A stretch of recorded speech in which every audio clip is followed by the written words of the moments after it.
I amused myself. Katros, good morning. Lato, friend. How are you doing? If your question is, am I ready for a day of crafting and inspiring others to craft, the answer is pretty much no. But we're here. We're going to see how this goes. Sadlin, Wato, J-Post, Wato. Coming in, friends. Oh, Graphite, Wato. Coming in, friends, coming in.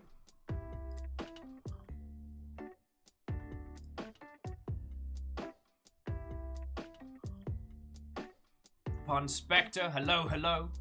A merry Saturday to you, Wato, friend. Coming in. Oh.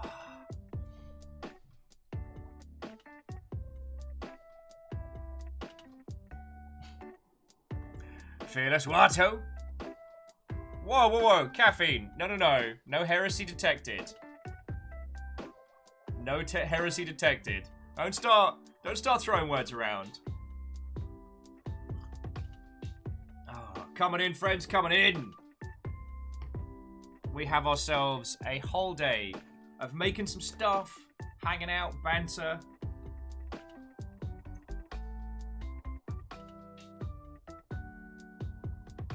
God, too many things going on at once.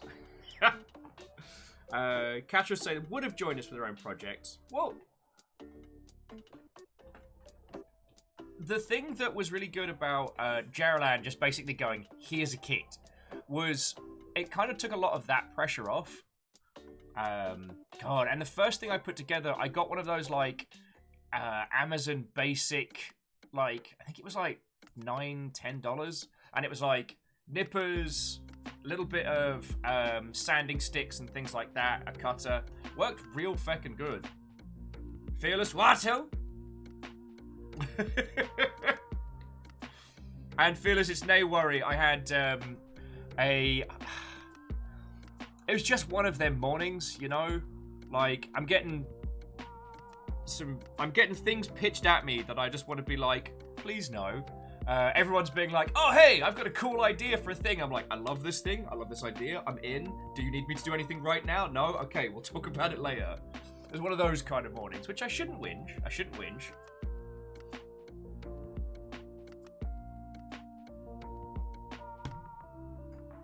Okay. And Pun Spectre, I did get a thing. Actually got two things today. The first one was I got this. My very, very good friend Simon in the UK sent me a copy of PC Gamer, which features the very, very stupid face of a certain somebody. So yeah, this is my first time being in print. My first time being in print since I went independent. And honestly, I never expected it to happen again. Like, it's one thing being attached to a massive video game with a huge marketing budget. But it's something else to see yourself in print when it's just like, oh, it's just me and a longship.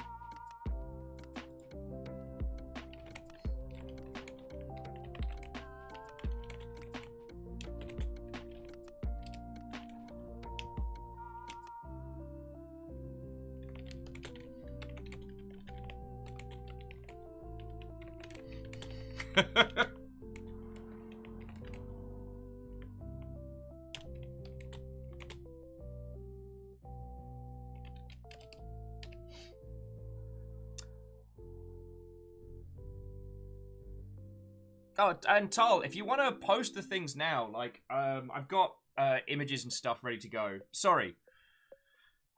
Everybody wants a piece of Will this morning. I shouldn't whinge.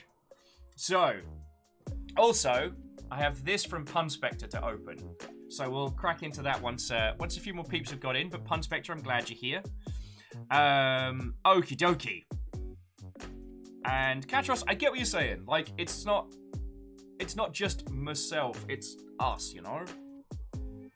I don't know a better way to phrase it. Anyway. Draymond is not a cult. It's not a cult. PC Gamer does not think it's a cult. You're all terrors. So yeah. today will be the start of No Grey in November proper. I invited my good buddy Christian and the kind of No Grey Facebook group to basically join with the Longship. Like, I don't know, I got thinking about this the other day and I was like, we have a great group of people. We have a lot of different crafters and a lot of different disciplines, and one of the things that struck me was that, especially with Facebook groups, without a critical mass of humans, survival rates are small. Unless you have an external thing or an external IP or what have you. So I was like, wait, what if we just bring more friendos in? Like, what if we just take people we like hanging out with and spend more time with them? And I'm like, feckin' yo. So the goal of clearing all of the backlog of Gundams between now and November is officially a go. This is starting it in earnest. And I'm going to be starting off with the Stargazer. Actually, let me take the bottom box out. It's easier to flash it to you.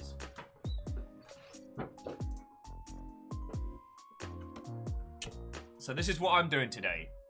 It's fancy. It's got shiny stickers on it. It's right fancy. Right fancy. Which, if I haven't chatted to all of your lovely selves about this a whole bunch of times, then I have definitely failed. But the thing I wanted to highlight was what Katros was saying, feeling like can't get involved because don't have like right tools, nippers, what have you. It's like, heck no. Like, you don't have to start right this very second like I am. I like the idea of declaring a start. Like, I've taken a photo of the backlog. I'll pop that. We're going to have a new little space in Discord for it.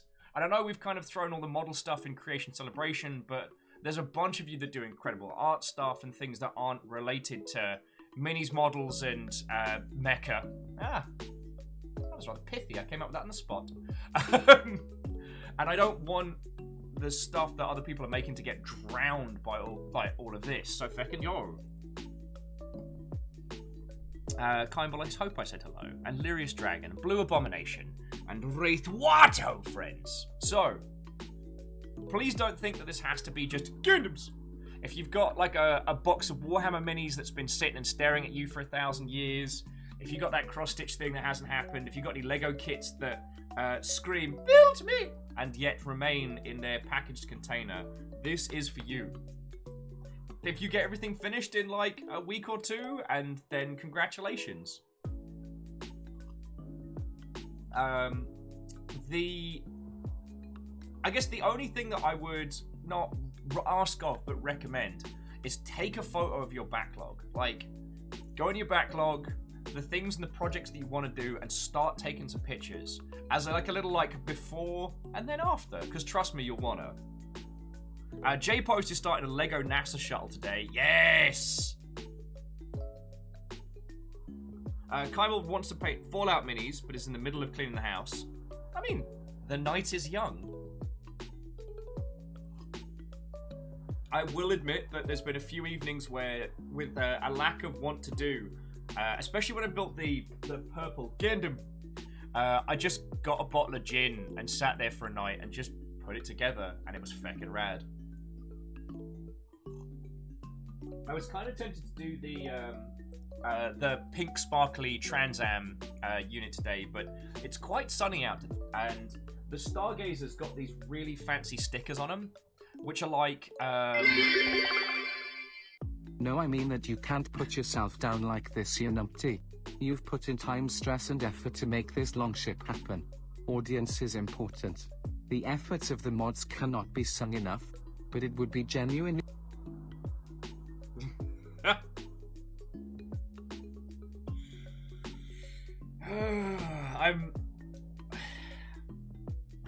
Katros, thank you. That's incredibly kind of you to say. Yeah, I'm not great at I'm not great at taking compliments, not genuine ones. So, just thank you. All right, but we can absolutely turn the focus onto the moderation team and thank the heck out of them. That's a thing that can happen. Oh. Also, Rikami Watto, friend, and Kisa. Good morning and Watto. Lizzie Watto, friend. Come on in. But, oh, Catros, thank you. Like, fucking yo. So, while we're chilling and illing, like I said, I got a package from Punspector to open, which I expect nothing of. I got the Stargazer to put together with all its shiny, shiny goodness. It's got these, like, iridescent stickers on, which will be a challenge, but, you know, nothing worth doing is ever easy. Yeah, friends, there's not a lot else that's going down. Christian, who came up with No Grey in November, might join me on the line for a bit of a chat later. And if any of you want to do a build along today, I'd be honored to accompany us. I still need to make posts and whatnot.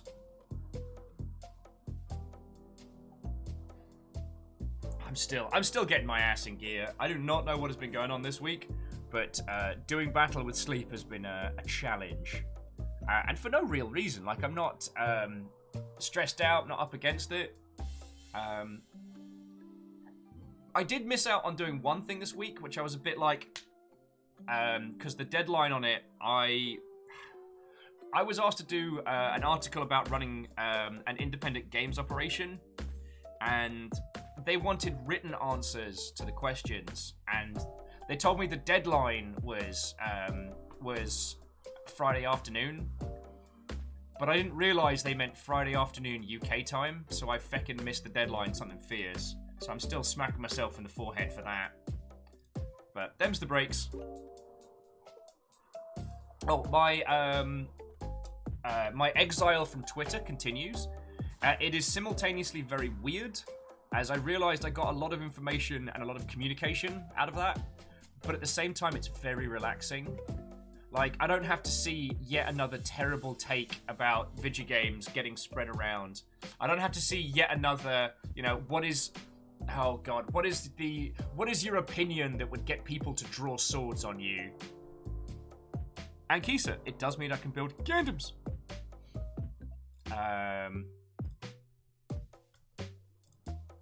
Okay.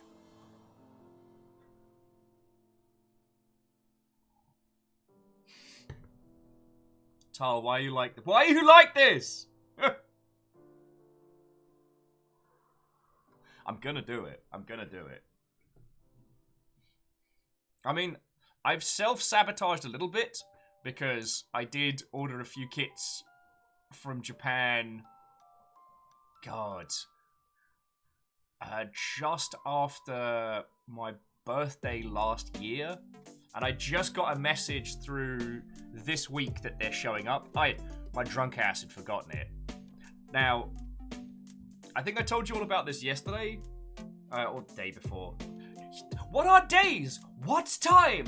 A week is a human construct. It's Blursday.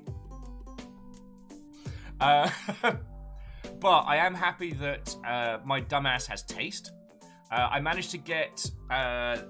okay, so you know this little one, the Cubely, which I love. I managed to get the big pearlescent version. So we are talking the height of like drag queen mech super design. It's gonna be feckin' rad. Graphite says, what's the odds that Longship will take offense? Nothing I can say is gonna sway you one way or the other, is it, you lot? Like, I am set for kids. You do not need to send any. I am... The idea that any of you would even... More coffee! Yes! Let's think about coffee. Steele's saying, interesting news. I'm in a course finally, yo. So I have a thing to do over the summer. Yo, way cool. What are you doing? Kimball says, I don't think Drunk Will wants you to hit No Grey November. Okay, aside from Fiona's birthday, I'm good when it comes to not making drunk purchases. And in my defense, for the amount of drunk purchases I made for Fiona's birthday, like, Fiona's had to do 2 lockdown birthdays. In fact, okay, Fiona's birthday last year was literally the night we got the call that they were locking down the city. So we found the only place that we could safely congregate and get drinks in. And then a year later, it's still going on. And I felt so bad because one of the things that Fiona does is puts a lot of effort into other people's birthdays. And, like, the last 2 I've had have been feckin' brilliant. And so I wanted to do something similar. And so apparently this was Drunk Will being like, let's dial it up to 11.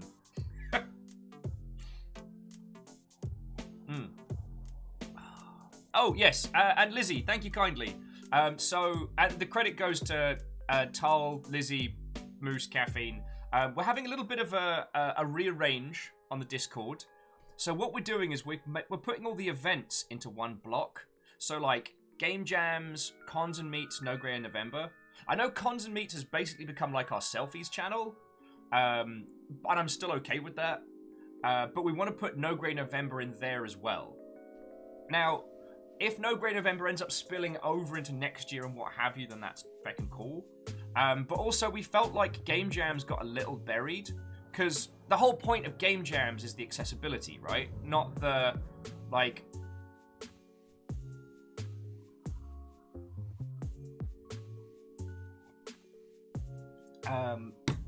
it's not just dedicated to those who are already doing game development. And we felt that game development was kind of down in its own little bar because there are people with ongoing projects who are sharing stuff, which is great. And friends, if you haven't seen like what Square Peg has been up to, and when we occasionally get to see Robin's work, which is always rad, it's been real cool to kind of keep tabs on. So we're doing a rejig.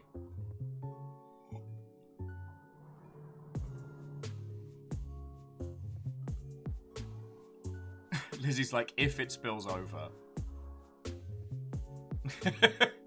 Yeah, Robin, I know I don't post a lot in the making games. I feel at least with like the granular of creation stuff at the moment, I'm behind. Do you know what I mean? But I'm the lurker in the Making Games channel, and I want other people to see that more, so that's been bumped up into general, and we're going to keep, moving stuff around. Friends, the Discord's not set in stone. We can move stuff, we can change stuff, and the reason being is that it's feckin' grand. It's absolutely feckin' grand, and I want to keep growing it. I want to keep bringing people in slowly. Like, I don't want to suddenly have like thousands of people pour in. I want to be the kind of digital space that you go to your friends like, yo, this is a cool place, you should come here. But not like that, because apparently I have lost the ability to talk like a cohesive human this morning. Hey, Aussie, what, friend? We're building Gundams. Actually, well, we're starting our a friend of mine runs a group called No Grey in November, and we're starting it in the Longship proper, with the idea that all our minis, model kits, Lego sets, you name it, that we're going to get them all finished before November. So today, I'm building the Stargazer Gundam. I've pre-inked the lines, although I will need to clean them a little bit. And yeah, that's what we're up to. How are you doing? Asari, Watto! And Asari, yes, I did try to finish No Grey in November last year. You all took exception to that. And there's still kits from last year's attempt, last year's run-up. But aside from the beast behind me, I'm somewhat confident. This one scares me. Like, just to finish the base, the start of the base took me a while. And that's not even like the frame or the structure of it. Just because of the way the wiring and stuff works in it. Oh, God. Oh, well, Ozzy, I hope you're alright. Reminds me of a few local bars I used to frequent. Oh, and Fearless is going to be building the M9 Gernsback, which is from Full Metal Panic and is a glorious design. Like, I like the Arbalist, but the Sniper Gernsback is still one of my favorites. Though the Arbalist's got a feckin' knife in its faux teeth, which I just love. Oh god, the rough fights, like ripped shirts and blood. Oh no. Well, I hope you're okay, friend. If you... I can't offer you comparative excitement to the scraps, but if you want to, ice your eye, get yourself a time frame appropriate beverage and chill. I can offer you some calm beats and some calm times. Oh.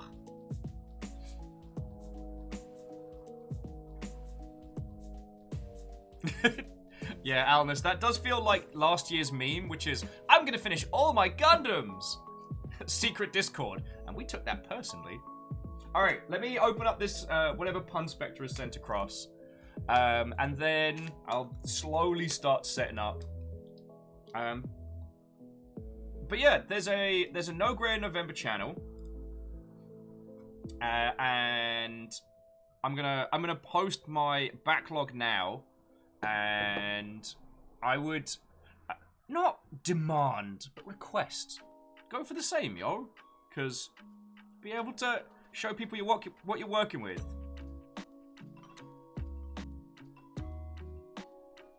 Post your backlog. And then I can be all like... Whoop, whoop.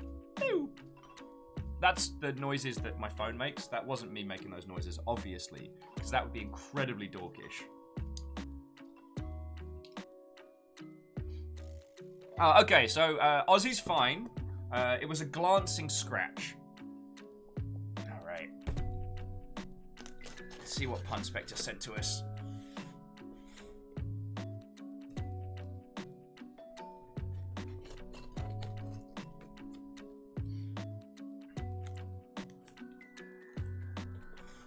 So Ikoa says, what does exactly count for No Grey November? Is it just minis or other crafts? Well, we were thinking about it, and we think it's anything that would consist of having a backlog. You know what I mean? So originally it was minis only, and then they made an exception for my Gundam building dumbass.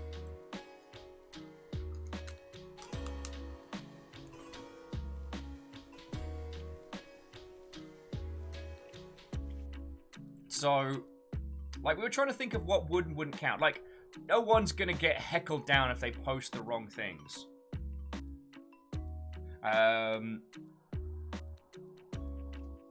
Oh, actually, Lyrius, the backlog picture does include the ones I'm working on, because it's got the unicorn and the stargazer. I finished beefy, chunky maroon lads this week. Okay. Okay. Oh, wow. Yo! Why would anyone fill a box with 2,000 tiny pieces of cardboard? I'm puzzled. Yo! Feckin' yo!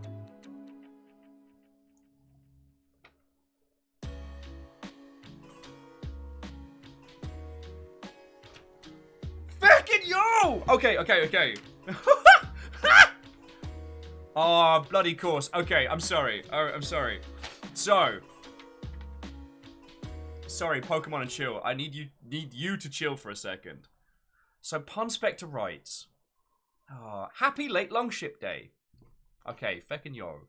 Sorry this didn't get there in time, but we know how shipping delays are these days. Yeah, someone parallel parked a bloody boat. Shit got weird.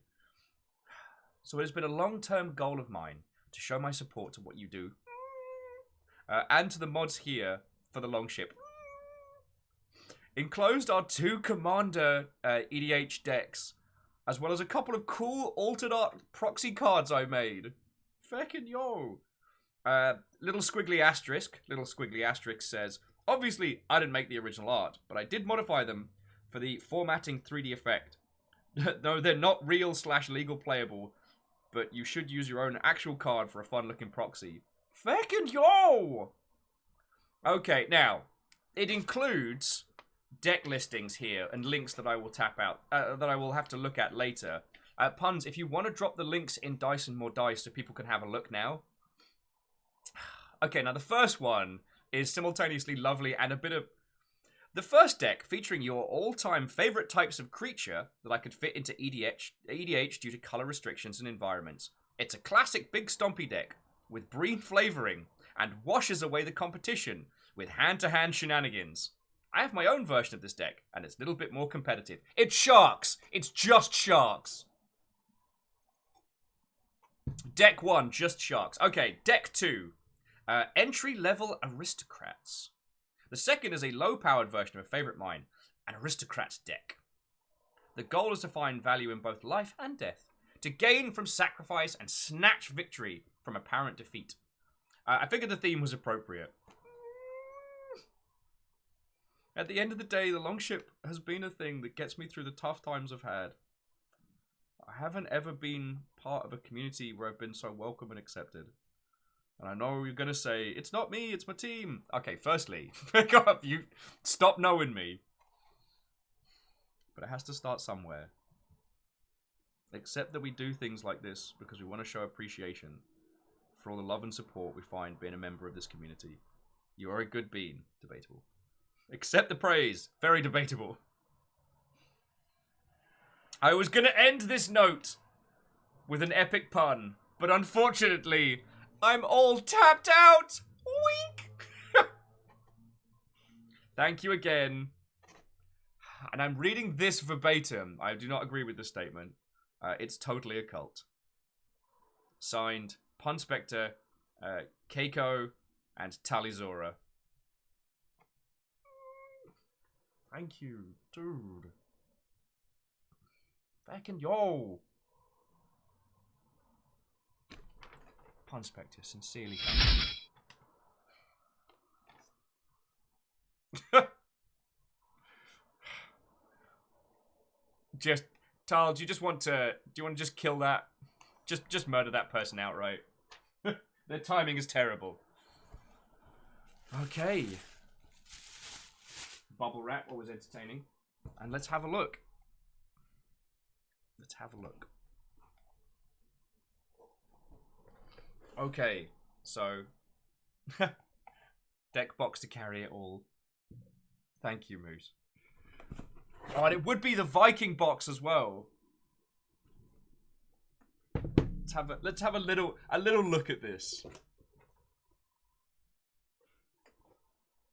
Oh.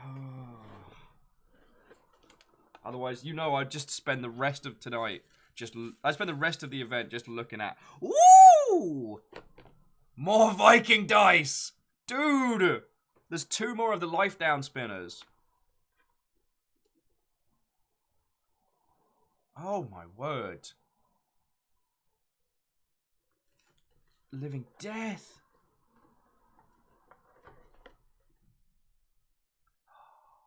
Yo. Okay, check these out. Full art Platinum Angel and Angel of Hope.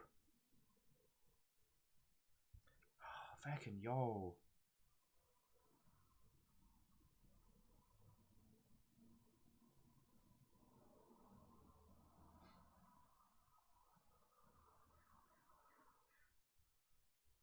Fucking yo.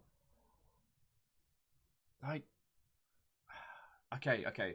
We'll go through all of these cards proper at a later junction because, like I said, I could spend the rest of today just going through this.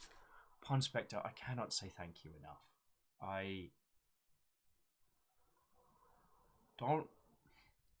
It must sound so stupid and dumb to say this right now, but I do worry I don't do enough for everybody here, and I do try, and I hope I succeed.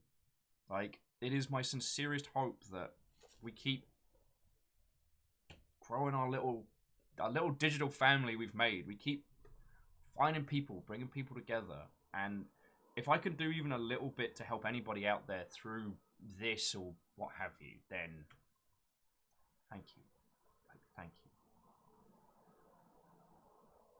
Fucking yo. Can't be making me feel things today.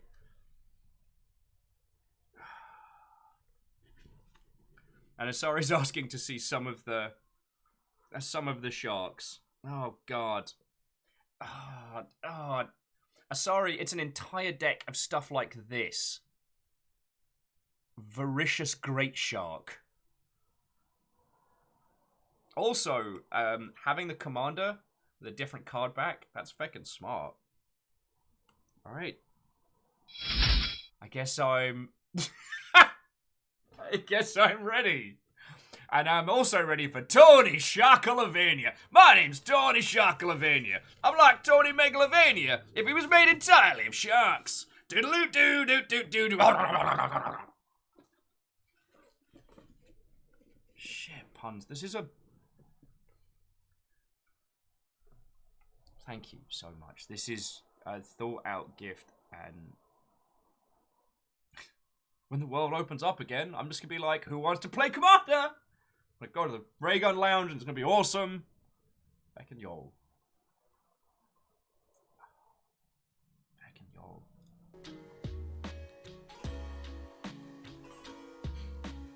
Puns, thank you so much. So much.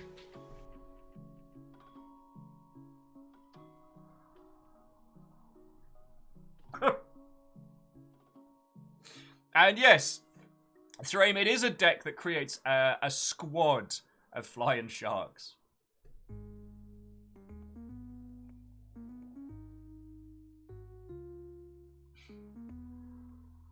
Tar's like, I know Salem will storm your house. I mean, if I have 2 decks, we just need... Pun says there is a Sharknado card in there. Oh my life.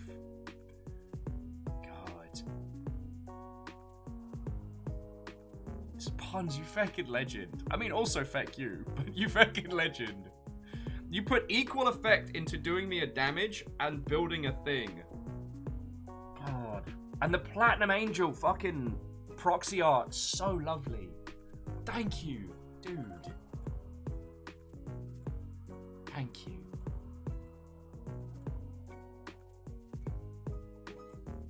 Oh, wow. Caffeine Who saying... wants to sing? Thank you, Nom Nom.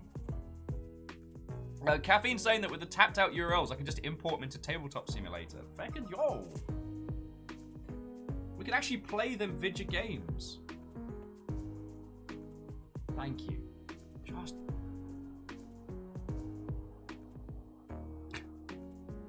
now I gotta work my ass off to be worth all of this.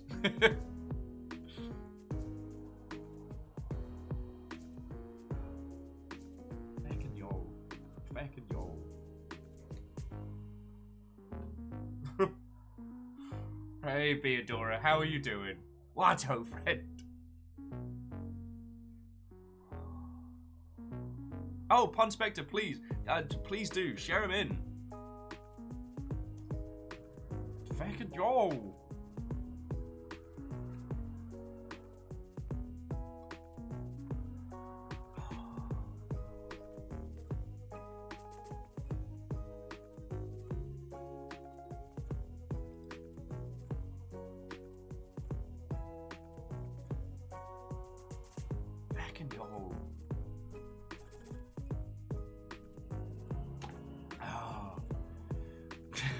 No, Catros, I am okay. I am overwhelmed in the very best way. Like, the very best way. Thank you.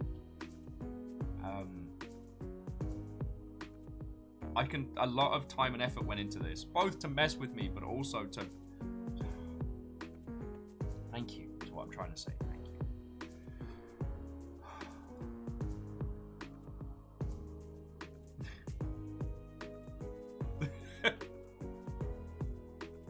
Theodora's like, wait, I came here for crafts. Where's my felted nugget transformer?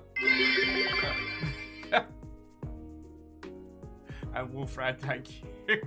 Thank you. Oh boy.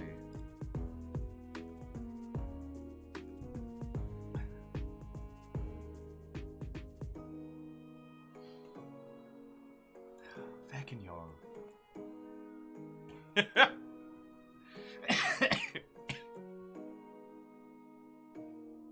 Fucking yo.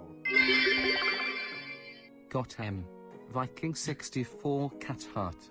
Yeah, you did. Yeah, you fucking did. I feel like that bit in John Wick, but instead of doing a murder, it's Magic the Gathering, and everyone's like, everyone keeps asking me if I'm back in. So yeah, I guess I'm back in.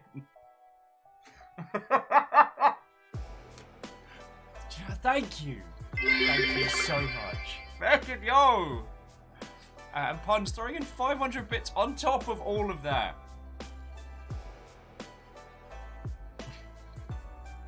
Wolfram with Magic the Gundam. I would, if they do that, so help my funds. Oh, and we're doing a train. Okay, this is happening. All right, but if we're doing a train, I need the upbeat jam so I don't start sobbing. Here we go. Let's do this.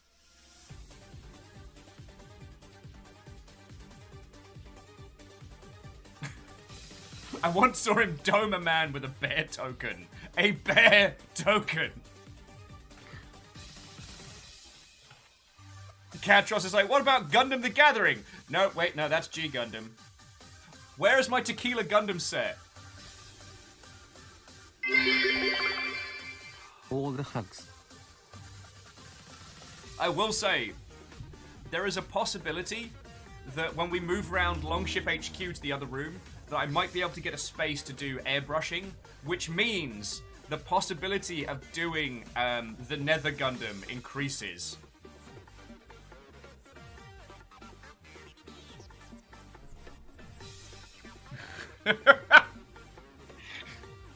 Yeah, Alice, you sacked his dog. God, now I want to do a John Wick remake, but it's Magic the Gathering. A race like, you just drink tequila while building a Gundam. That counts, right? It does, it does. Though we're on a self-imposed booze break for a couple weeks. Oh, and Martin, because there isn't an official Nether Gundam kit, but there's a guy on Etsy that sells the armor conversion kit. Would you look at the time? Choo choo! Ah, would you look at the back of my wristband? It's train time. Oh.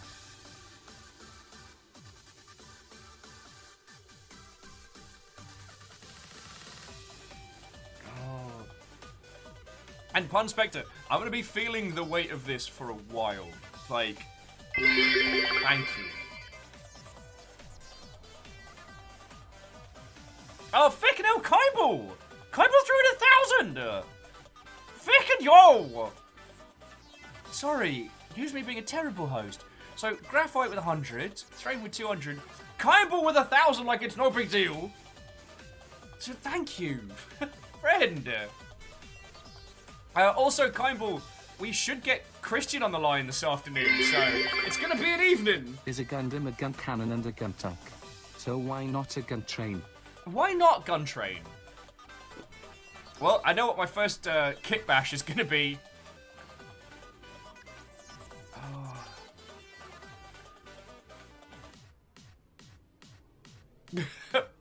Oh. Bocat, this is the Pokemon Sword and Shield gym battle theme, but the tunes from Castle Crashers do slap. And Wolfram at the back's like, I know a Gunther, does that count? In the Gundam universe, yes. Feckin' yo! Sorry, feckin' thank you! And Phyllis, thank you for the 200 there. Feckin' yo!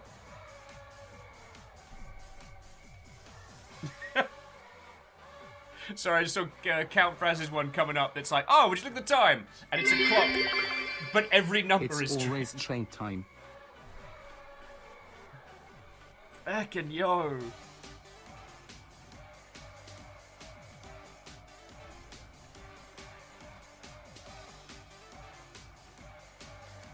Oh, feckin' yo.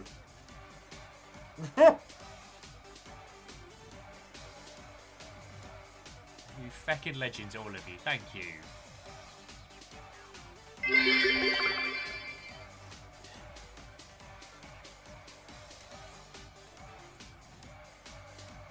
Oh, Navarus is coincidentally building a sort of Gundam. Well, we've got a space in the Discord for posting all them pictures. We can do this. We can do a lot of this.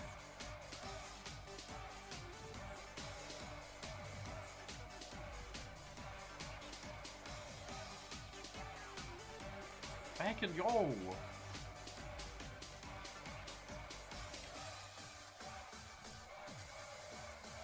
Oh, and Punspector posted a few of the arts and the dice and yet more dice. Feckin' yo! Dude! Those are so cool!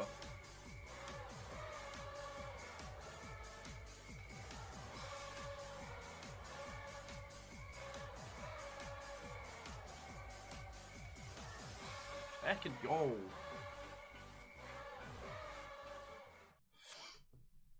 Feckin' yo. Do we need once more round the hog? I think we do. Oh. More coffee! I made a whole pot of coffee for today's build. Oh. Friends, please forgive me if I'm a little all over the place today. Like, I was just feckin' yo.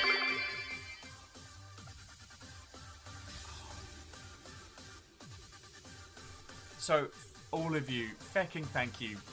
Kicking off a train like there's no big deal. And Wolf throwing in another 100 at the end. Fecking yo.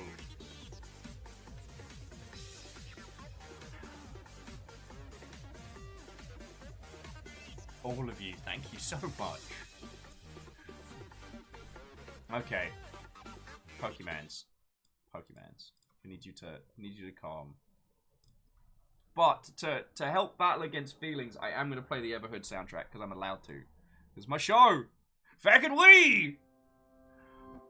Oh, of course, the interlude would be a feelsy one. Feck.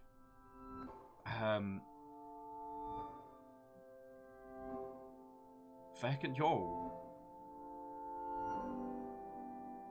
Feckin' yo.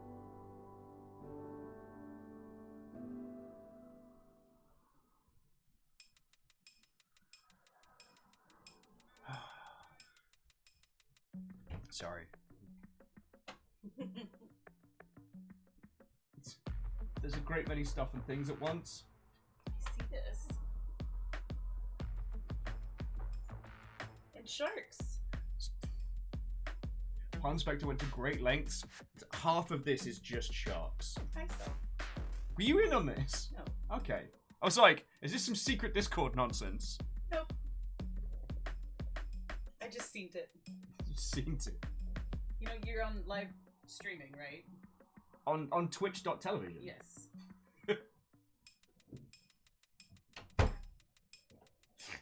I didn't realize Fiona was watching. I'm sorry.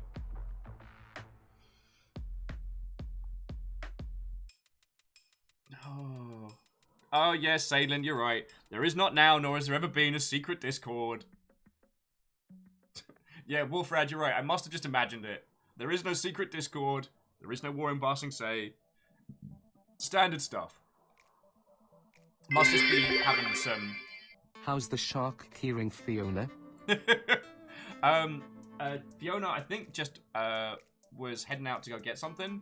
But I can tell you, Asari, it's on her keychain. Like, her main keychain. And I love it because it's a gift from you. Oh, sorry, let me turn the train off. It's a gift from you that is part of our day-to-day. But I hate it because it's another shark in this bloody house. If anyone didn't know, they'd think I had some weird fascination with sharks as a general feckin' rule. Oh.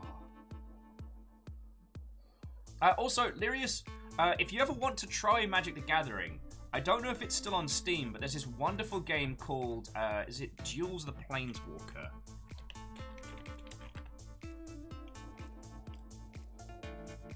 Yeah. Oh, are they not selling it anymore? Is it discontinued? And it's it's a Magic the Gathering game, but there's only like limited decks and construction, and it's great to learn on. That's how I learn. Oh, so you learned it a while back, but okay, yeah. Oh, in terms of like the card rules and the meta, I couldn't tell you diddly. That's why I like Commander. I can be an old man in the corner.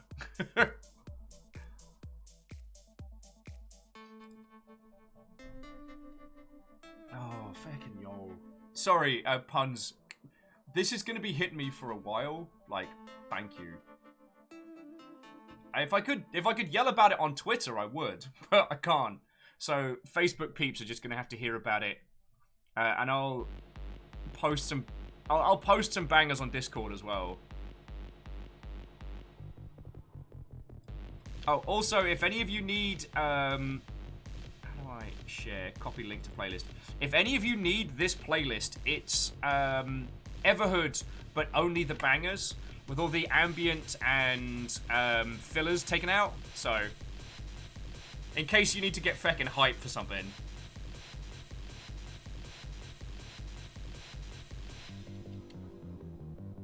And it is interesting that one of the earliest dances is one of the longest. Oh, okay. Katros is saying Twitter's been unstable all day. Rilu was saying, like, English Twitter was just down yesterday, so...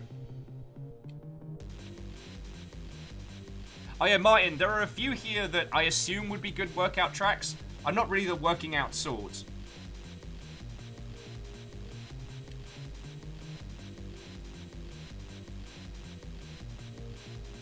Okay, well, Robin, pop on by anywhere. And again, friends, if you're doing a build today, if you're joining us in, take some pics, take some snaps, throw them in No Grey November. That's what that channel's for. Also, if you haven't looked in Dice and Yet More Dice, Pun Spectre's like custom art. Wait, Talbot's in there? Feckin' yo! He's a red planeswalker. He's a red planeswalker tiefling. Like, I'm all about that. Red for days? Red for days.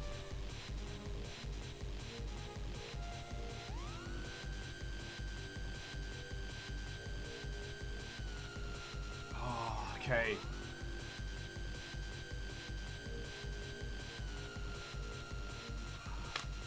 Hey, you kids want to build some Gundams?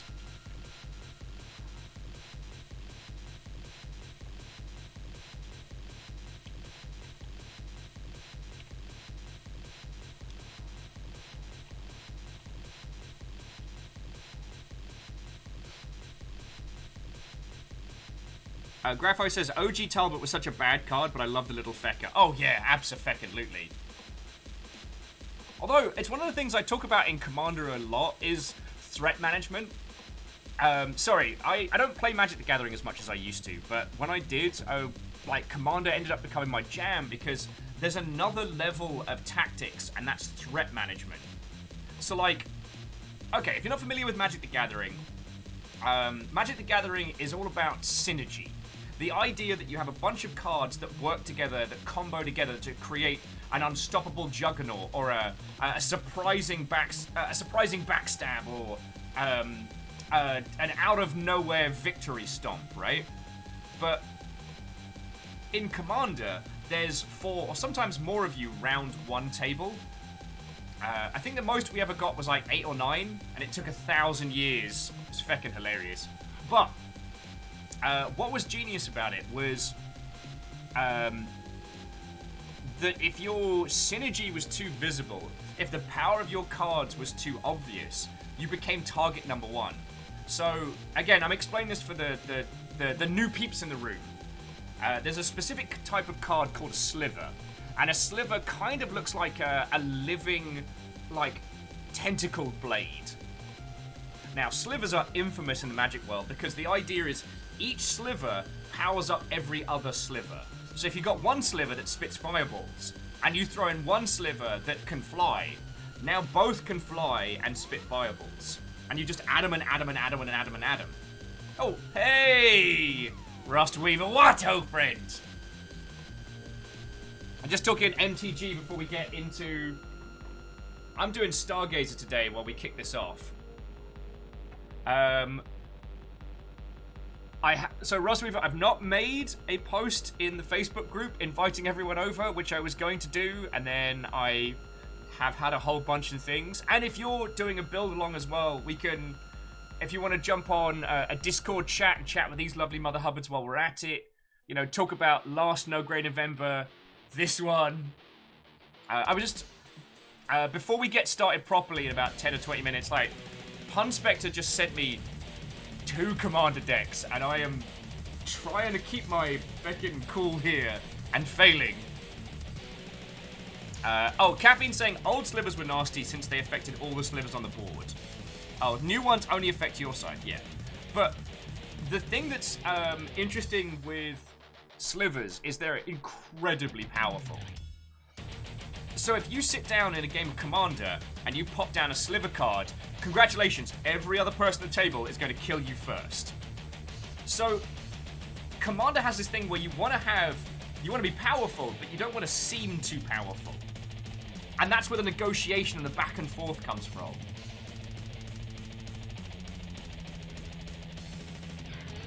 And Katros, yes, I did forget to invite Facebook peoples.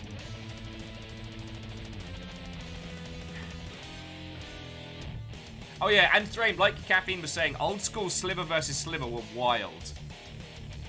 Occasionally, the meta of Magic the Gathering gets into these strange places, like the Eldrazi block, where it was like, who can rush to Emrakul first? And yeah, the time of the slivers was bizarre. Yeah, meta the Gathering, if you will. I love that when it comes to any like multiplayer formats, the negotiation, the discussion, the conversation is as powerful as the cards you put down. Online. Hey! Online. All systems nominal. I still got it.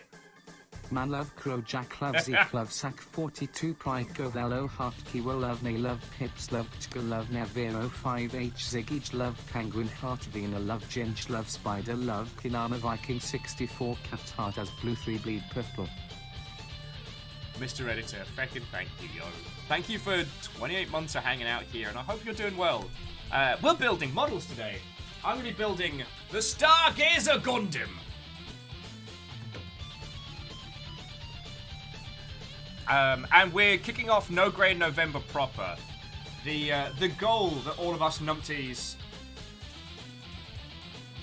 are going to try and get together and try and finish all of our backlog of model kits, crafting setups, Gundams, minis, what have you, before November. We're going to do this. Puns does have an Emrakul deck. It's delicious. Back in the UK, I've got a folder that's just called Weapons of War, and it's just bullshit. Nothing but bullshit. And the Eldrazi pages just read like a children's pop-up book of fuck you. And then the little Eldrazi horror summoned cards from outside of the game, and will cast Blue Eyes White Dragon, and everyone told him to go fuck himself. The end.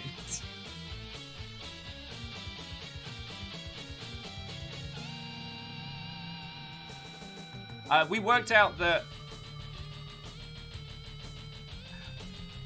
casting cards from outside the game that aren't from Magic the Gathering has to be a unilateral decision on the effect. Katros like, children's pop-up book, fuck you? How'd that get past the editor checks? The cover is just Emrakul flipping you the bird. One of the tentacles is just, what?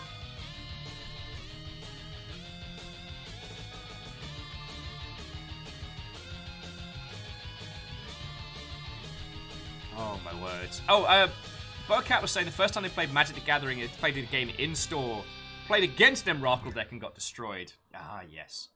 I actually feel that's been a big part of Magic the Gathering's re-expansion and re-success, is how it now brings people into the game. There's loads of ways that you can join without getting ruffle-stomped by that guy down the road, because I had a similar experience. I found out about Magic the Gathering in my mid to late teens. Because I saw the art, and it was a shiny green deck with like an elemental tree on the front, and I was like, this looks really fucking cool. So I picked it up, because who doesn't like rad collectible cards, right? So I picked it up, and I was like, oh, this is great. And there was a guy I knew who was like, oh shit, you picked up a starter deck, do you want to play some? It's like, yeah, that'd be great. So he pulls out his tournament-ready deck and just beats the fuck out of me. And I was like, cool, never going back to that again. And it wasn't until I got back into... Yeah, Thorn Elemental. Thank you, Graphite. It wasn't until I got back into Magic the Gathering at Creative Assembly that I started to really understand it and enjoy it. And the reason... What got me into learning the rules was actually the Duels of the Planeswalker. So, like, I could understand the mechanics in a safe environment. And then we started doing a sealed tournament at work where we each got, we each got like a starter deck of our choosing. And then we were only allowed to buy one booster each week. And then we could only trade between each other within the set. It was feckin' cool.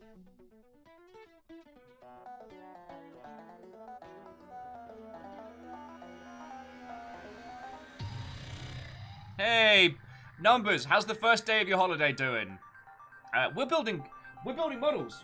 If you have any model kits you want to start on, we're starting No Grey in November, and I'm beginning with the Stargazer Gundam, which I should be able to do in a day. You slept until 11? Ah, glorious. Glorious. Oh.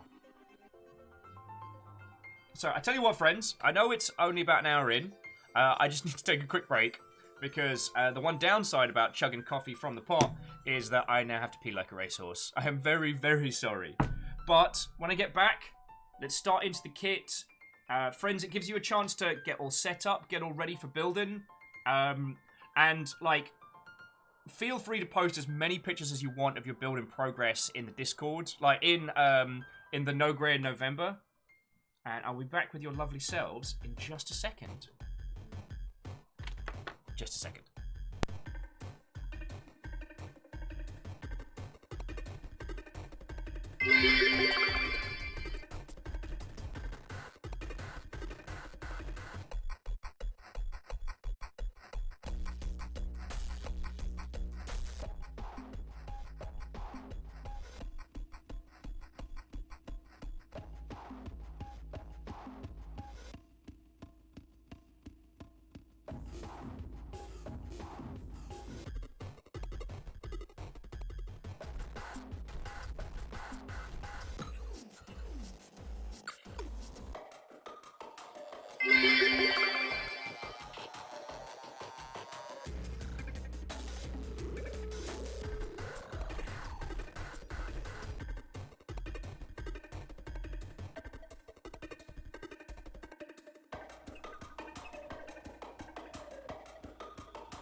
Thank you all for waiting. Apologies there. Right. So, headphones in so I can hear you lot. Sorry, I just saw Russ Weavers teach your kids to play Magic the Gathering too well, and they can't afford Magic the Gathering and drugs.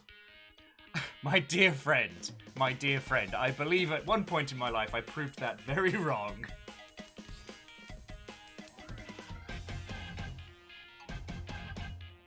Oh, Bobcat was the one that made the joke originally. No, numbers. Before you got in, Pun Spectre sent me 2 constructed commander decks. One of them is shark themed just to mess with me, and the other one is what's the term? Very diplomatic. Raid's like, honestly, I'd rather teach my kids to take drugs. It's less addictive. Yeah, there's a physical limit to how many drugs you can consume. There's no limit to how many cards you can have. Ah, the aristocrats. Although I am legally obliged to say that if I win at the end. The aristocrats. And Night Vale, I'm on an imposed booze break at the moment. I got another week and change.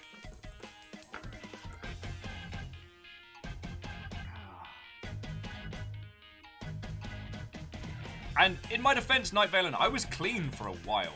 Like, I was clean for a while.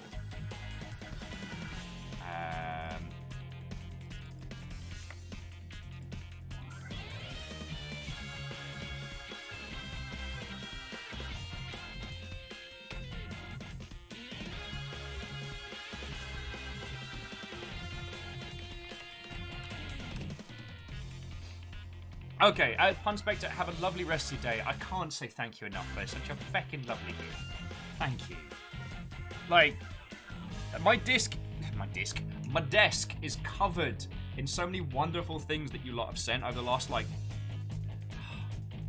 You lot are all too good to me. You know that, right? Like, mathematically, you are too good to me. Alright. Let's start getting everything together. I just realised that I've lost a chunk of space at my desk, so I might have to move the infamous pot noodle kit, and the Haros are starting to look at me with a very judgy look.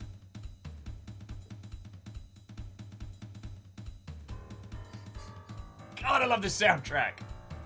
This one's called Squid Jazz.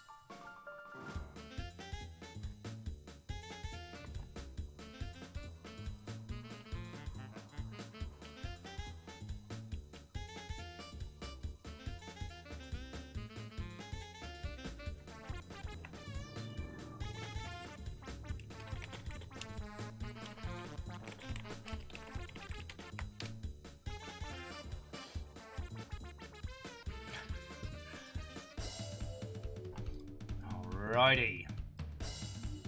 Let me get my fancy kit out. If you haven't seen it, I got this on sale and it's still the coolest thing that I have acquired.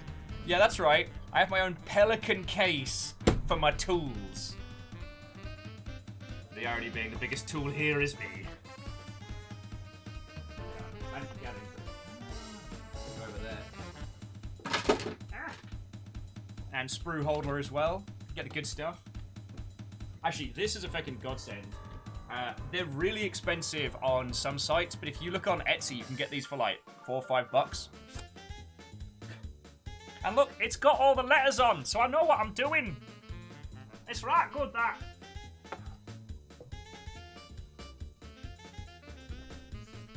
Oh, I was going to message the person that gave me the Stargazer kit. That was the thing I was going to do. Yeah, so I've got all my ink glue ink, nipper's knife, little slot there for all the Q-tips for doing the cleans. And they're saying, Will, you're not the biggest tool, just most prominent. I don't know if I should be complimented or offended. And Sheepstonia, I don't know if I want to officially brand this as Gundam Night, because I don't know what we're all getting up to after this. But there's with Gundam-like tendencies, certainly. Alright. Ah! Trying to line it all up. There we go. Put that around there. Wait, you. Wait, you. Okay, and you can see my nails. Look at those.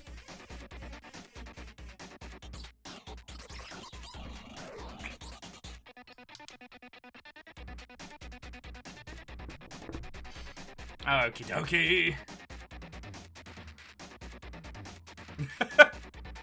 Sorry, Rustweaver with being so noodly. It's one of those tools that cleans drains. It's like... Actually, one of my friends from back in college was like, yo, you know, like, you haven't changed in, like, 15 years. And actually, I finally gained some weight. I'm currently the heaviest I've been, and I'm very happy about this. Oh, that's what I was going to do.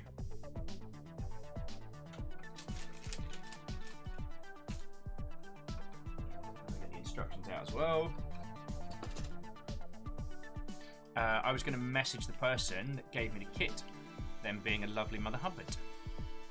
Agananiki says, I want to see the progress of production. The kit that starts at a cave of people and ends with Gundams. Oh, so like, you know, the history of man, but it starts with a Gundam and then goes all the way through. That's kind of rad, actually.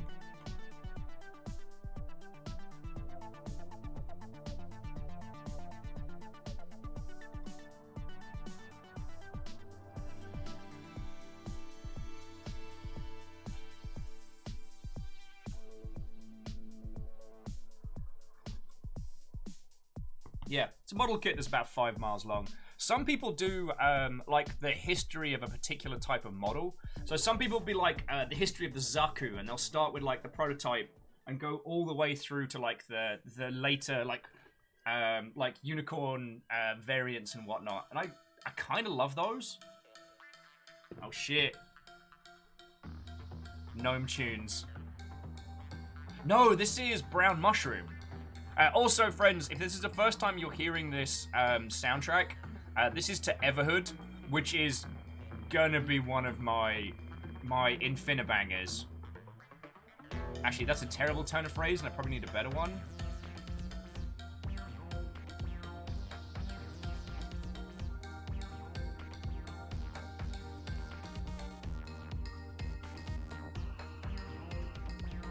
Hey, JP, Watto friends! Yeah, it's all about the Gundams!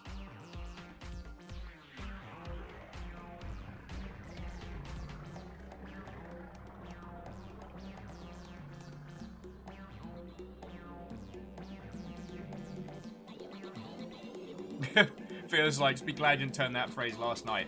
Very true.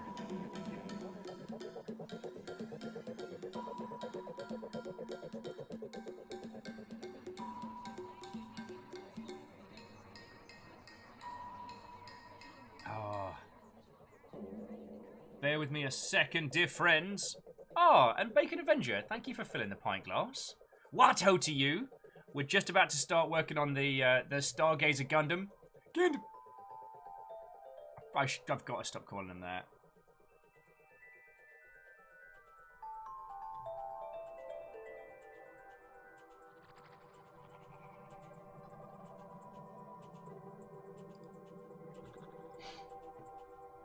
JP says doing good-ish. Might be moving soon, alone for maybe a month or so. Okay, well if you need digital company, you know you got us. God.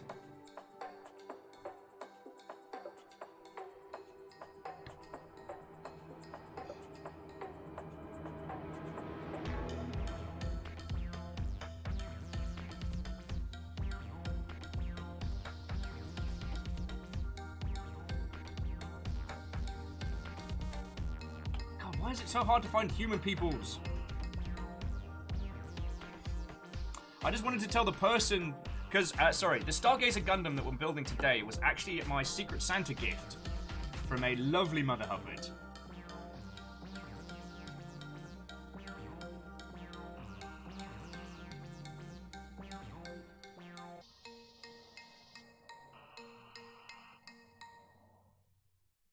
Okay.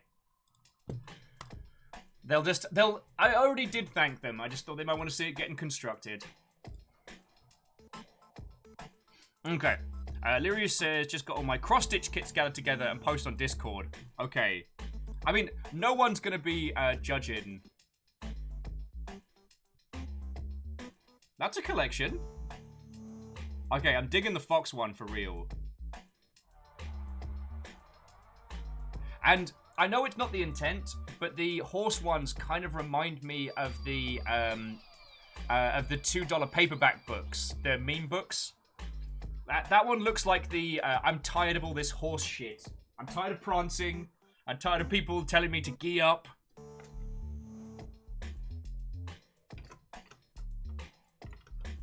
Just get set up. B. Actually.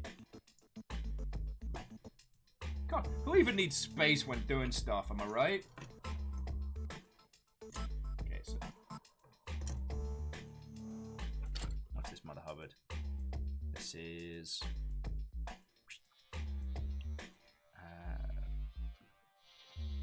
unlabeled. Oh, this is A. Okay.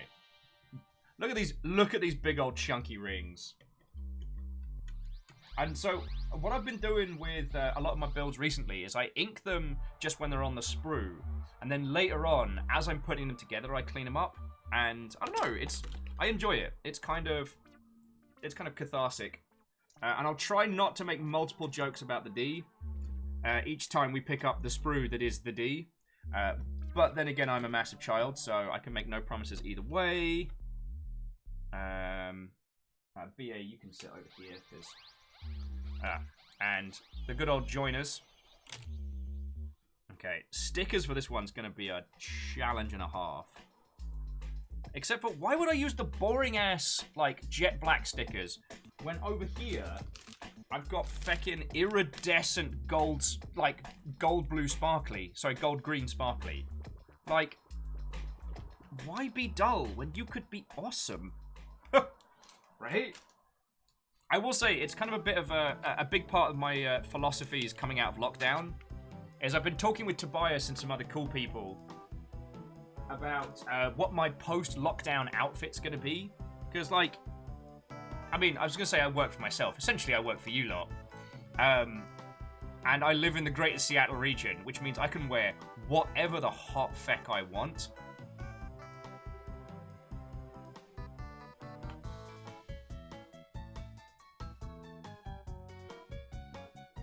JP says, maybe the dark ones are bigger so they can provide an outline to the shiny ones.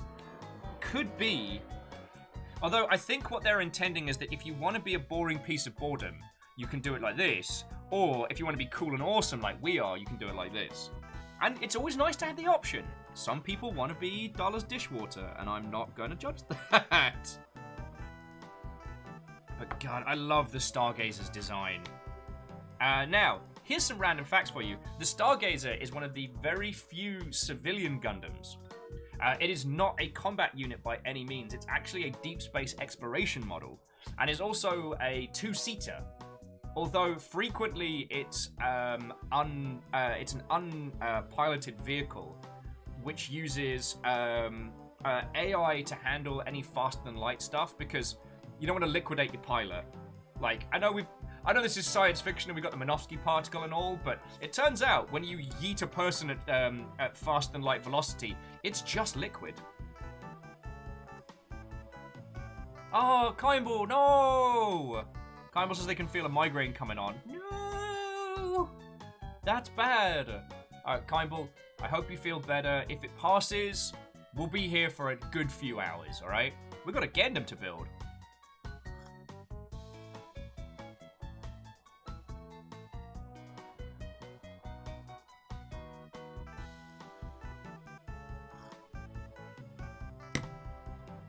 Apparently, I'm going to need to do a load more detail on the face.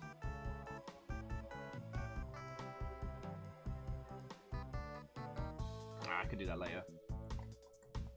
The other thing when it comes to building all these kits is it can be really easy to worry about getting everything perfect first time. And honestly, you don't need to worry. Like, yeah, in theory, this should be nice and quick to put together. You don't even need to worry about getting everything right the first time. I think it's that kind of... It's that kind of thinking that stopped me from getting into this earlier. Oh, to Rogue Keychain. That's a great name. Watto and welcome. We're starting off our next big challenge today, which is No Grey in November. The idea that if you have any minis, model kits, or like Legos, crafting supplies, what have you, you're going to get all your backlog done between now and November. There are a lot of Gundams behind me, but we're making it an official start.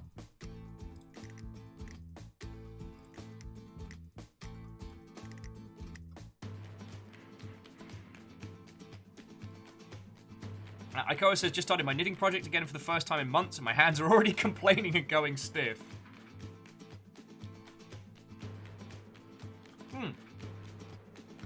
Well, so, Rogue, we did this last year, and the individuals around you in chat took exception to the fact that I wanted to finish all of my kits in a year. However, it did end up being a lot of fun, so that's what we're up to today. And I'm also using the WUM as a stand. Right. Of course we start with D. Oh, and Asari's going into lurk mode. Hey, no worry. I'm happy to be the banging tunes background.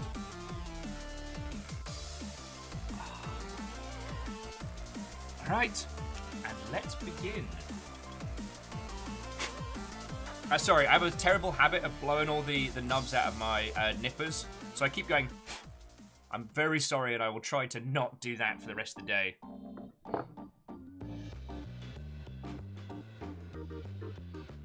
Nom Nom's like, using a WUM as your sand?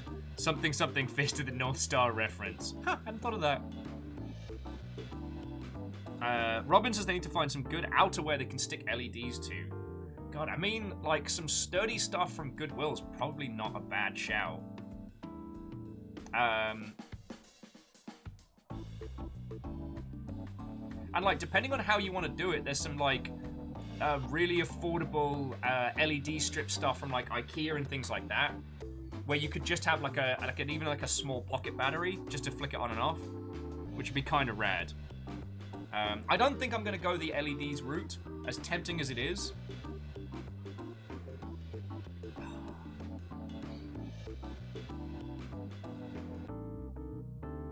I'm going to use NeoPixel stuff. Way cool. Right, so what do I need? Let's get this party started. 17 and 31.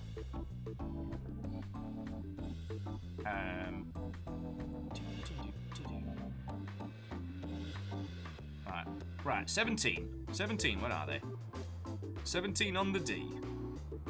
I will say that for a lot of times, especially when you first start out with a kit, before you kind of learn, like, by eye where a lot of the pieces are, it does feel like being, like, the world's most boring bingo caller.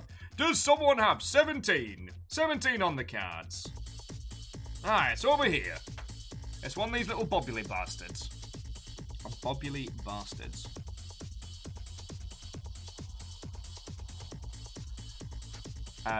Oh, Robin says they're going to look like a cross between a mech pilot and a deep sea jellyfish. Go for it, yo. And D31. That's over here. Trim these up in just a second. Although I'm at the point now where anything that I feel like is like a little nubbin that's just going to lock into a joint or something, I just don't bother even cleaning up the nubs. No one's ever going to see it. Fearless. Fearless says they like think of it putting like putting together a little jigsaw puzzle. Yeah, that makes sense. Like, I like how the Gundam kits hit that nice biting point between like miniature making, like Warhammer style, and Lego kit building. Though I do at some point when, I don't know, the stars align, I wanted to get into the giant robot tabletop game where you build them out of Lego, which is like Assault Suit Zero. Roki says they was paranoid about accidentally breaking the plastic whenever they popped out a piece without pliers. Yeah. I think I only did one pop-out build, like, back in the day. It was the, God. It was the G Gundam, I think it was the Neo China's G Gundam unit. And I just did it by popping the pieces out, and it was not ideal, but... I love these grey structure bits. You were a Bionicle kid. No. Although I did realize the other day that the 30-minute mission kits are basically Bionicles for Gundam fans, and that hurt me. That knowledge has hurt me since.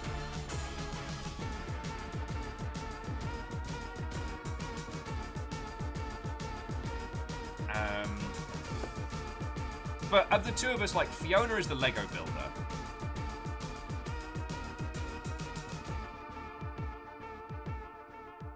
Okay.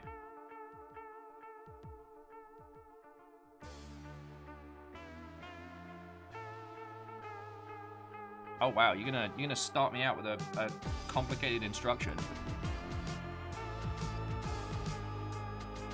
Oh, okay, we're building the shoulder joints here. There we go. Woohoo! So if you can stay in there, that'd be grand. Back in. Wee. There we go.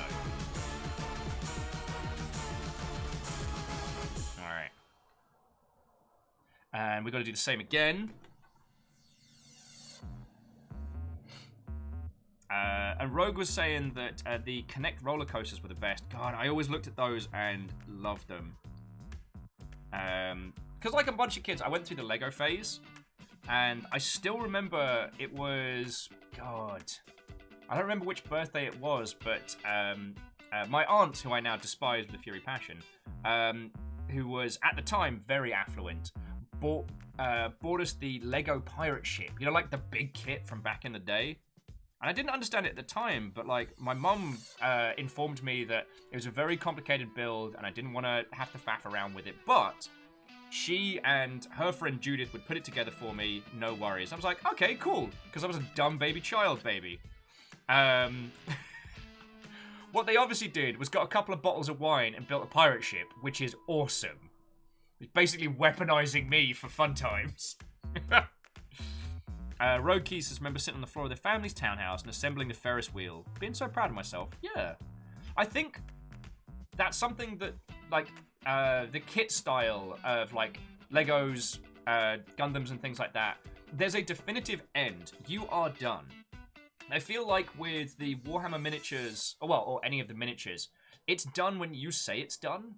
And especially when you're doing, like, lots of, like, intricate brushwork and base detail, like, it never feels like it's done. Whereas with Gundams, you can be like, you know what? This is finished. I might come back to it later, but I consider this finished, you know? Also, if you're wondering what the soundtrack is, this is Everhood. You should play it. It's incredible. He was like, phase? I only stopped getting Lego for Christmas because my family decided 15 was too old. This year, the brother broke a 22 streak. Okay, here's a random story. So you may or may not know this, but I worked at Lionhead Studios for a little bit back in the day. I did a bunch of rounds of, like, the free testing, and then I got to work there, like, paid work for a summer. And it was incredible. And one of the things that struck me was a little story that Peter Molyneux told me about how he had to have the awkward conversation with his parents because he was still into Legos, like, well into his 20s, right? Rogue Key says that's the one with Blue Lion mane. That's the one that was bought by Microsoft and then dissolved. They were most known for the Fable series, but they also did a series called Black and White, and a couple of standalone games like the movies that were very good. Anyway. And I remember this story vividly because we were just kind of chatting and he straight up asked me, like, yo, do you still play with Legos? And the thing was, I'm in a game studio. I'm trying desperately to be cool in front of the guy that was responsible for, you know, Populous and Syndicate. So I'm like, no, I don't play a toy for babies. What kind of a nerd would do that? And he's like, oh, whoa, that's a shame because I used to. And he then regaled me with his tale of how his parents sat him down and were like, look, and I'm paraphrasing here, please don't take this as a quote verbatim, but his parents were like, look, Peter, you've got to stop wanking. You've got to stop wanking. And he's like, I'm sorry, where is this coming from? And they're like, look, we noticed that all you seem to do is, like, come home and lock yourself in your room for hours on an end, and, like, we don't know how else to discuss this, but you need to stop. And he had to try and convince his family unit that, no, he wasn't facilitating chronic self-love, but was in fact playing with Legos. And this is what he did. He constructed a lot of his concepts and ideas out of Lego. Now, this is before we knew... This is, like, before Metal Gear Solid was the worldwide phenomenon that it is now. And we didn't know stories about how, like, the team that put together Metal Gear Solid actually built the game out of Lego first to use it as a standardized measure, because Metal Gear Solid works very much on on grids and layers. So by putting it together in Lego first, they could work out like scale and scope, which for a stealth game is real important. Now these days, it's feckin' cool to be into Lego.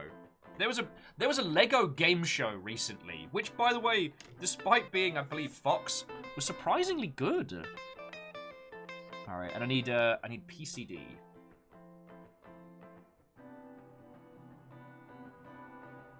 But yeah, it was a lovely story to hear at a young age when I was so concerned with people's external perception of me that this, playing with toys until your 20s isn't a bad thing.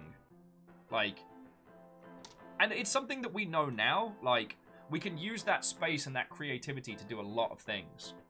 And a lot of things very quickly. But, I don't know, it was the first time I'd heard it, and it meant a lot to me, you know?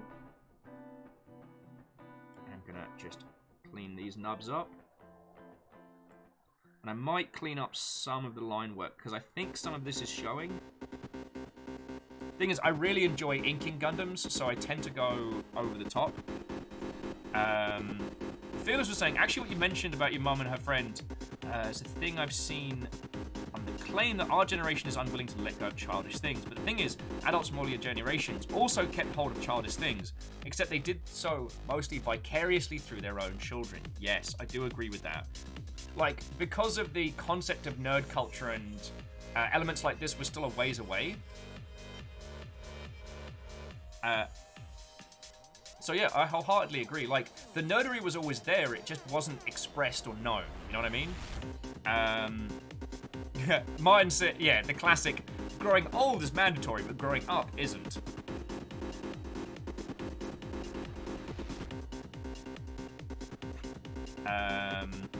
Jafar James said, childish, stop knocking people's hustle. Because it's not what they think they should do. Yeah, well, I mean, again, it's not a controversial thing to say now. Nom Nom was joking and saying that Legos aren't just for kids anymore. Lego isn't just for kids anymore, they're for people with a stupid amount of money. I really wanted to get Fiona the NES Lego kit with the little TV and the jumping Mario, but that was a price point that even Drunk Will went. But that kit is not for children. That kid is for people my age, you know what I'm saying? Who have those, fond memories of the NES. Or NES, as it was called in civilized society.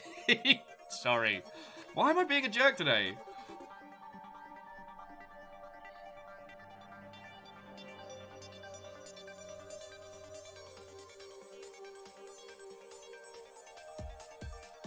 Alna says, to quote C.S. Lewis, when I became a man, I put away childish things, including the fear of being seen as childish, and the desire to be seen as oh so grown up. Feckin' right. And Archer, that's lovely. Archer's saying that their daughter is currently only 2 months old, but you better believe, soon as Archer can afford it, she's gonna have the largest Lego collection I can give her. No ulterior motive whatsoever. No. God, that was, God, sorry to derail all the construction with other stuff, but I did not expect the first Lego movie to hit just as hard as it did.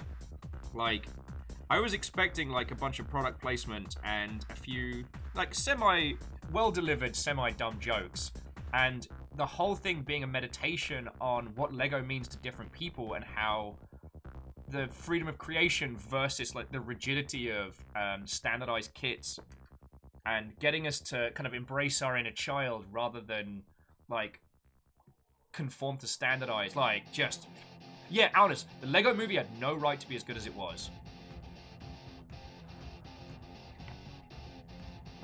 My current feeling now with anything that's like an emotional drama, if anyone suggests it, I can just say to them, is this going to be as good as the Lego Movie? And if they can't say yes to it, I'm good.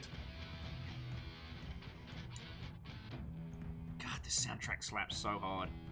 We'll probably move on to some more chill jams as the day goes on, but I'm hooked on this soundtrack, friends, so I'm inflicting it on you all.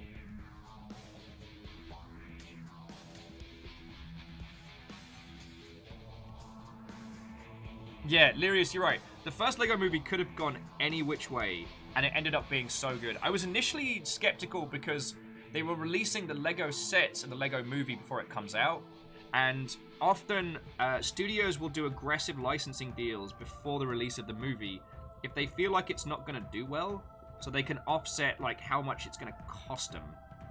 You know, like, did you see how, for a good example of a recent movie, Suicide Squad had so many toys, kits, action figures, accessories, t-shirts, Hot Topic tie-ins.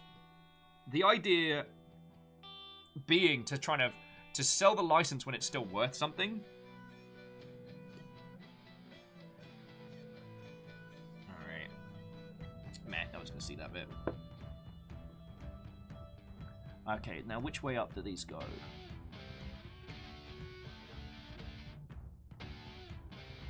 Oh, and PCK. Sorry, I need the neck joint. Jafar James is right, and everything. It was an awesome song, was very popular. Then Batman got his own spin-off song. Okay, Lego Batman the movie had no right being as good as it was.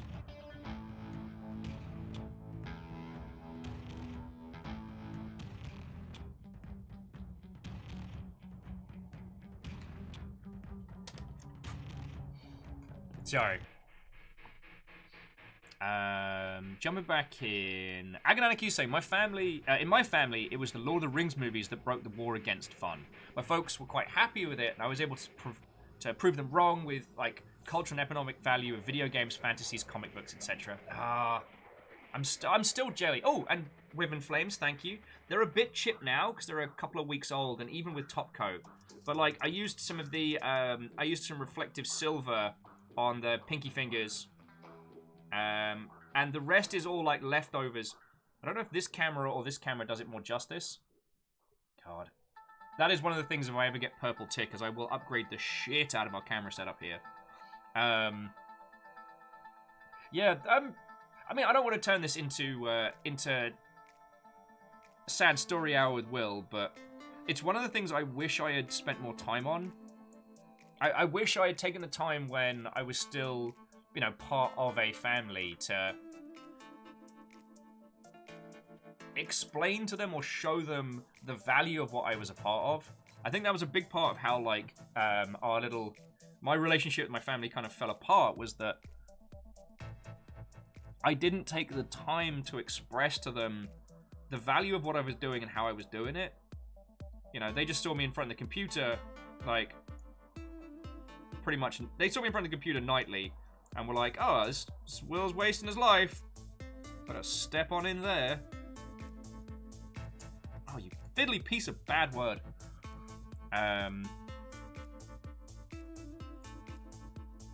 But in a way, that's on me. But again, I was a wee babu. Like, how could I have feckin' known? And as much as I will not excuse bad behavior and all that, like, there's been a series of unfortunate events that have led me to sitting in this chair in front of you lot, and this makes me stupid happy. So I don't know. Like, I don't want to dismiss all possible bad times, but I'm a really cheerful bugger these days, and you know, if I hadn't gotten thrown out, I wouldn't have ended up working for Sega, and I wouldn't have had video games, I would have found you lot, so back in yo. Oh, Fearless got some reflective silver for their airbrush, along with some transparent primer and gloss. Oh! Gonna see if I can make a mirrored effect Nice. And Lathy, alright, so today is not just building a Gundam, but today is the start of No Grey November. You know that pile of kits? You know those boxes of unpainted minis, or that Lego set that screams, "Build me"? Well, we're declaring war on all that. Today I am building the Stargazer Gundam. This big shiny Mother Hubbard. But more than that, between now and the start of November, I'm going to finish all the Gundam kits behind me. That is my goal.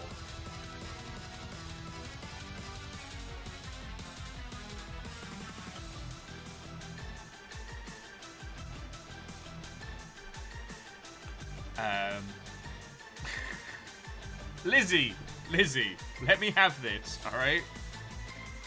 I'm building a tiny skeleton, let me have this. Oh, and Rogue Keychain, thank you for the follow. God, I probably should have introduced myself. Sorry, my name's Will, and it's lovely to meet you. I worked in the games industry for 10 years before another series of unfortunate events led me to this career.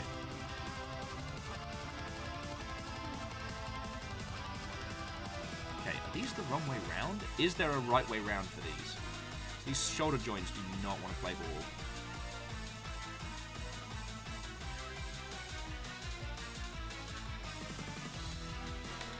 Ow! Of course. The rebellion. The rebellion's messing with my shit again.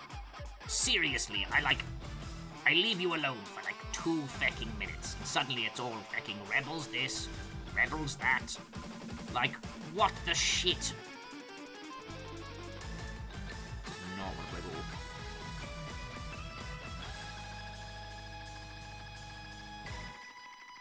And yes, this is Through the Fire, the Frog and the Flames. Sorry, jumping back in. Aikoa says, tried to do with my mum time and time again. She wasn't interested. We show her the art. We show her, she would acknowledge in a bit. An hour later, she'd make a comment that games were a waste of time. Yeah.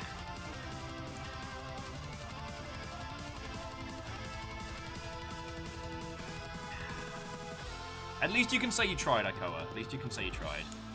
Like, end of the day, parents aren't anything special. They're just people.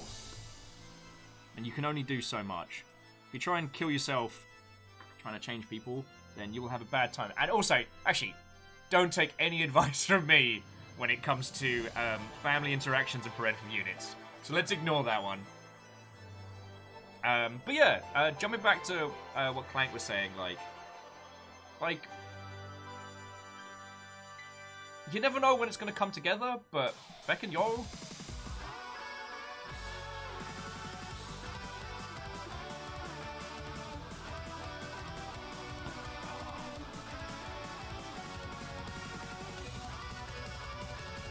Oh, and Rogue Key. Oh, heck yeah. So Rogue Key, we finished...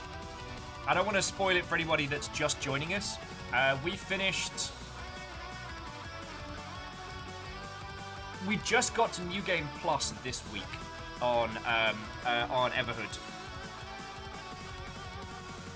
Okay. So usually when this nonsense doesn't fit, it means that I'm doing something wrong.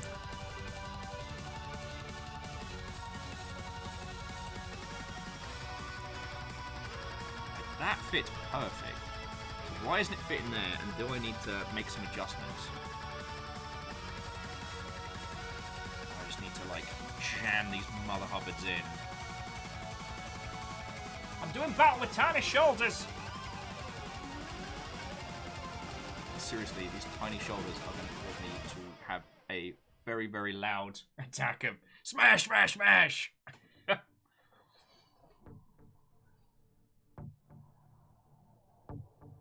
Mr. Insta saying they try and convince their parents they use the PC as an entertainment, as they use the television for. I mean, the last time I saw my family, like, in one place, I got to kind of have a bit of a feck you moment because, like, I'd literally flown over from New Zealand at my director-level job to come see them. And so there was this nice thing of, like, you know, the thing that you lot did not consider to be a proper thing is now what flies me around the world. But, I don't know. I guess it's easy to look back and just be like, I should have done X, Y, and Z.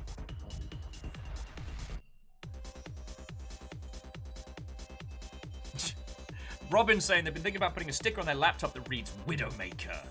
Because widows are spiders, and spiders are bugs, and that computer sure does have a lot of them. I like that.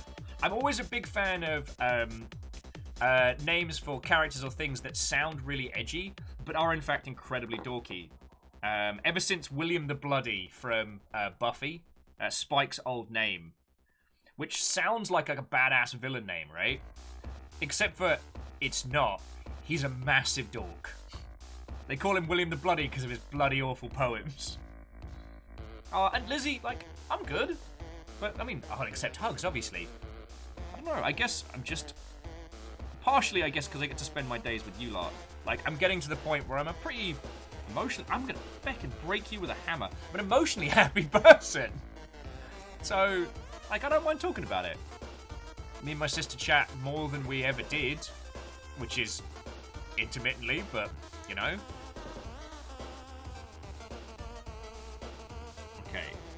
Okay.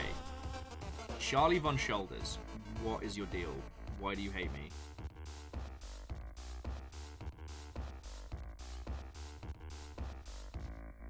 Like...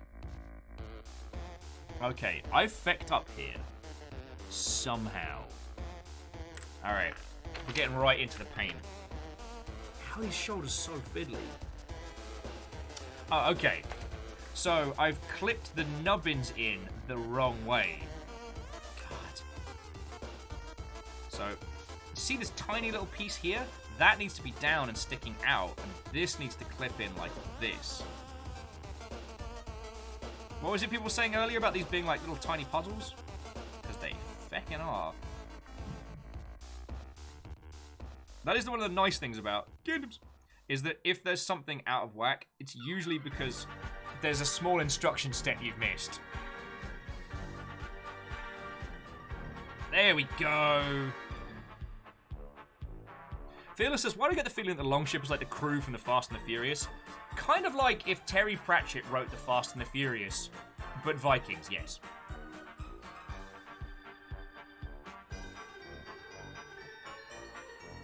Yeah, look at this. Look at his tiny body. Look at his tiny body. Hey, Plunge, what, oh friend? Today we are building the Stargazer Gundam. It is the start of No Grey in November. And we cordially invite you to cause mischief.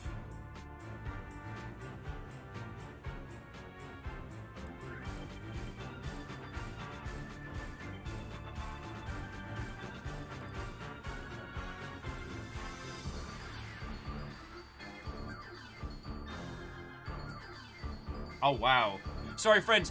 As a quick aside, if you cast your eyes into Discord, Rustweaver, or my good friend Christian, has just put his backlog of Warhammer minis on display, and I'm like, oh boy. I'm actually going to get Christian on the line. Oh, no. Aww. Okay, sorry. It looks like Rustweaver's not going to be joining us on the line this evening because they're having technical problems. Which is a pisser because it was a great excuse to talk to Christian. But there we go.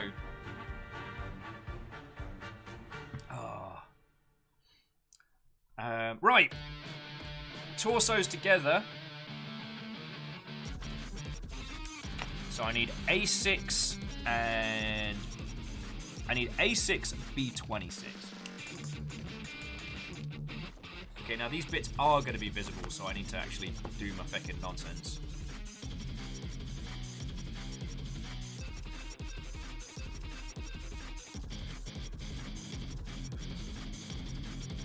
Alright, also, is there anyone that's not had a proper hello from me? Because I know I can get very... Well, I can get a little bit tunnel vision-y when we're building stuff.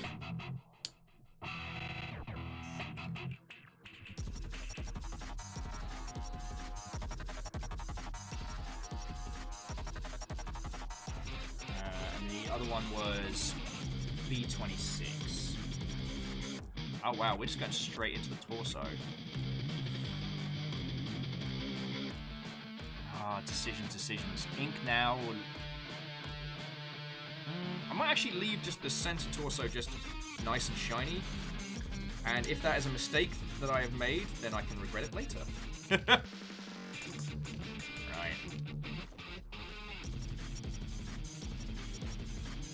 Right. J-Boss, about 4 hours later, I finished the Hubble telescope. Bags 1 to 3 out of 17. Feckin' yo! Well, feel free to pop bangers into the bangers and work in progress into the Discord, because that is what it's there for. Oh, this has to come off, alright. Oh, Nom Nom, you didn't get a what? Oh, I'm sorry. What, ho, friends?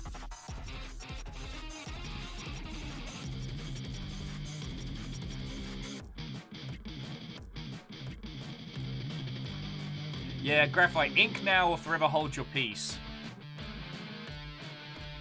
See, sometimes this is points like this where I look at the, like, what the finished will be.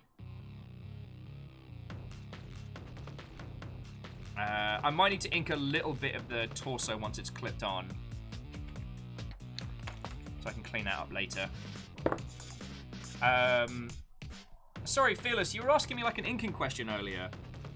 And I completely missed it. Because I am by no means an authority on this. Like, there we go. Lovely and clean there.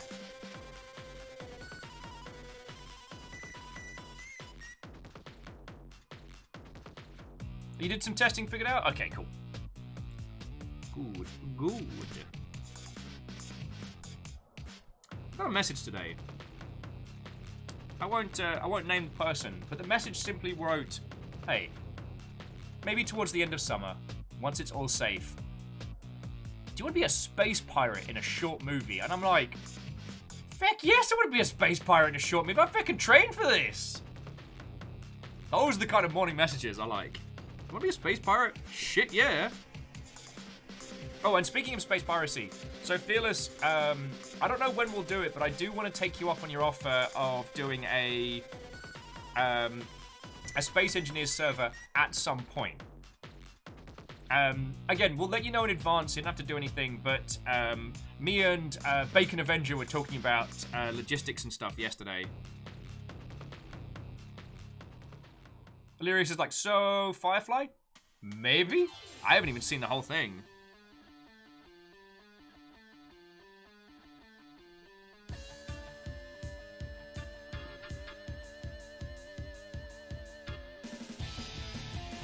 Hey, Wraith, you can have space piracy without space sharks. They're not mutually exclusive. Just tighten up that nub. Tighten up that nub, Mark.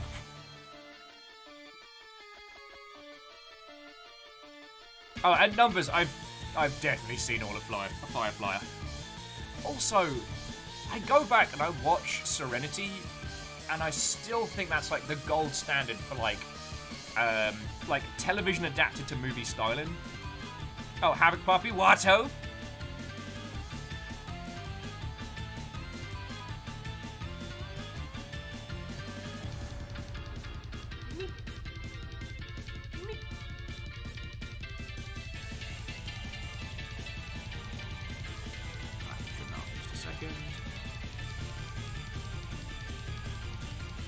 Hopefully you're not all just getting a look at the back of my dumb head.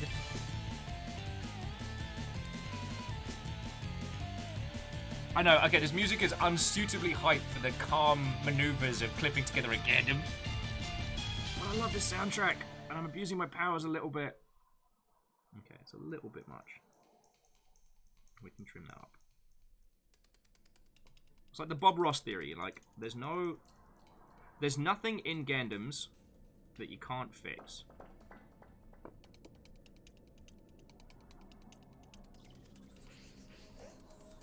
I did a slight overclip there, so I'm just trimming the edge to give it like a rounded look. Doesn't always work with the armor style, but sometimes it does.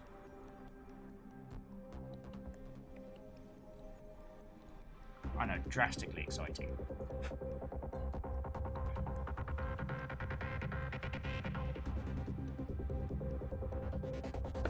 Phil is asking if I'm newly enough to pull off this particular character.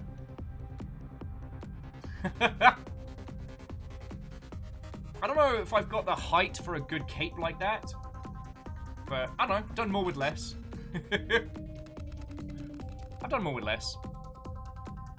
God. Also, this is why I like working in the... Usually I do like 1/100 builds. That's my my go-to. Because sometimes the fiddly is more than I can do.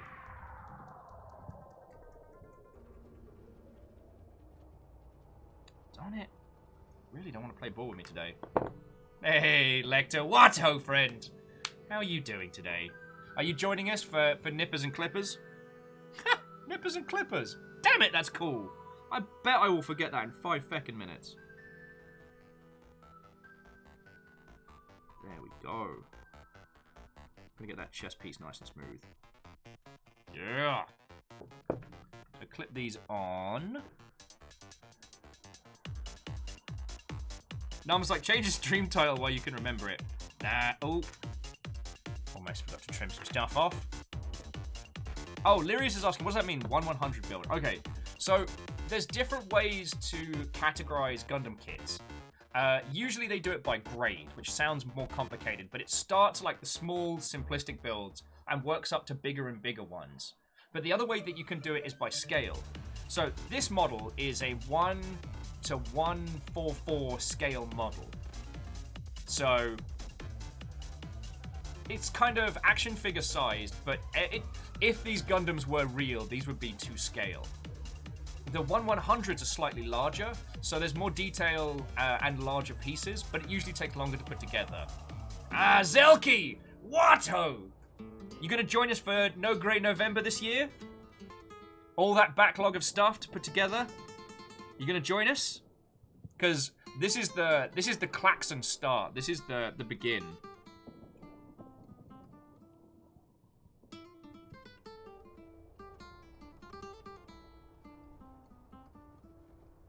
God, these fiddly ones are gonna kill my fingers.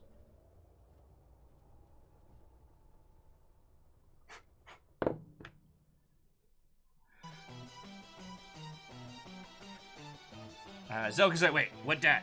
Okay, this model is the Stargazer, and No Grey November is kind of like Inktober. If Inktober was the entire year, and the goal was to finish all your kits. Alright. Okay, it is recommending we put the stickers on now, so I'm gonna... Oh, wait, cool! So, Lecter is sort of working on stuff. They're doing the design for their flower business. Feckin' yo. And Zerg's like, oh! My kits are done for now. Darn it. If you were, like, obviously vaccinated and safe, you could pop down to the International Toy Store in the ID, get one, and get back here. Katra says, any tips for getting the stickers on right? There is one. I'd need to pop to the bathroom and get some water, but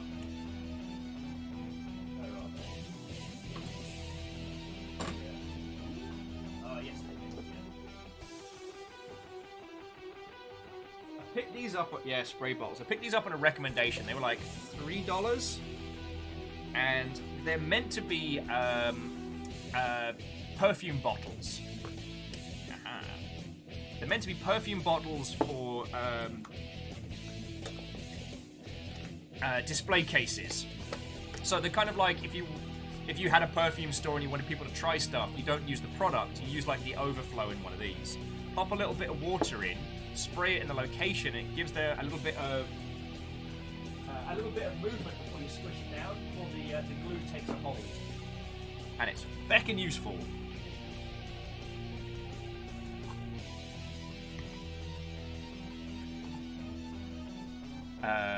And Zelky, yes, it does mean you need more kits. So the idea is what kits that you do pick up, we get them done between now and the start of November. We've got a whole new space in Discord for it if you want to join us. Oh yeah! Current friendo count. Nice.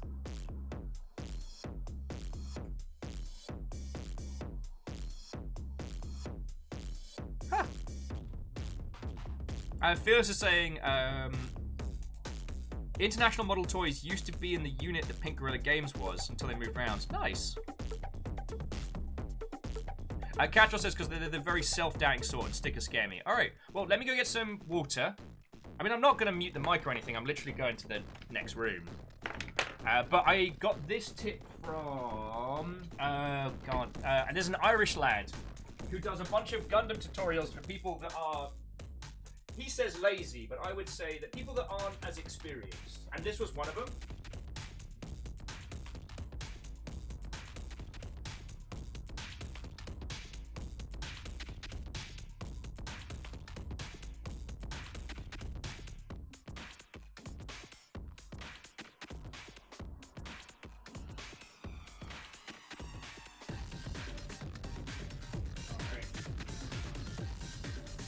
He was also the person that taught me how to do... Well, I say taught me, as if I fucking know him. He was also the person that did the tutorial on how to do panel lining real easy.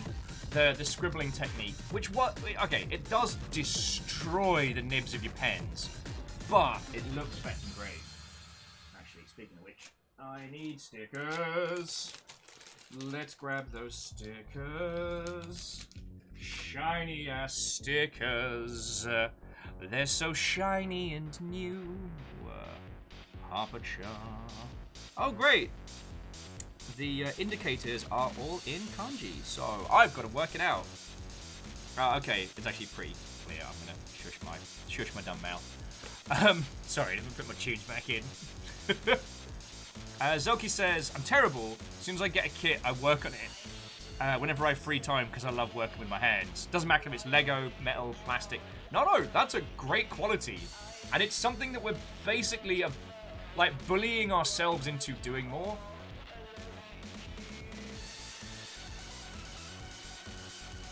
Also, Lizzie, I didn't see that. Nice.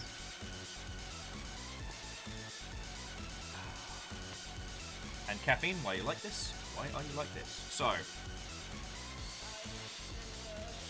little spray of water.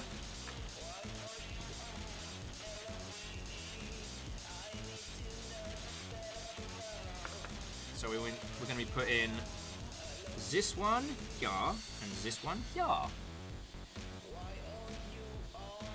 Now, if you want to be fancy, you can use pliers, but sometimes I find that I scratch the top of the sticker with the Inversy Percy pliers. So I tend to just use those for decals, which are infinitely better, but... So, little spray of water.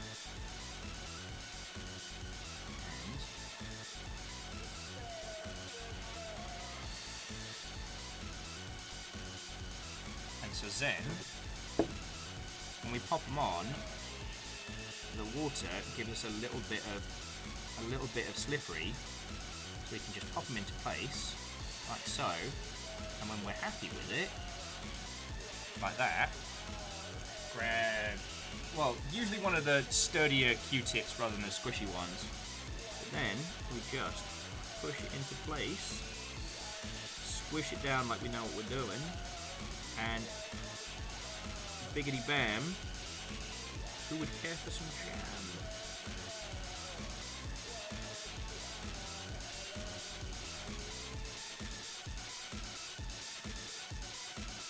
Boosh.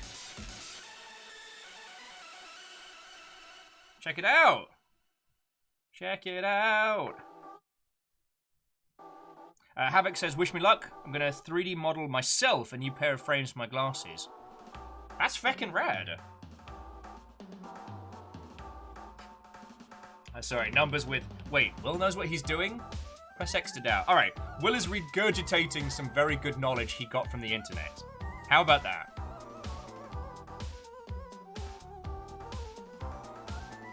Yeah. Try up all the pieces. Job's a good one. So yeah, hopefully you can use that tip to do your stickers without freaking out, because I can understand the want for that kind of perfectionist style. Like, believe me, I understand. Oh, adding Q-tips to the list. Alright, but try and get sturdy ones like this. The fluffy ones are good. They have their use. Like, standard out the store Q-tips, but you want these, like, sturdy mother hubbards. Alright, so here we go again. Yeah, using water around a PC is a fucking great idea. Good work, Dingus. I'm a professional. Professional mess. Fearless says they've got one of a few 3D printers that can print with sufficient resolution to make costume gunpla parts. Oh, you mean like the extra accessories and stuff? God, I might abuse our friendship if you don't mind. And I can give you money for materials. Because there's a few interesting Gundam conversion pieces and stuff. Like the Nether Gundam, which you can buy just the files for feck all. And then I don't have to worry about, like, shipping and whatnot. See? Look at that! Look how fucking shiny that is! I'll tell this! Linda, it's right shiny!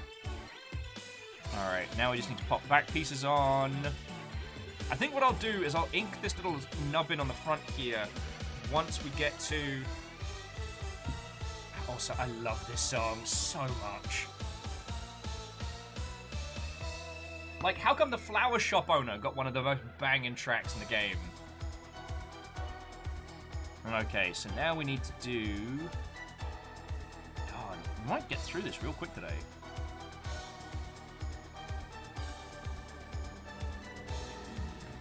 Oh, so Fearless, like, once everything's moved around, I'll be able to actually do airbrushing from here, because I got given a kit by Baron Sheep, so I'll be able to carry that through.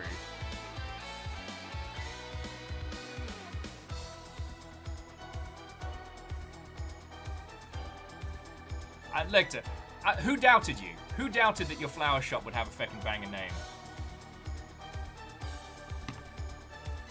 Points to the heresy. Okay. So now I need A25, A2, A5.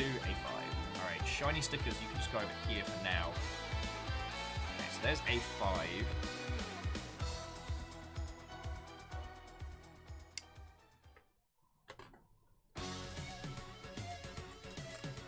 And look at this little happy face. Numbers. The soundtrack's from Everhood. And shocking, I know. I'm a big fan.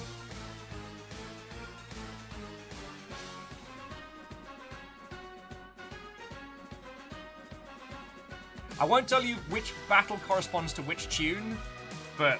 Oh. And Catch was like, out of nowhere, I remembered I needed to get back into Dead Space one of these days. And yeah, stammering, I will admit the tunes do slap despite how calm our day is. But... Okay. Alright, so I think we're building like 2 little side fins for the torso. But I'm not ready to be done with Everhood's soundtrack. It's so good.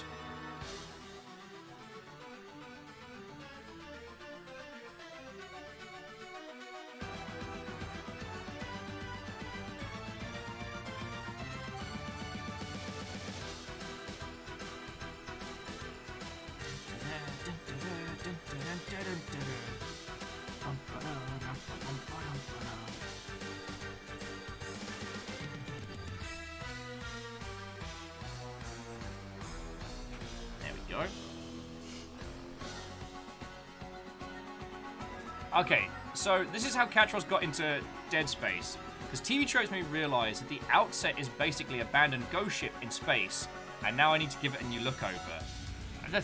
The setting certainly is.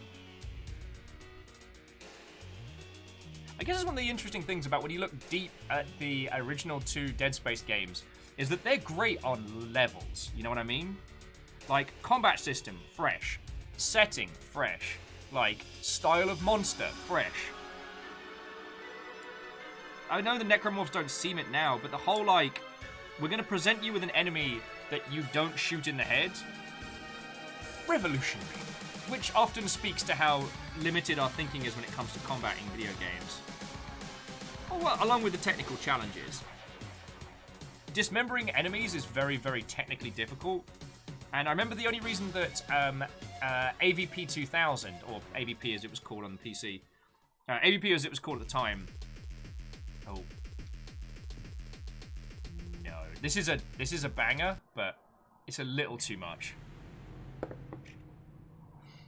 Okay, so A5. Oh, okay, so this is the chest piece. Alright, I get you. I get you. So that goes in there to give it that kind of, like, floaty look. And then we'll do the same again on the other side. Yeah, Wraith, I love that. That Dead Space and Obra Dinn are kind of from the same trope. Makes me real smile. Although I do feel that eventually we're going to need to have, like, a video games trope separate from a TV trope, because while there are some crossovers, the added level of interactivity does change the trope slightly. Stammering says, I need to get a new Gundam. Shelves not full enough. Stammering, did I recommend you a Gundam?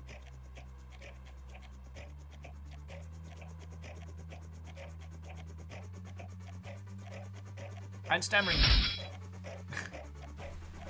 Oh, look, it's Tony Gundam Lavania! My name's Tony Gundam Lavania. I made the soundtrack that went to feckin' Gundam the Eternal Waltz, and it goes to loot doo doo doo doo doo doo. No, Tony, that's Megalovania. No, it's the opening theme from Gundam Wing. I tell you. And apparently, I'm also from Yorkshire. Tony, I think you might be lying there, mate. I think you might be fibbing to us. Ray's like, how many Tonys do we know? 3, apparently.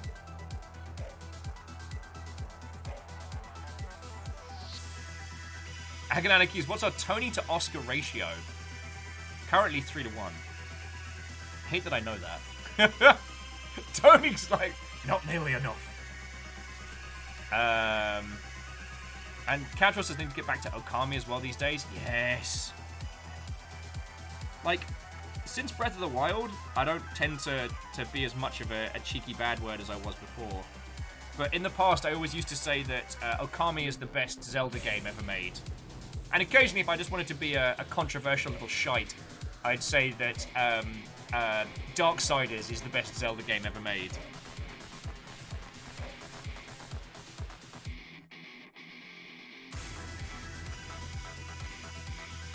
God, I remember this fight.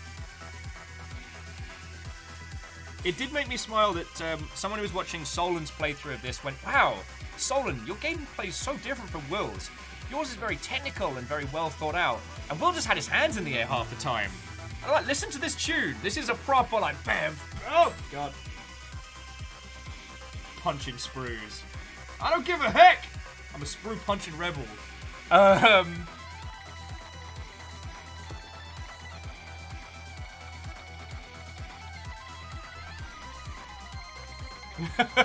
Wraith was saying, come on now, everyone knows Soul Reaver is the best Zelda game ever made. And, okay, Alnus, it is joking, like, I love the fact that Darksiders presented itself as this edgy Dark Lord, like, post-Spawn wannabe. But in reality, gameplay-wise, it's a fun and peppy Zelda game with a very broody protagonist.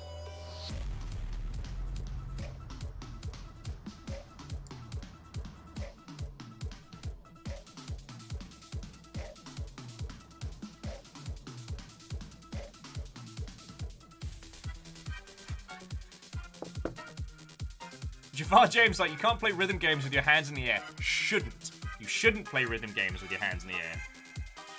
Don't let your dreams be memes, my friend. Ever since I watched, I believe it's the Megas, a team that used to do a gig where they would do live music accompaniment to a Mega Man speedrun. Like, they'd play the soundtrack live as everyone was raving out.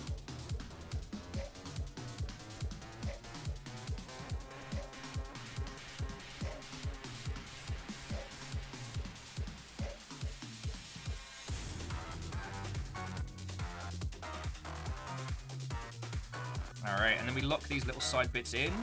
God, it's already starting to look grand. Feckin' wee! Martin says, to be a worse little shite, Darksiders 3 is the best Souls-like. I don't tend to take as much joy as I do in contrary opinions like I used to. But sometimes it's fun.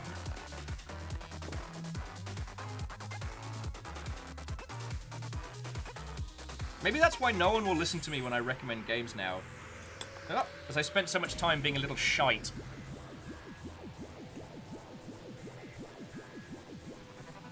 Oh, and Katros, thank you. Like I said, they're getting a bit chipped and a little bit long.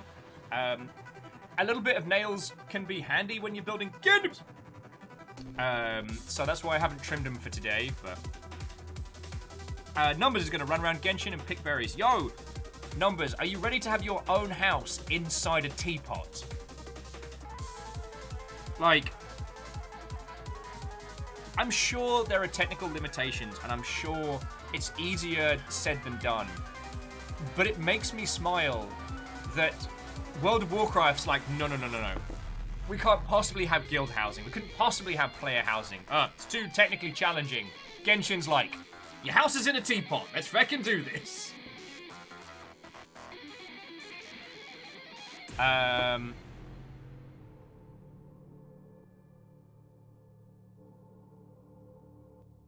Oh no. Okay, so Stammering was saying the last kit was going to be the big 1 to 60 scale unicorn, but it got lost. Oh. I'm trying to think, like, the most fun builds I've had have been the Iron-Blooded Orphans ones that have the internal skeletons, and the Mac Daddy, the RX-78 Mark III, not Mark III, version 3. God, love it. They supposedly did like a perfect grade one recently that looks incredible.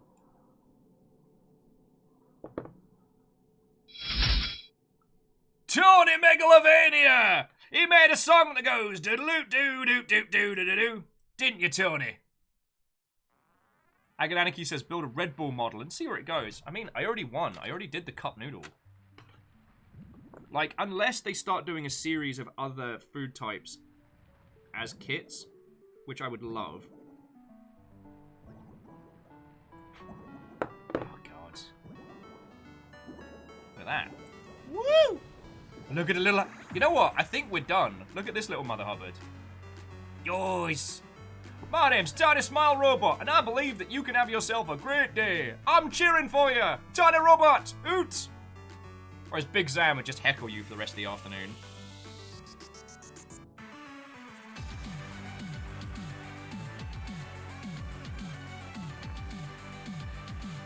Yeah, Smile Robot believes in you. Look at his little face. Kind of feel bad I've got to put a backpack on him now. Alright, did I miss anything?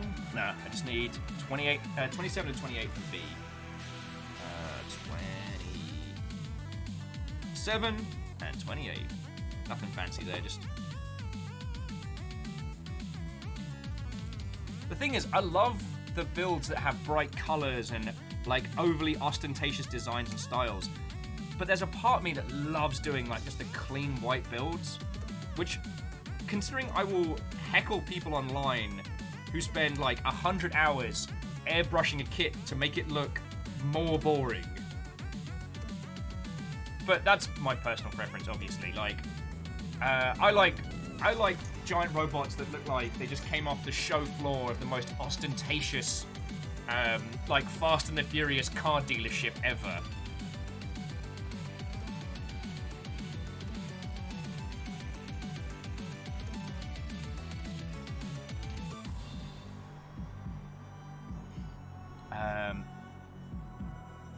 Stammering says Barbarous Rex is gorgeous, especially when you put it in battle pose against some others. Yeah, but it's so fun to build. The, like, behind the internal skeleton, like having an internal skeleton that you then put armor onto, I love those builds. J-Post says I don't really have a creative backlog. Tempted to make the challenge of sort magic cards, but by November, but that's a task that never completes. It's not impossible. Thing is, I genuinely enjoy categorizing magic cards. I find it very calming because it's simultaneously a great way to kind of like relive memories with certain cards, but it's also a task with such a smooth rhythm to it that there's plenty to do. Alright. Should be called No Nubs in November. Boof! Done it. Nailed it. Improved it.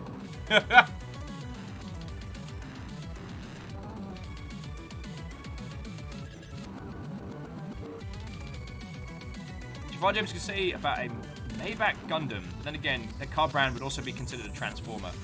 This is where I have to put my hand up and say I have very little car knowledge, so I'm going to say yes and agree with you. Oh. Sorry, this particular song goes places. I'm not quite ready for right now.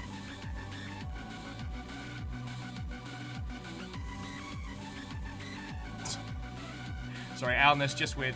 And just remember, inside every Gundam is a tiny smile box that outputs 5.2 gigawatts of power and enough radiation to fry the egg you ate for breakfast this morning.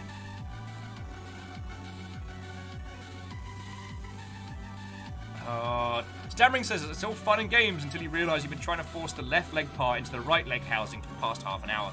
Knees. It's always where it falls apart for me. The feckin' knees. It's like, oh, I'm doing so great. This is all going so well. Huh. How come these legs aren't fitting together? Ah, no. I'll just force it. Bamf. Feckin' bamf. And then I'm cussing about knees on Discord. Like, during a lot of the Gundam nights, I've had to apologise for swearing. Yeah. Okay. There we go. Sorry, I know the track was getting a bit scritchy. That track slaps, and it slaps the scritchy, weird effect are part of the game. Yeah. Katros is like, cue Vegeta scream, right? Then having to, like, unmake an entire ass leg because you put the knee on backwards. That doesn't get old. That doesn't get old. Wait, no, what's that other thing? It gets very old very quickly with a massive amount of infuriation. Alright, I see you, Nobs. I see you. Ah! I think your rage broke, Vegeta. Why do they keep kicking me in the dick?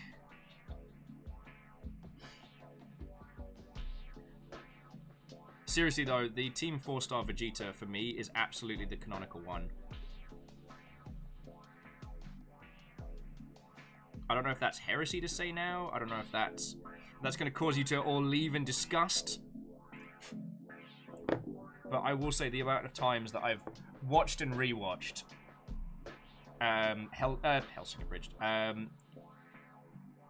Dragon Ball Abridged, and it's gotten to the point now where Team 4-star are doing content based on those characters that isn't directly taken from, like, redubs, and it works. It still feckin' works. And that's incredible.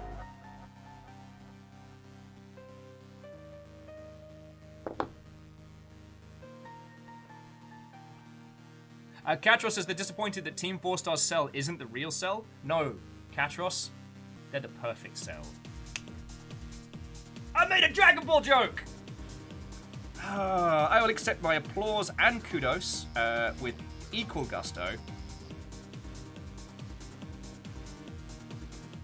Oh, Nomnom's like, I grew up with the completely other dub, and I think Team 4-star's Vegeta is the canonical one. I'm glad we're all I'm glad we're all in agreement. I knew the Longship was a group of people with taste, and now I've confirmed it.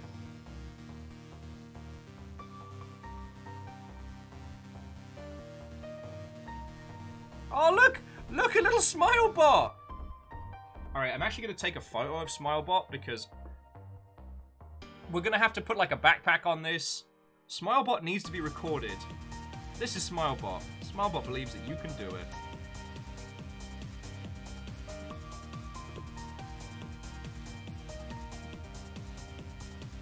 Tin Servo loves you. Hey, Jaralan. Remember that time you sent me a Gundam kit? Just one? Remember that time? Look at me now! How are you doing, friend? Yeah, Ikoa, the Gundam's pretty much done now. Like, anything else we do to this is going to detract from Smilebot.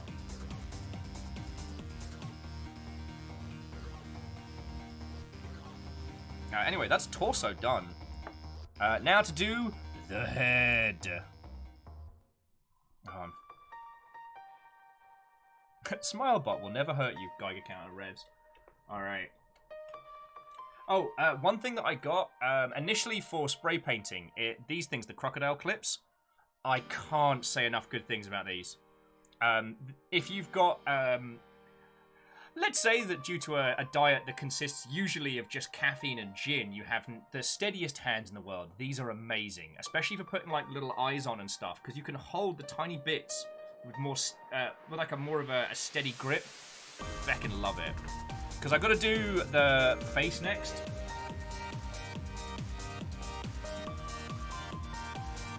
God, this whole segment, the tune is so good, and I don't know if you all saw me, like, we were playing this, and I'm raving out at the same time. I'm just streaming tears.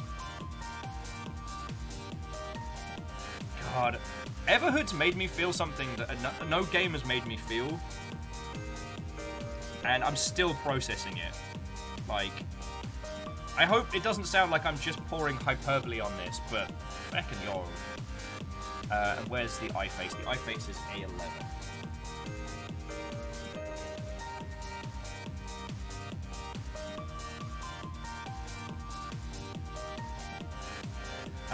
Okay, so Catch also says, fun fact, neither Dragon Ball Z nor the OG Dragon Ball anime really got dubbed in Swedish. All we got was the DBZ movies, direct to VHS. And I only know that because I googled out of morbid curiosity and the dub is dreadful. Oh god.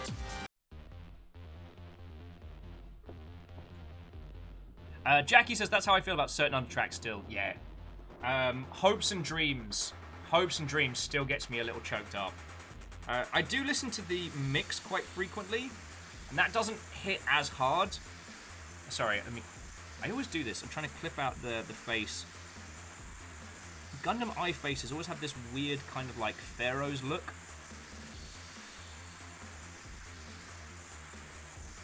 This is gonna be some fiddly ass nonsense.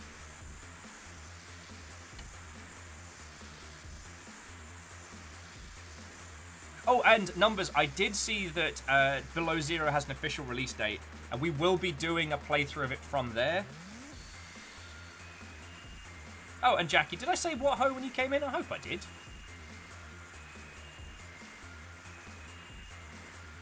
Although, okay, so, because Jackie was saying, like, Team 4-Star, there was some interesting discussion about this, and it's interesting when you think about how a lot of the best English dubs came about is not too dissimilar from how Team 4-Star get to do their stuff. Now, they get to re-edit, which most dubbing teams don't get the option to do, unless it's something that affects censorship. There's a few instances in the Evangelion original English dub where they changed the edit to make it fit better. Sorry, I used to watch the DVDs and VHSs on feckin' loop. I used to have white guy insomnia back in my my mid to late teens, so I'd watch stuff to fall asleep to, which I do now, but that's due to different reasons. And one of the things that was really interesting was hearing the voice actors talk about how, because a lot of them were bilingual, they watched and rewatched the Japanese versions to get an understanding for it, and so by knowing the story, they were able to convey parts of the character very, very well. Because as the Japanese team were going through it, they didn't have the same time, the same budget. You know, the dubs for Evangelion could come out whenever, because the fan subs and the bootleg VHS were already everywhere. So their job was to beat the fan, or the bootlegs or the pirated versions or the fan versions, was to beat them on quality, which they did. I also feel like, not to turn this into the heresy hour, but the same was very true with Cowboy Bebop. Like, the English language cast got to spend a lot more time with the characters and with the lines, and I think the care comes forth. As opposed to, like, a lot of the early dubs, which were done in, like, 2 or 3 days, with little to no information. I remember watching a TV show and how they did the dub for the original. Okay, not the original, but the Monkey series that came to the US, and how they literally just sit in a booth with it playing in real time, and they do like one take and go. It was like, feckin' yo.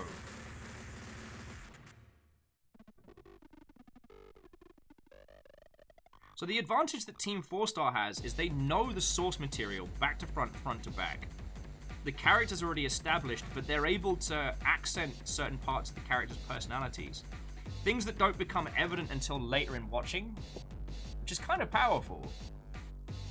Yeah, as Numbers are saying, having the understanding of the full breadth of the character's arc can affect your understanding of the character. And especially if you go full method, like, that means you can absorb everything. Which is feckin' cool. Whereas, like, the Japanese animation industry is very fast. Like, you know, they're banging out episodes on the weekly, and the production schedules can be very, very brutal. Which means that a lot of those voice actors not only have to be very good, but very fast. And I don't envy them. But then again, I'm getting to the point now where I can recognize different Japanese VO actors. So I've officially been doing it too long. It's like the guy who plays Gintama, and God, there's one other guy I can always hear. Like the dude did Aramaki back in the day. Alright, so here's the cheeky tip. Put the little eyeball face on here. Woo! Look at that. Numbers like, you're now getting to that point. I did it 15 years ago. Hey, I had a break, alright? I dropped off the anime scene for a while, apart from watching Naruto and Bleach back when no one was doing simulcasts, and you could just watch them on YouTube the day they came out. Well, the day that the fan sub was finished. Alright, so we've now sprayed our little face.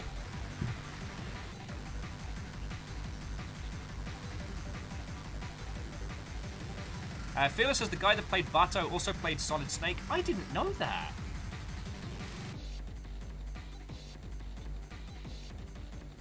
Alright, we're going to keep these stickers for a couple of things. Alright, we've done our little water trick, so we can take our time, position the eyes nice and easy. God, eyes are always the one that make me nervous. Because you get them wrong, and then you have a... You can usually cover it up with a bunch of little tricks, like squiffing it sideways. Or, if you've got a steady hand, what you can do is feck the sticker. Just go in there with, like a metallic green paint and ink. So fill the rest of the outside with ink, so you don't have to worry about going over. There we go. Look at you. You glorious Zorro, Mother Hubbard. Look at all spangly. Number says, oh yeah, that the guy that played Bato. Vegan says, Mike, aka Gabe of Penny Arcade, recently finished watching the first episode of OG Gundam. Huh. If I could get onto Twitter, I think I can just look at.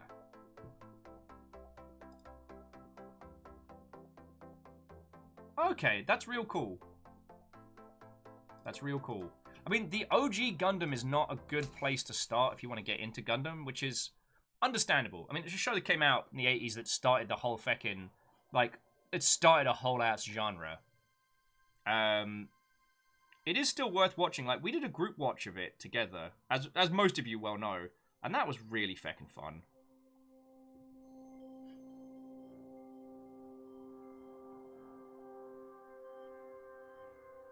Oh, way cool. Phillips is saying got Jerry into Ghost in the Shell back in the day. That's way cool. I mean, I've already told you all my Animu introduction story, right? Yeah. Oh, okay, so let me tell Numbers' story. So it's a fantastic story about the development of Metal Gear Solid. Earlier on, there was an idea of having it all be in Russian. So the Japanese actor for Snake took Russian lessons and really dove in. The other actors didn't want to do it, and the idea was scrapped. But Snake kept injecting random Russian into his takes. That's cool. That's feckin' cool. Alright. Who's that Gundam with a tiny, tiny face? It's Stargazer Gundam with a tiny, tiny face. Everybody! Hey! Fred, how you doing, buddy? What ho and welcome. We're making Gundams! I'm building this today, the Stargazer Gundam. And it's officially the start of our whole No Grey in November thing. So, the goal is to get all of our model kits, Gundam kits, Lego kits, whatever, built and done by the start of November. Which is an easy task for some, for others, less so. Okay, so now I need... Oh, 17 and 18, that's the face. Alright, I'm going to have to clean up the inking that I did. Oh, wow, we got through the whole of that. Alright, give me my Sonic Jams. That's what I want to listen to next. That's a little bit chill, a little bit chill, a little bit peppy. Fred's like, expect a new Gundam on the last day of October. Why, Fred, we are friends. Why would you sabotage my attempts? Why would you do this?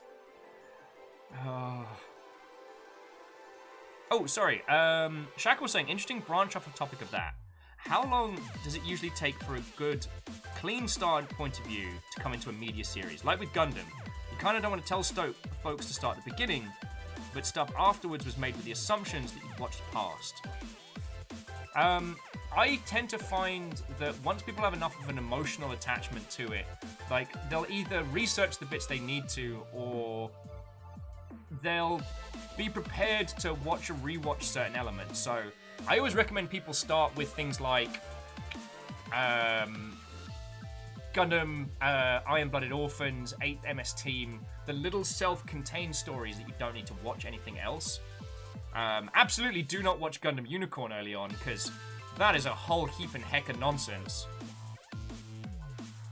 Unless you've watched all of the Universal Century stuff.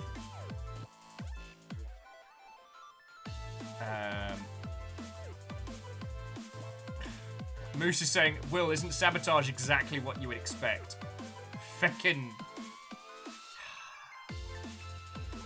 Yes, you can have that one, Moose. Oh, and Stammering and Bacon were just remembering early Toonami stuff.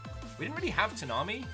There was Animu on the Sci-Fi Channel in UK and Europe. And Channel 4 in the UK would often put on some of the classics, so that's how I saw, I want to say the original Blood the Last Vampire, and a bunch of others. I had them all recorded on VHS for so long. Alright, I gotta do the face now. Welcome to Fiddly McNervous O'Clock. Boy, sure I'm glad I drank half a pot of coffee before doing all this fine handwork.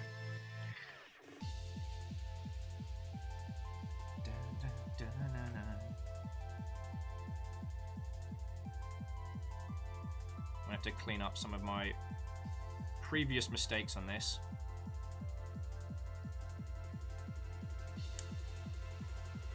Boop.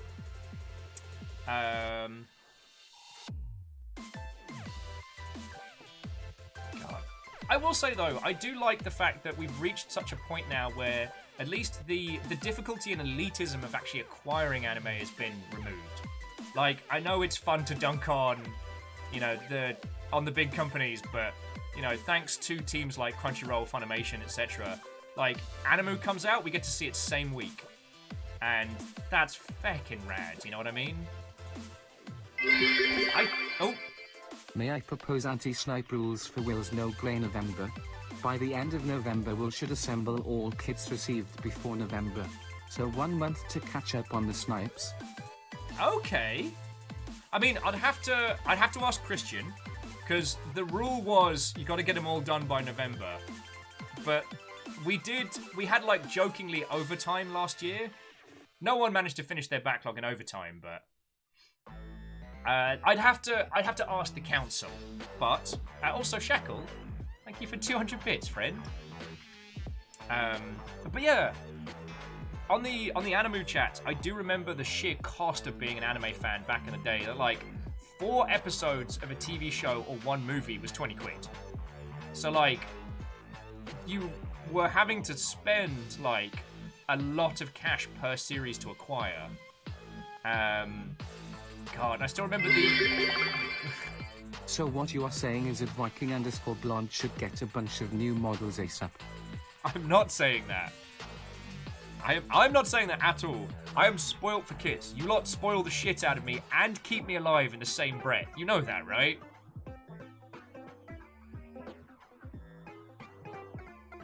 J-Bo says, I'm guessing the other people in No Grey November don't have entire teams trying to break them. I can't comment as to the other contestants. However, Christian definitely has a lot of minis. If you have a look in the No Grey November channel in Discord, you can see his backlot. Ah! Ozymandias, what ho! You know what? I was going to try and turn that into a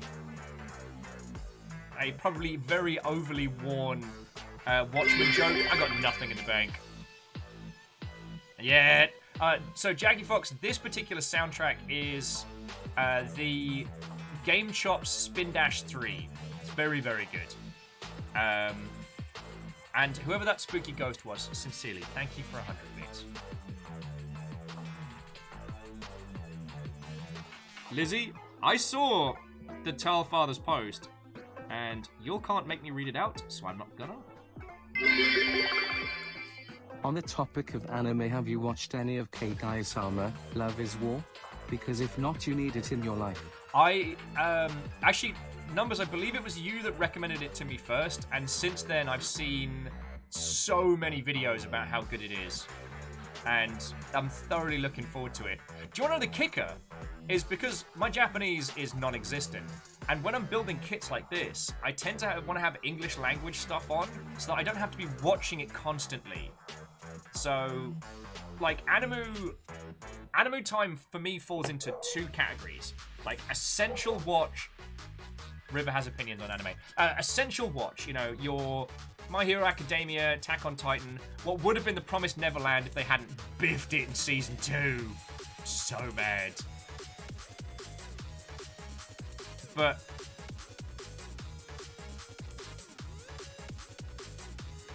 the other kind is like your Black Clover, your I can't sleep, so I'm just going to put something on and... What? Threim, that's the thing. Love is War is definitely going to be in the essentials pile. Defend the house, River!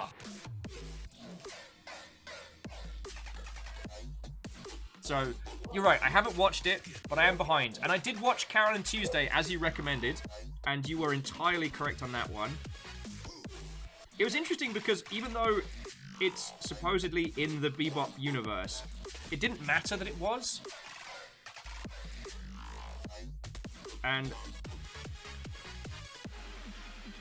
I thought that was very, very interesting. Yeah, it's adorable, it has good music, but it's also a very human-level drama about, like, super musicians in the future, which is incredible when you think about it. Yeah, Clank, River does have strong anime opinions.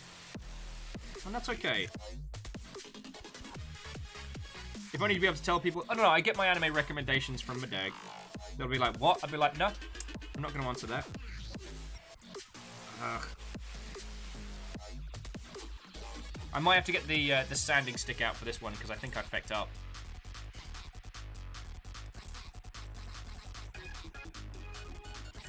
Yeah, I think I fecked up on the chin straps.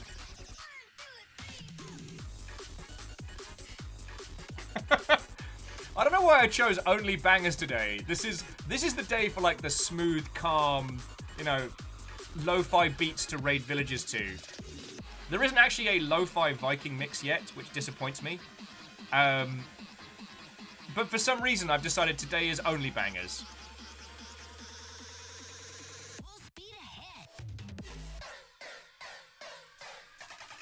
Alright, so these little numbers up. Might actually wait until it's assembled before getting rid of those to give the helm kind of like a nice, like, cohesive flavor to it. Now, if you want to be really fancy, alright, let me show you something I did with the Cubely. Because if you check out Cubely's head, look at that. Nice and smooth, no seam.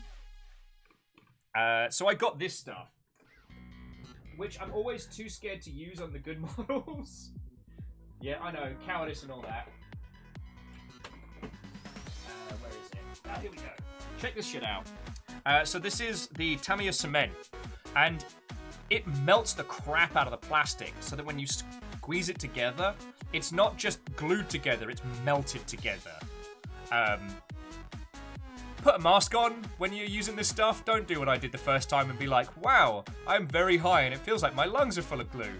But it does a great job. So what you can do, put a kit together like that, and then afterwards sand the shite out of it so you get this absolutely smooth like look too.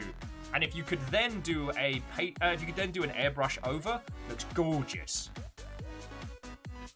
Yeah, Shackle, I know. Sometimes I don't think things through.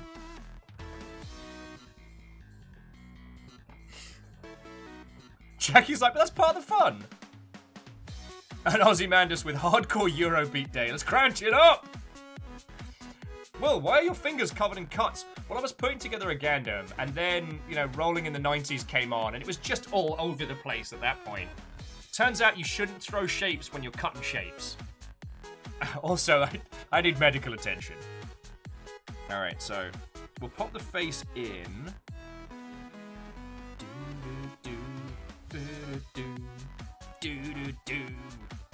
God, I still remember playing this for Caffeine and Caffeine and Ket repeatedly on the drive to TwitchCon. That was still funny as feck. Okay, so good news. A couple of them are covered, so that's fine. This needs some trimmage. Like topiary for your giant robot. And I need to put a sticker over that. All right, so I'm going to clean up the etchings on there a little, and then I'm going to clean up the ears and go from there. Miyaki Sakura says, an unrelated reminder: use proper masking and ventilation when dealing with craft fumes. Yup. I actually have a proper ventilation mask over that way, which I should use more. I totally didn't buy it in case we had to go back down to Capitol Hill. Or up to Capitol Hill. Not at all. Might need to bust out the standing sticks in a second, though. And try and clean as much of these ears off.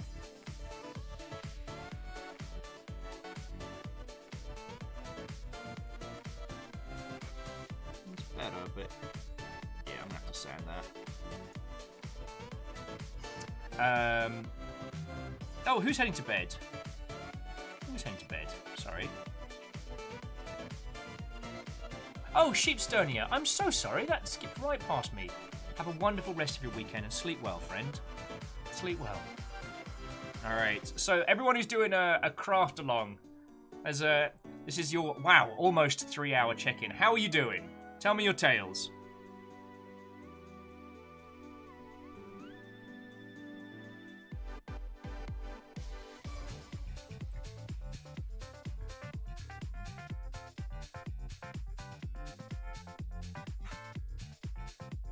Miyaki Sakura says they've sat in their cosplay workshop. They've sat in with many a cosplay workshop discussion. The stuff they work with scares me. Yup. But like, if all handled carefully, it's fine. Alright, where's me removal pen? Alright. And if you haven't seen this, this is feckin' glorious. So it is like enamel thinner, but in a pen. So it's like lighter fluid or what have you, and it's great for removing overspills on ink and cleaning stuff up. But it's in a pen. It's so good. This shit's fucking transcendent. So I want to clean up this little like Gundam ears here. Just pop a little on. Go on in with the Q-tip, and it's like, oh hell. Will, how do you get such clean inking lines? Oh, maybe I'm just that good. I'm not. I'm a feckin' sketchlord. The amount of times when I will ink in the details when I am shit-faced, and then sober Will has to deal with the aftermath. But it's made me better at it, so go figure. Who wants to sing? Oh, Cryosticks, thank the host. Numbers like lighter fluid, yeah, well, it's anything that you can use as like a white spirit for cleaning. Initially, what some people will do is have a little bit of white spirit, dip the Q-tip in, and then do a little bit of cleaning, which I was doing, but I found to be just fiddly as. And so I found these things online, and it's been feckin' transcendent.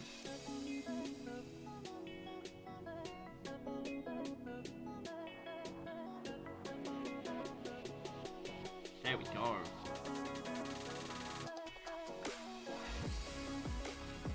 God. Sorry, Sonic 3 is one of the games I probably spent the most amount of time playing as a Wiian. I'm not sure why Sonic 3 specifically of all the like classic era games, but it was one that I played and played and played. And so this mix is like nostalgia twinned with happy feels. Ah, to Lord Anubis! It has been a long time. How are you? We're building Gundams! So, what? Oh, Anubis, you just doing a drop and run? Okay, well, if you are, have a lovely rest of your day, and I hope your stream was lovely. To those of you who have just joined us, welcome! And to you, I place a challenge. Do you have unpainted miniatures? Do you have a Gundam kit or several glaring at you from behind? A Lego set unbuilt? Craft supplies going unused? Then I challenge thee! Join us! My friend Christian, who runs a little yearly thing called No Grey November, has essentially joined forces with the Longship. It's something I did last year. And the idea is that we're going to finish all of our minis, models, kits, what have you, before November. And that's the goal. Oh! Jackie, that's fucking cool of you! Jackie just gifted a sub to Rogue Keychain. Jackie getting your house Carl Hunts in there. Jackie's like, saw someone without a sub. Well, sincerely thank you, alright? Vanderby says all of them? All of them, alright? So, I have a lot of Gundam kits behind me. I've got just shy of 30. And I do have a couple coming from Japan at some point, because last August I got drunk and ordered them, and they've just... they'll be showing up at some point. Yeah, Rogue Keychain, you've already been in... I don't know. Would anyone really call us cool kids? I don't know if we can take that title. Sorry, Rogue Keychain was saying, is this Game Chop's Mr. Needlemouse one of the Spin Dash albums? Yeah, it's Spin Dash. It's Spin Dash 3. Which sounds like a build name.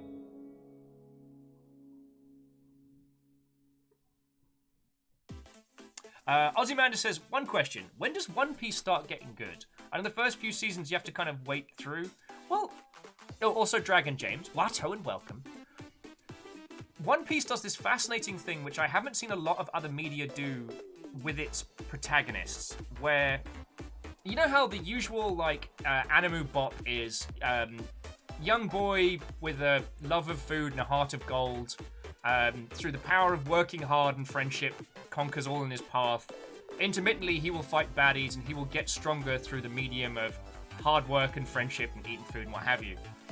One Piece does this fascinating thing with its narrative where all its protagonists, at least to start with, are horrifyingly powerful. But you don't realize, because... it's as they progress through, like, the original arc that they're introduced to things that are strong. And I find that fascinating. Because that's usually like a villain's arc. Like, you don't realize how scary a villain is until they encounter a really violent good guy.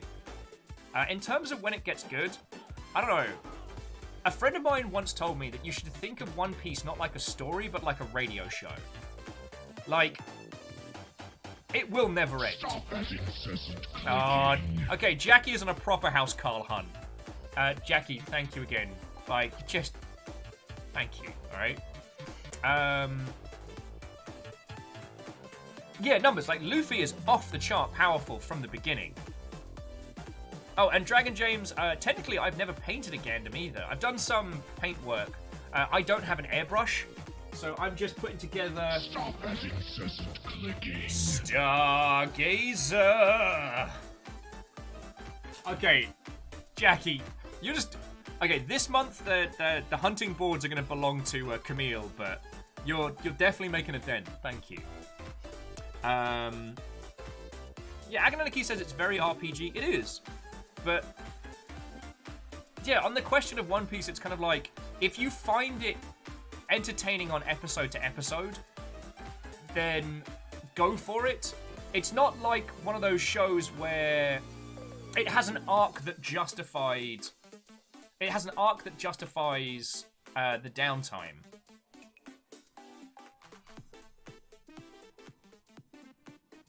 Oh yeah, and Roki, it's the, well, as you know, it's the Dead Cells animated trailer, which is one of my favorite assets that any company's put out. God, I'm so easy at getting distracted today. Oh, and I did a great job on the... Alright, yeah, I need to bust out the sanding sticks. Like, I'm not usually this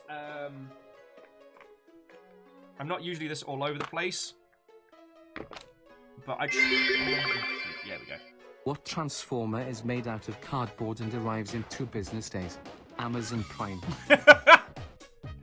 You can actually get some cute little robot models based on, like, Amazon box stylings. They always look feckin' adorable. Alright, so Dragon James says they have 2 custom builds. Go you. God, I haven't done any kit bashes or any real custom stuff. I've just been working through and, I guess, learning it. We're going to be moving around, like, the stream setup over the weekend, which should give me some free space and should, fingers crossed, allow me to set up, like, a little airbrushing station. Vanderby says, is there a version of No Grey by November where I can define a subset? Well, oh, and Dragon James, thank you for the follow. So, Vanderbeest, here's what I would say. Join it and aim for it, because, like, to aim for the impossible, you may achieve the exceptional. Like, if you have a backlog of minis nigh on impossible, that's...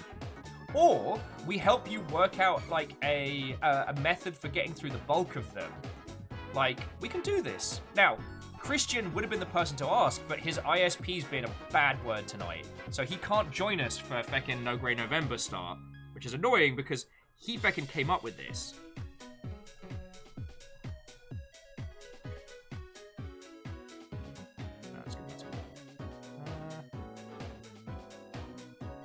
Yeah, he came up with this, so... Oh, and Punfector, welcome back.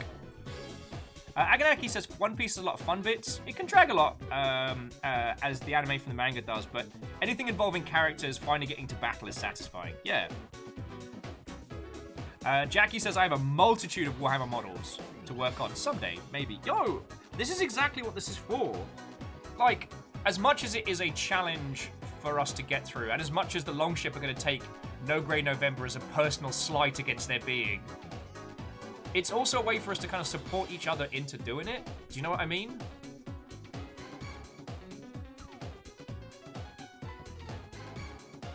Oh, and Punspector, I'm going to have a look into what was going down. Like, the other room's cooler with slightly better airflow, so... also, going to take the opportunity just to give it another clean out. I do that pretty regularly, but... yeah, it might need another run. And as we have noted, the thing about the Blackout Club is it's very GPU intensive. Not too much to the detriment, but it's one of those games that makes this PC spit out heat. Do you know what I mean? So Jack was saying, the motivation kind of fell away when the local gaming store changed things up. Well, come join us on the feckin' Longship, yo. Like, it's not like any of us can go into any model stores at the moment. Lost Flower says he worked more on the Exeter repair version. Ooh, that one's pretty.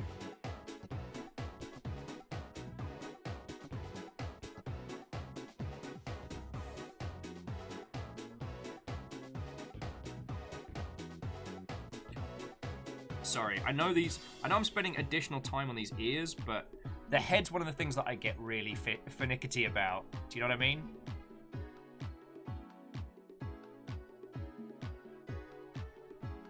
Yeah, so on the One Piece subject, if you think about it just like some background noise to listen to while you're doing stuff or watching stuff, then it's great. I can't tell you if it's worth all the time under the sun, and I can't tell you if it's ever going to actually end.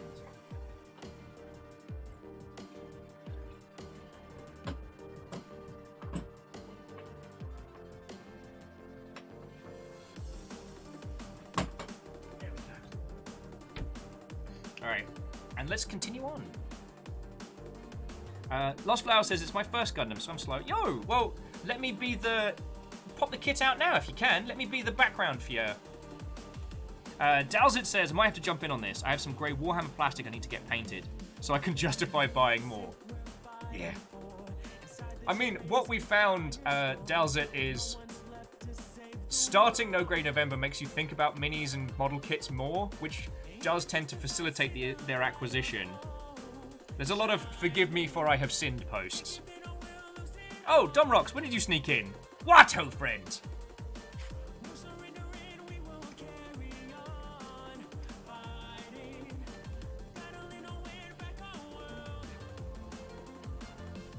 Stammering says, oh, wanted to get into One Piece but about 900 episodes behind. Well, like I said, don't think of it like that. Just think of it like background radio station stuff, you know? It'll be there if you need it. Also, if there are any of you lovely Mother Hubbards I have not yet met, let me know. I will introduce myself properly rather than being all like snip, snip, snip, Gundam, Gundam, Gundam, talking about Animu, which I currently am.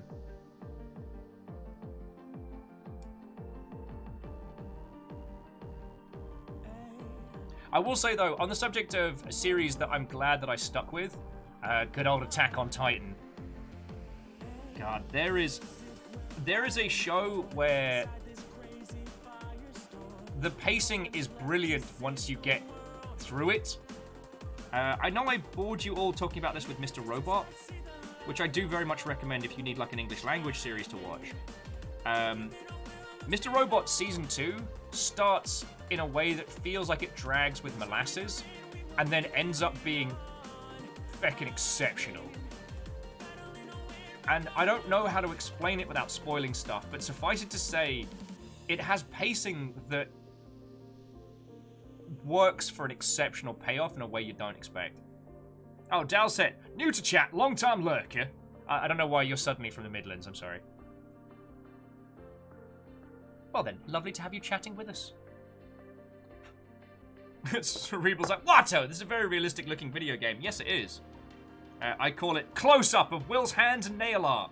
Oh yeah, and if you haven't seen it, friends, I guess partially due to lockdown boredom, but I've been taking the leftover water slide decals from my Gundams and turning them into nail art. So these are all the little do not open hatch if hot and like safety instruction ones, and then the 96 because no one makes a 69. Like some Xeon stickers, a couple of shiny silver ones. Sorry, decals. I tried it with stickers, but stickers are too thick.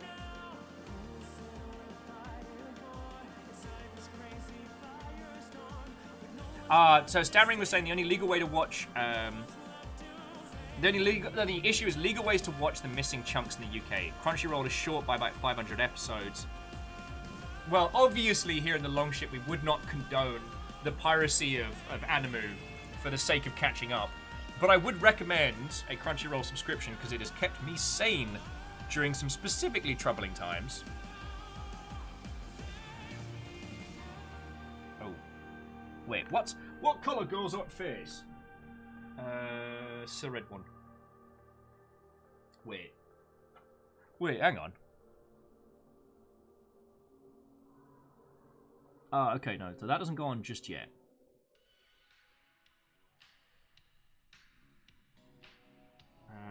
Okay. They do not make this easy. Alright. I'm gonna try and do this sticker, like, first time, every time. First time, every time. Here we go.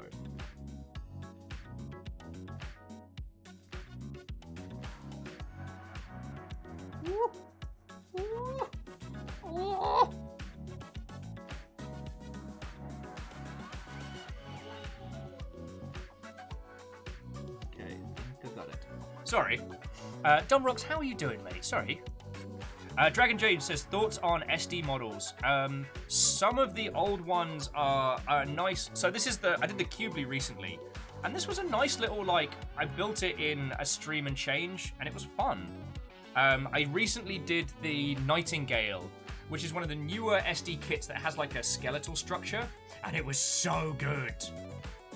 Yeah, the SD Nightingale kit was fun to put together. It looks great, and it didn't take a lot of time. So it was a lovely little, like, I can do it in an hour and change, you know? So Dom says, good, back in the office. So that's been kicking their ass lately. Oh, no! Catros says, I don't really want to try and drag up Needless Shite, but didn't like Attack on Titan, and its maker left me... Ah, yes. Yeah. Honestly, I gave up on the manga wholeheartedly, because the manga is a hot pile of trash, but what Gainax has done with the source material I really like.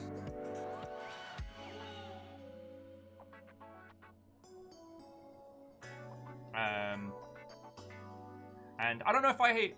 Yeah, you're right, Katros. This isn't a today topic. Sorry, but I hear what you're saying, and I'm not ignoring it. Let me get this sticker on. It's one of these little, like, fold-down ones. Q-tip. Oh. I'm not really a fan of, and I could probably get rid of the sticker and do like a paint over, but that's a lot of. That's something I might, like, come back to after without you lot, because doing, like, the little thumb paintings and stuff can be tricky. But that'll do for now. That'll do, Pig. That'll do. And I need something from C as well. I need the little nubbin. Excuse me, have you seen my nubbin? There it is. Dragon James says, I had some give me a little trouble because I like working and building SD models. Well, I know what you mean. Like, as much as I love Tiny Big Zam, Tiny Big Zam was not fun to build. Tiny Big Zam was a lot of swearing. And, like, some of the SD kits are very, very old. So it's like old plastic, old style of building. That's why, like, when I got to the Nightingale and I enjoyed building it so much, it was like a little experience. Now, I am obsessed with the Nightingale as a design, and it kills me how expensive the Nightingale kits are. Because they're not super duper high quality. They're not like the massive, like, Gundam Sentinel stuff, like the Deep Striker and things like that. But I love the design. Katros, oh, which was the build with the fiddly tube needs? Oh, the Psycho Zaku from Gundam Thunderbolt. I thought I was going to lose my absolute temper. It has these fake heating tubes that have like a crinkled plastic cover. They split almost every time. So mad. So mad.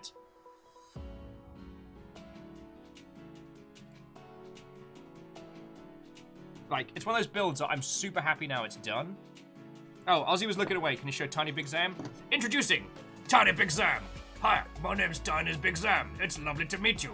I sometimes kind of sound like Strong Bad and can be found in places you do not expect. I'll probably be on TikTok one day. Who knows? And, I mean, it's so cute. And now it's done. I love this. Big Zam's just... Sorry, don't get me talking about the arty fartiness of Gundam designs, because I will be here all day. Big Zam is a terrifying machine that looks like a great big clamshell. It's a giant mobile armor built around one gun. It's the Animu Warthog. Ray says I would download TikTok for Tiny Big Zam. Alright. Then Tiny Big Zam you shall get.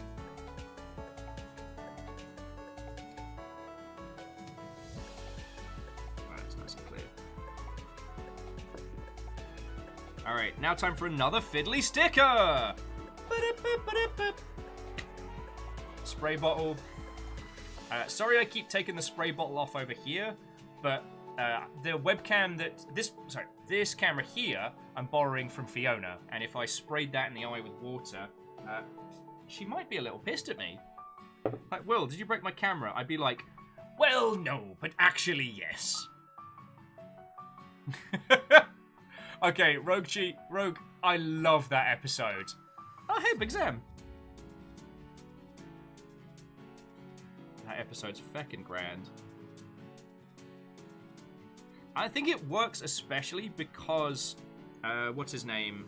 Dan has no idea, like, the history behind a lot of them. Alright, so because it's nice and wet, we can move it around.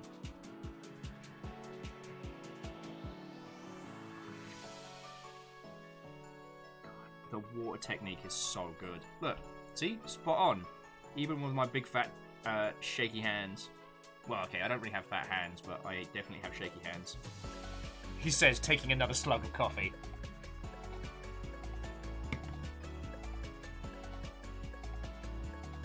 Volcanos says lunch and longship crew. It's a good thing. God, I should start thinking about lunch at some point.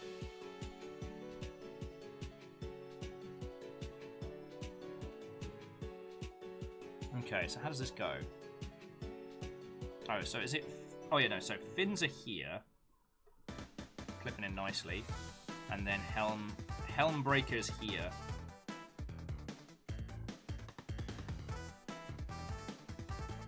Yep. God, so fiddly!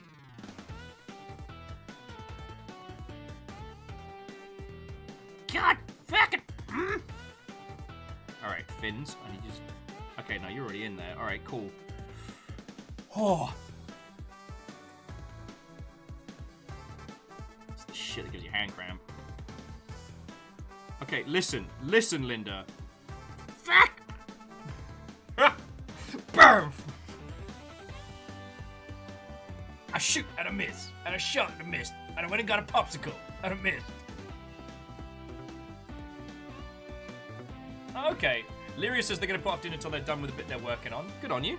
I'm not... Okay, not good on you for skipping food until... But that's dedication, Holmes.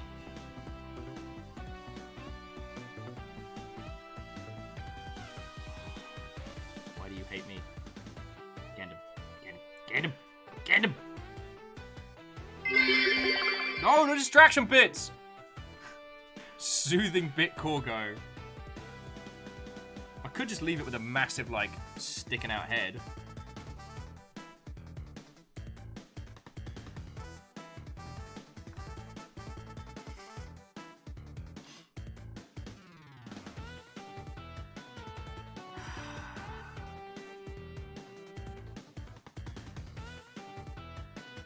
It's like, I just keep thinking, like, what have I done to deserve this?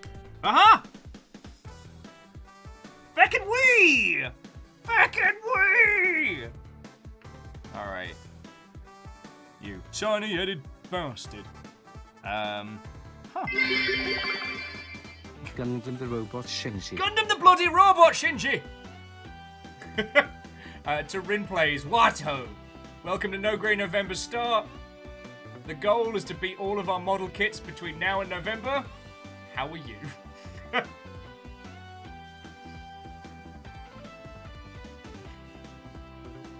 Sorry, just nom nom with Tony Megalovania has to do what they do.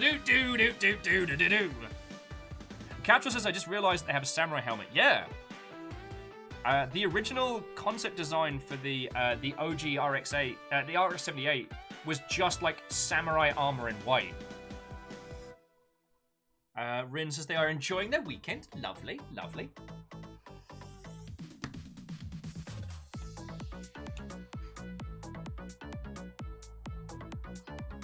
Alright, so our tiny robot. Our tiny robot has a tiny head. There we go!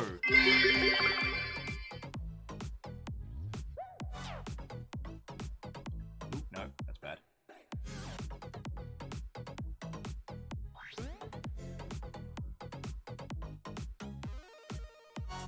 No, that's intentional. Okay, cool. Alright. So, it wants us to build the gun next, which is weird, because usually they wait till the end before we start putting guns together, but whatever. I'm not judging. I've got to clean up a little bit on the pistol, so that's fine.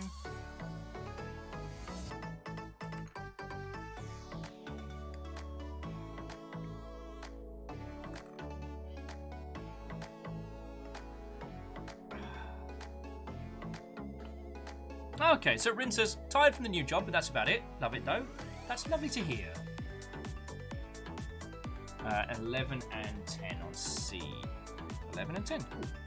Oh, that sounds way cool. I'll have to give this an ink as well.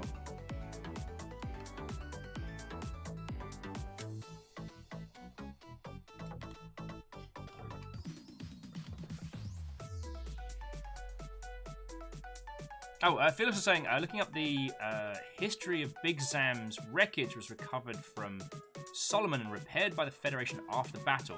They were going to display it at the Island Fleet Inspection, mostly as a propaganda move. Anything Xeon we can appropriate, but it was blown up for good before it could be retrieved when Gunno nuked the fleet. Oh, word.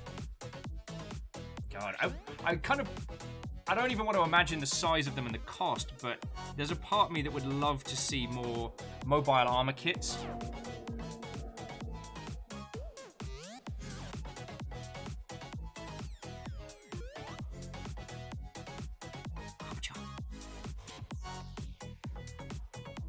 probably have to sand down the end of the barrel, but that's a later problem.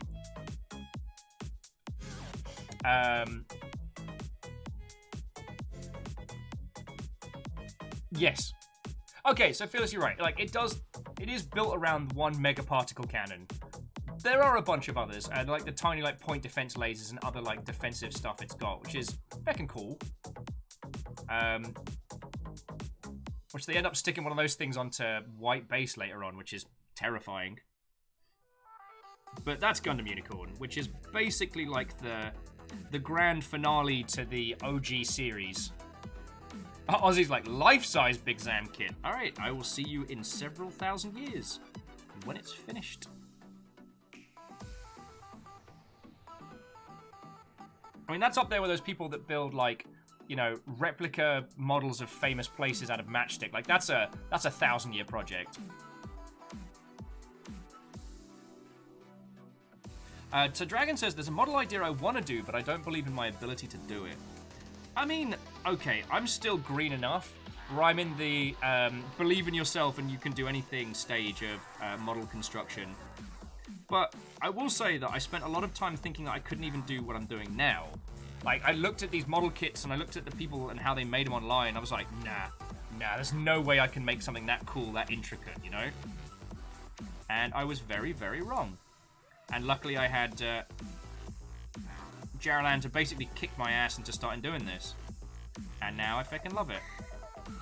And it has kept me sane during these crazy times, you know what I mean? Roki said, fun fact, Custom built a globe that was the first Golden Ring special stage. The faster you spun the globe, the faster music would play from the base. That's kind of cool. A little bit haunting, as that particular stage still haunts me. Also, Bobcat, nice.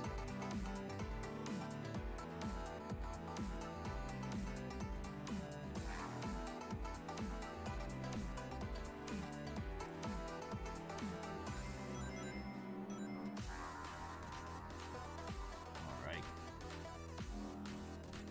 No more knobs. Look at that. Nice and smooth. Alright, the handle can definitely use some love, but that's later.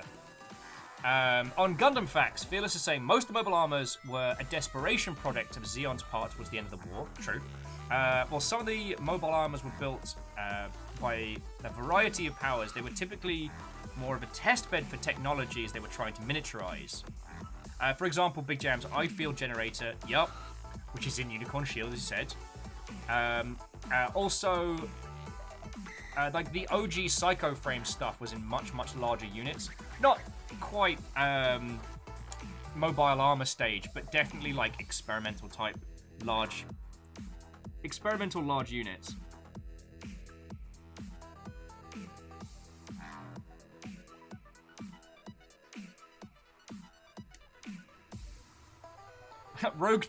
Rogue, you can't be telling us your $1 million idea. What if someone gets ahead of you? Rogue saying, $1 million idea. Trash cans with hooks at the bottom that hold the bag. So you just roll it in and it's all... Yeah. But the thing is, you've said it out loud now.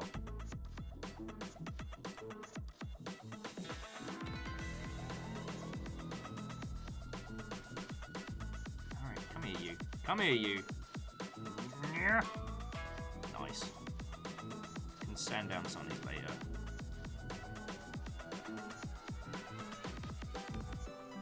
And if any of you are watching this nonsense and being like, oh hey, I quite like the idea of getting into kingdoms, do ask, because while I'm by no means an expert, what I can definitely do is provide you with enough info to get in the door. You know what I mean?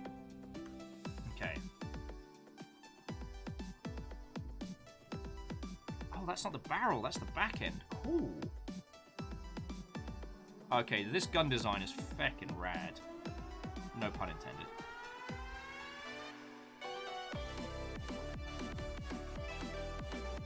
I'll have to clean up the hilt and the handle and stuff, but God, that looks real pretty.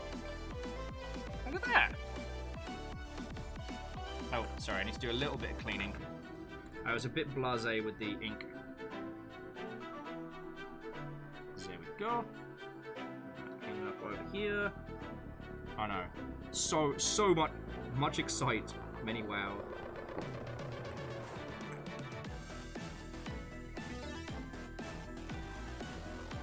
Woohoo! That cool kid pistol. I might do some like inking, because there's like an indent on the barrel and a dot there. I might ink those. Actually, I should do that now so it can dry while we're talking. Statring says, I wouldn't mind suggestions. Seen a few, but I'd welcome some to my list. Well, the one that I got for Lecter, the Jet Fighter styly one from I've been using my wish list basically as a kits to recommend, kits I want. Now, again, I said the Barbatus. The Murder Goose was a lot of fun to put together, and I think that one's still in stock in a lot of places. Oh, excuse me. I'm trying to remember which one yours is, Lecter. I'm trying to remember the name of it, because I'm drawing a blank right now. I used to be able to search new type by series. The Kyrios, thank you.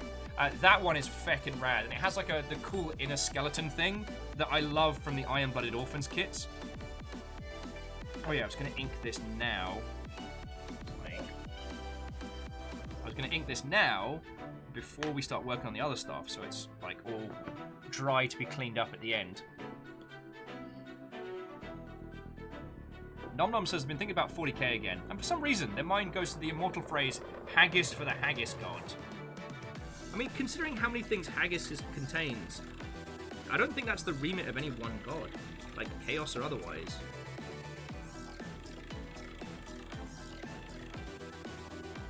No one man should have all that Haggis. Oh god, Imperium of Man said that. There we go. Yes, alright, there's no way this camera will pick up the detail, but trust me, the detail looks great now. Just need to let it dry, and I can clean that up later.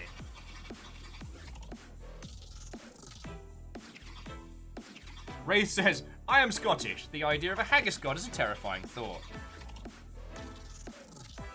Lyrius, I'm absolutely going to be streaming for a while. Like, I don't know if we'll get this whole thing built today, but I'd like to. Like, I have no plans today other than doing this and hanging out with you lot. Once I'm done here, I'm going to take some pictures of, like, the setup and everything before we start kind of taking down to do the big move around. Jackie says, I miss eating haggis. Haggis gets a bad rap, but I've had good haggis that was damn near transcendent. Alright, so, I'm not sharing this with you. Alright. Alright, so, stammering. I'm sharing this with you. So, stammering, if you have a look at that link that's procced, yes, I know it's from my wish list. No, I'm not asking for anything. You've all spoiled the shit out of me.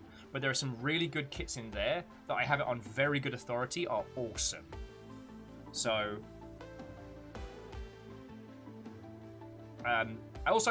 there's the Verkai ball in there, which I love the fact that's a thing that exists. Aw, an Ozymandias, that sounds adorable. Is it like little kitty sleeps? I mean, we've got River here, and she does the most adorable, like, chasing things in her sleep. Ah. God, I love that dog. Okay, so next bit, we are starting right arm. Here we go. D19. Here we go.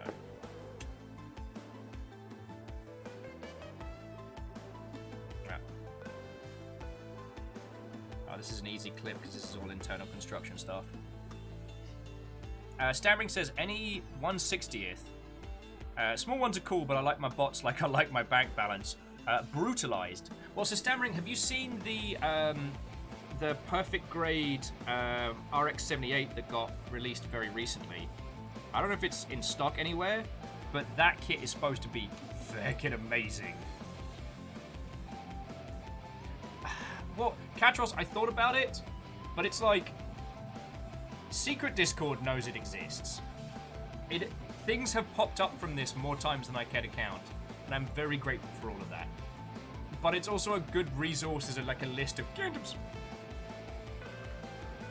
So like I could pretend it's not there and try and hide, but we know how that turns out. And I need 13, which is over here.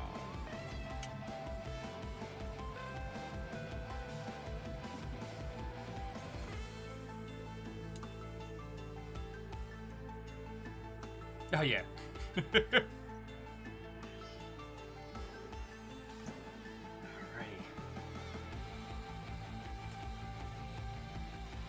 Stammering's like, it's gorgeous and what? Hey, you know what a perfect grade costs. You want me to recommend you perfect grade? I'll recommend you perfect grade. You want me to recommend you affordable stuff? I got you. You're giving me a lot to work with here. You want a giant model that's affordable. At that point, like... Actually, I can't think of anything.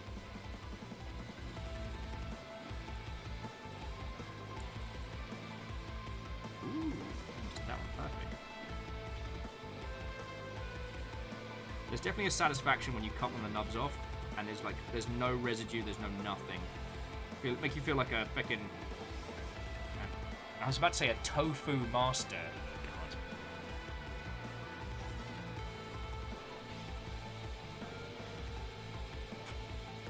Right. A little trim there, just a little one at the top.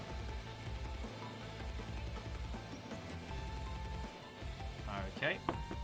So that bit slots into there like that. Alright. Oh look, that fancy. Okay, actually Robin, that's not a bad shout. Like, now obviously I'm not suggesting you pirate Gundam models and 3D printed versions, but like non-copyright infringing robots, you could probably get, especially at the 160 scale, like that's more viable. Here is your bedtime story. There were 3 bears. The youngest was Jeffrey and had brown fur. The middle one was Nathan, he's always friendly. The oldest was Roxy and she was whammin' slammin' bootylicious.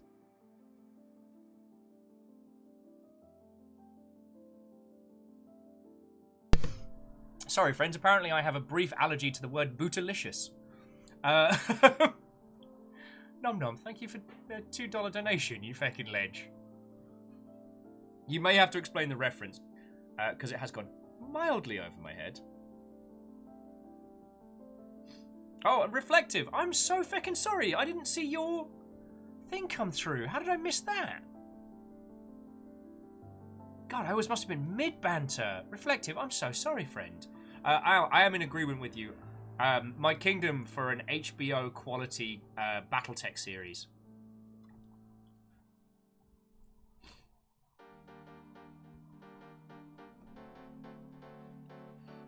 Okay.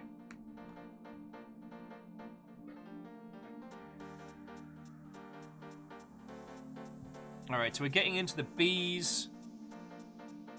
Alright, so let's do this bit.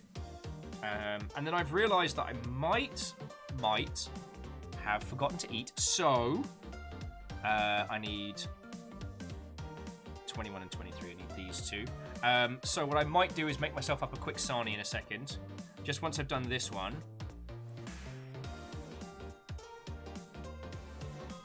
Just want to clean up these bits.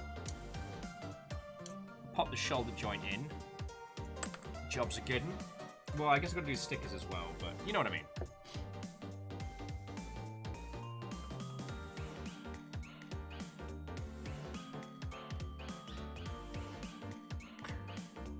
Okay, Lizzie, in my defense, I was reminded to eat a food thing, and I've been thinking about eating a food thing all day. I just got talking to you lot, and we've been building Gundams. It's not like... I'm not doing it out of some kind of misguided spite.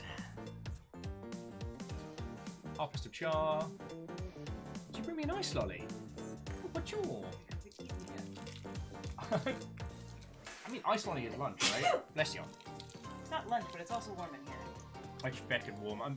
I'm so glad we're not doing Blackout Club, because I would just melt. Okay, well, I've been enforced to have an ice lolly break. So, yeah. You get some front row seats and some nonsense. How are you doing? See, Lizzie, I'm eating. No, I'll go make Sarnie in just a second. Where's my pen? Where's the good one? Oh, thick.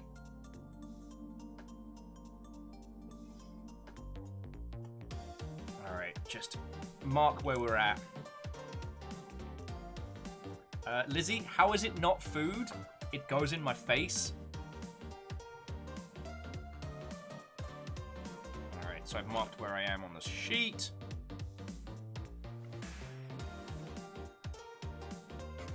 And Moose is saying, wait a second. So if someone, hypothetically, was on a different time zone from Will, and also hadn't eaten, that person would probably need a food thing. Thank you, Fiona! Well, I'll tell you what.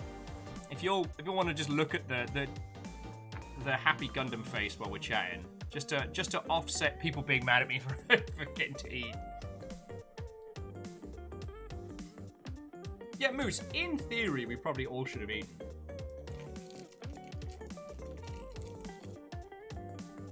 Volcanor's like, by the same logic, my can of Coke is hydration. Yeah, because it's made with water. Duh. No says, I'm still vibrating. Only a few days to where I can discover Digimon starter decks. Feckin' yo! And, like I said, it's going to be a while before I get it to you, but I have the promo cards for you here. Alright. So, friendos, it sounds like we all need to get some feckin' food in. So I'm going to chomp this ice lolly and chat with your good selves.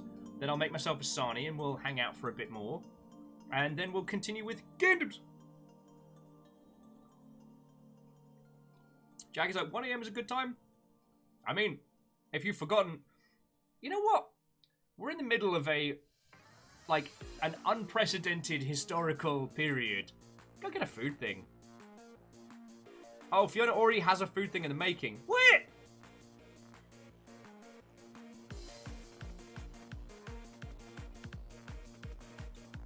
It's alright. I've got an ice lolly. That's dinner.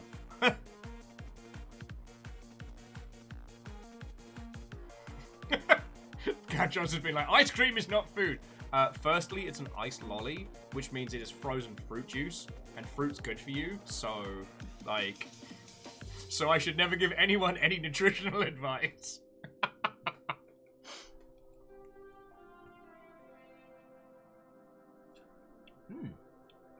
Jackie's saying they got a Turkish pizza. Interesting. Yeah, Jackie. This is a period in time where looking after one's mental well-being is very important. Number says it doesn't look like an Otter Pop. I think it is just affordable store brand ice lolly. Ah, stammering. I too want a kebab. I have not found a place in Seattle that does a traditional kebab. You know, like the British, well, or the Turkish kind of style. There's a few hybrids that are very, very tasty, but they're not the same. You know what I mean? Yeah.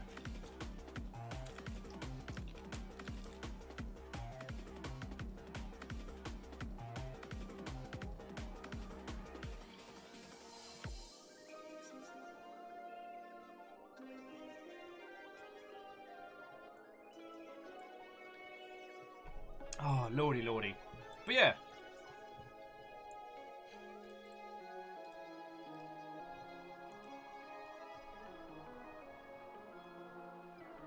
I was actually pondering it, stammering. There are a few kits that are on the larger size, which while they aren't like perfect grade, like the God, how do you pronounce it? The Bound Dock, the one that kind of looks like a Anubis bathtub mech. That one's a real good. That's a big beastie. I mean, the Psycho Zaku was a behemoth, but you do have to do those fiddly little tubes, and I can't recommend those to you in good conscience.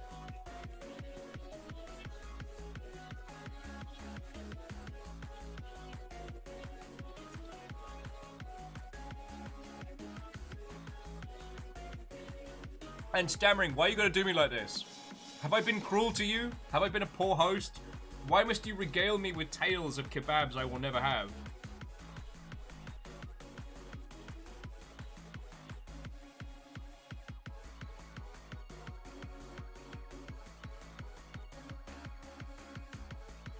Have I offended thee in some way?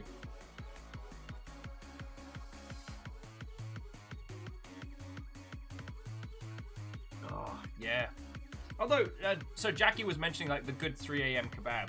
One of the good things about doing this is I've been able to explain to the North American audience what kebab insurance is, and that continues to make me smile.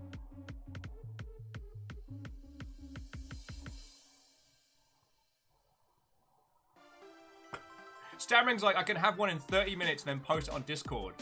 This is just cruel and unusual punishment.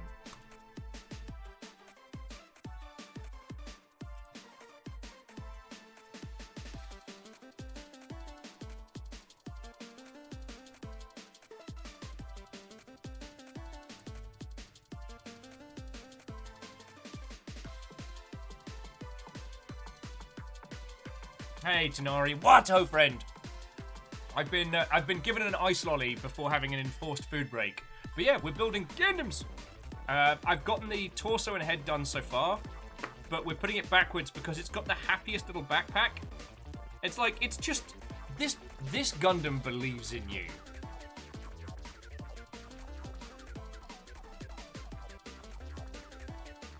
And Havoc, good luck on the cutting and the printing. If you want to throw some pics in Creation Celebration, I'd love to see them.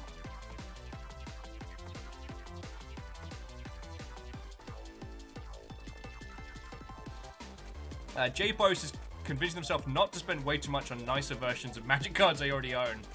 God. Shiny variants of cards that I love.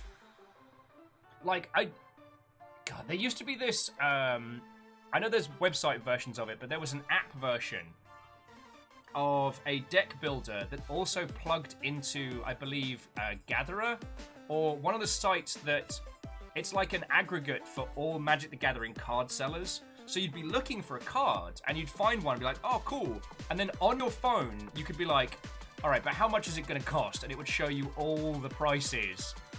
It was so easy. Plus, you could add things to a deck and then add all the items in a deck to your card.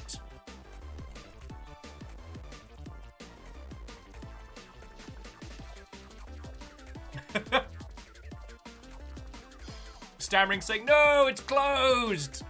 I have to torture you another day. Well, that just means you end up spending more time here, so I'm feckin' happy.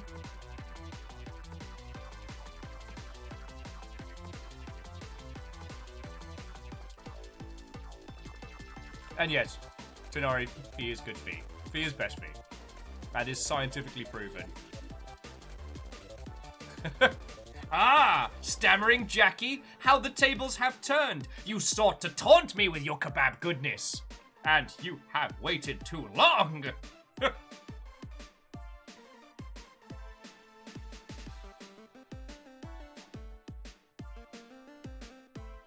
yeah, I mean, I should say J-Post, back when I was doing that, I had, you know, a steady income and I had no immediate dependence, so, like, the fact that I could sit on the ride home and put a bunch of cards into a cart and then just click buy was pretty rad.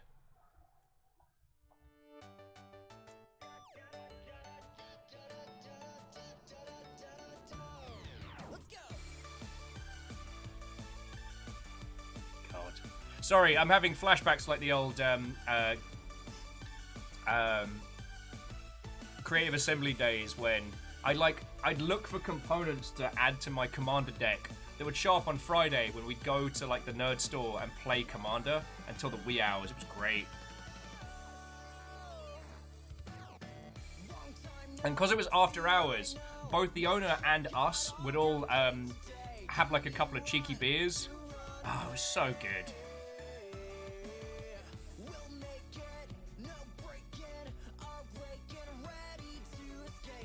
Oh wow. So J-Bo's saying that they play Legacy. They have cards worth more than their car. I mean, that either means you have some spectacular cards or an awful car. Like some duct tape Morris Minor. I'm sure that's not the case, but it just makes me smile. J-Post like both. Although it's still an impressive thing to be able to say.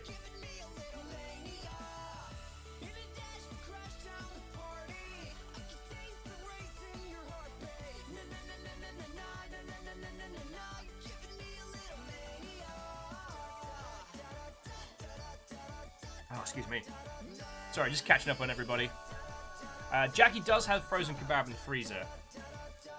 Danger kebab? Let's fucking do this. But yeah, we don't have... or at least I have not found a kebab place. There are a couple of places that say, we do kebabs, and what they do is some strange hybrid that's very tasty. There's a place called the Berliner that they do kind of like stewed chunks of meat with like this fluffy kind of like herb bread, and they just crack it open and just pour this like delicious concoction in with like, you know, shredded vegetables and all that. It's not a kebab, but it is fucking glorious.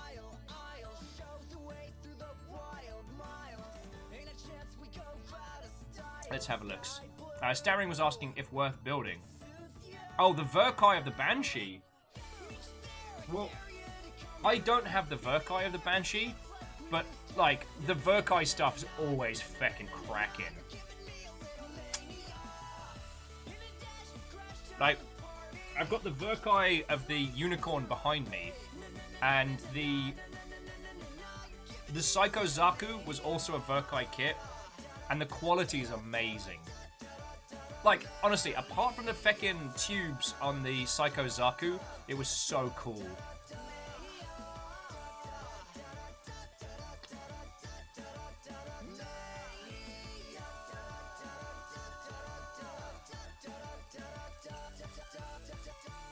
Well, so Jackie, here's an interesting thing.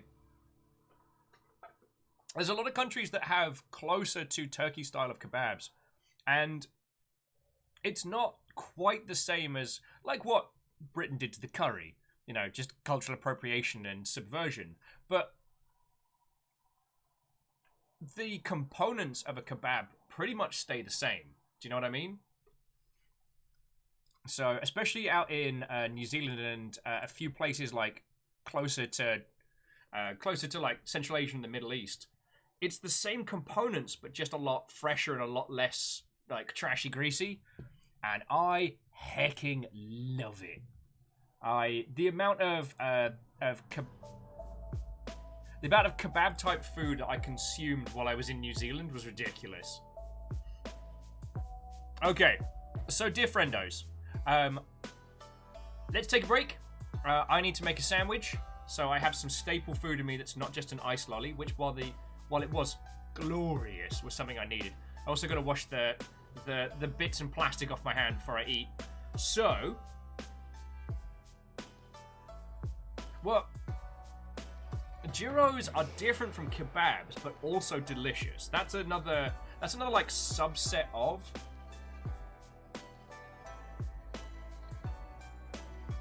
Okay, nom nom, go get some sleep, but have yourself a lovely rest of your day. And you know what? I'll leave the BRB Needs Tea banner up so people know we're up to. Because I want you all to be able to see this little happy face. It's the Gendam that believes in you. Oh, actually, where's my...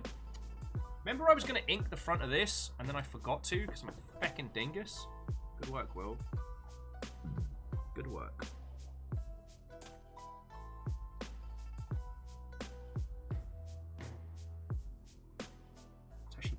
That won't need too much clearing up. Cool. There we go. All right. Now I can go get Asani. So, friends, if you've been chilling and chilling with us since the beginning, do the same. Get up, stretch your leggies, go pay attention to your pets and your nearest and dearest. Grab Asani. We'll be back here in like 5 minutes or so. And we shall continue with the adventures of No Grey in November. Yeah, did you like the cadence of the roll there? I thought it was pretty good. Okay. I find me funny on the constant and occasionally find me very impressive. Alright. Friends, to be continued.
Graphite, you terror. I see you. And who was that? High energy. Something high energy. Guess who got gyoza? It's me. So I'm gonna just get myself some water because I should really fucking hydrate. And then let's keep hanging out and keep building some Gundams. I'll be back in just a second.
Right. Water with ice in. Got a pan full of the good stuff. A bowl full of good stuff. Right. Dear friendos, how are you doing?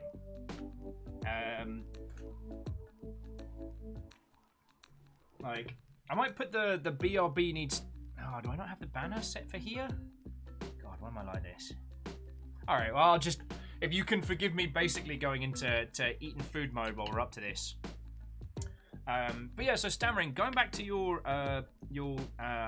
ask, I love the unicorn designs. Like, the Norn... the unicorn, the Banshee, the Phoenix. I don't know what it is about it, but I love it. Hell, I even like the feckin' 7-Eleven variant, if you haven't seen that.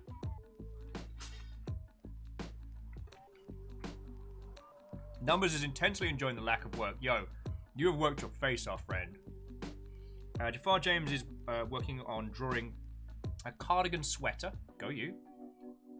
And Vanderbeest, I'm not taunting with intent. I came out to make a sarnie, and Fiona's like, oh yeah, I just steamed you up some dumplings, no big deal. I'm just like,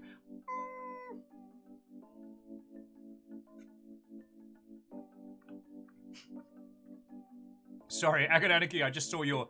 Gee, yowza. Oh, Brain Zoo. They're so good.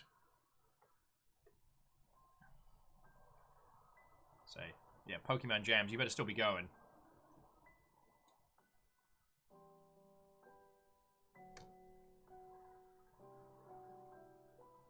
Fiona, so Fiona's like, I literally told you I was making food.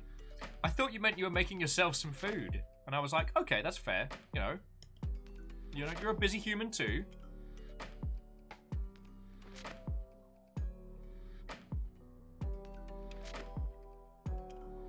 You're a busy human. You're a busy human as well. Okay, so Starring was saying, okay, Barbus Lupus Rex, Wing Zero, Unicorn Full Psycho Frame, top 3. Or Lupus Rex is good, but I haven't gotten a Lupus Rex yet, so I haven't built one. Now, the Barbatus was so good to build.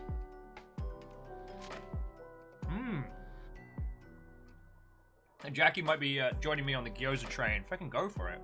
Lord Anubis, you have returned with food of your own. Fucking yo. Fiona made me like a bunch of gyozas, so I'm spoiled.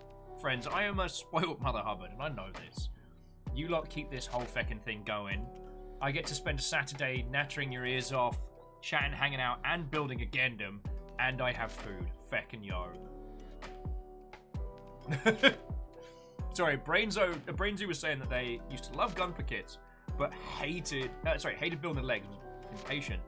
The knees, I always get messed up on the knees. I either put them in wrong, or something about them doesn't fit right, or something. It always falls down on the knees.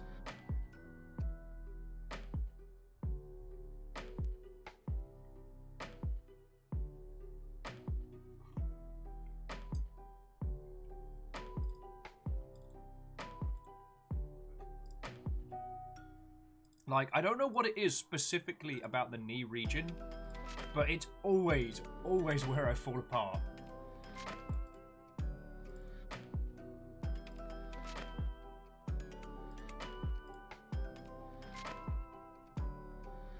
Oh, and Apatula, I can't pronounce your username, I'm very sorry, but was asking, how are you, buddy, in Turkish?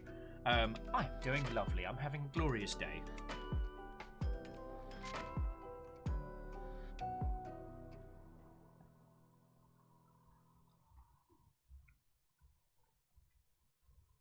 Moose was like, so I crashed super early last night, and because I've been awake for ages, and appeared to have missed the Northern Lights, I'm so annoyed. Oh no, I didn't know that was an option. Brainzoo has said that they feel that the legs are super tedious. It's that weird thing of like, you've got the momentum of doing the torso and things like that, and one leg is usually a complicated endeavor, and then two? Like, you need 2 legs for this thing? Feckin'... Although they did release, oh god, the mech that Char pilots from one of the Gundam early series. The one with like the big weird O face with the laser and the hands that would fly off and had like multi-finger lasers. They did release that, which is a mech with no feeties.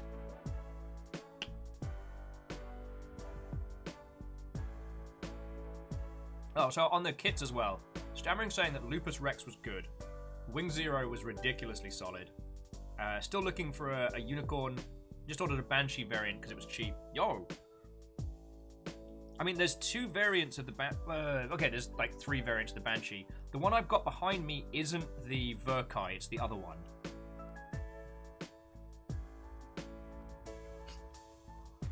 Sorry. Oh yeah, Lord Anubis, you're right, is the Zeong. And Brain Zoo got recommended that same kit for the same reason by a friend of theirs. Hey, at least people take your comments seriously.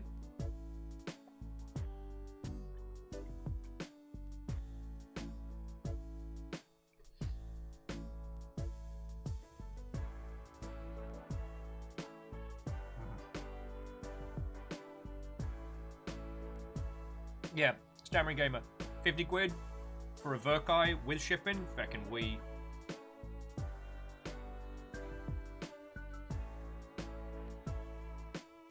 Though I do have to admit, I do check now to see whether the kit comes with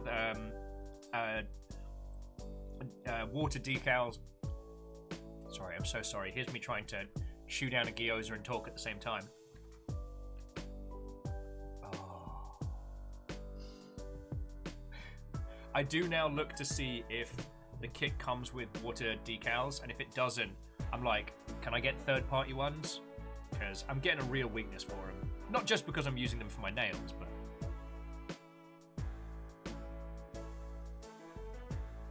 And Katros, I am eating.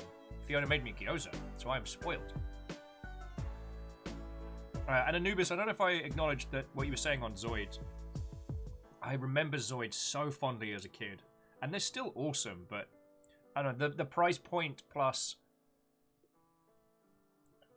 Giant robots are a very, very, very special sphere of nerdery to me. And I feel like I'd be going into Zoids for the wrong reasons. It's also a shame that all of the good Zoid games didn't get full releases.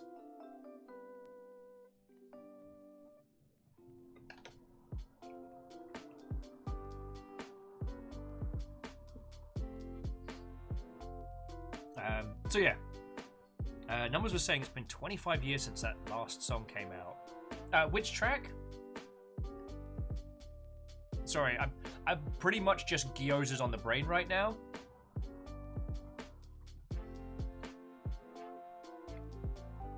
Oh, any of these from the Pokemon tracks? Yeah. I don't actually know who did the OG Pokemon soundtrack stuff. Like, if it was someone at Game Freaks or if it was someone...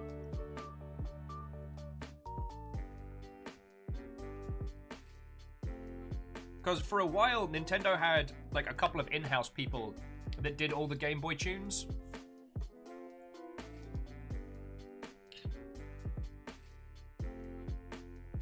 It's like one team would be responsible for making the game, and then another team would just make a bunch of, like, level tracks and stuff.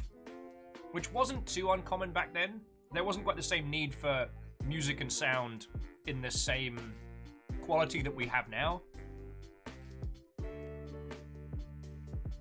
One of the things that continues to make me smile is one of the individuals responsible for a large proportion of the early Game Boy tracks was a huge reggae fan. Like, the dude lived out of this, like, one reggae club in Tokyo.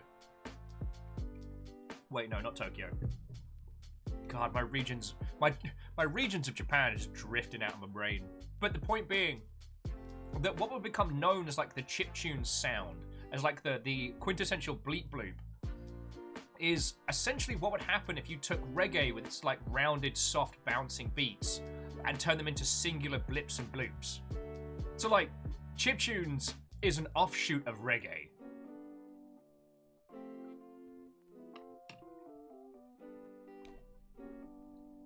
I love stories like that.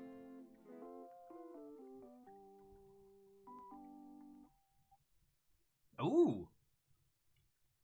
Lord Anubis has found a Little Jaeger on Amazon for $230. Way cool. I haven't built any of the Jaeger kits. Tog has. Tog's built a bunch of them.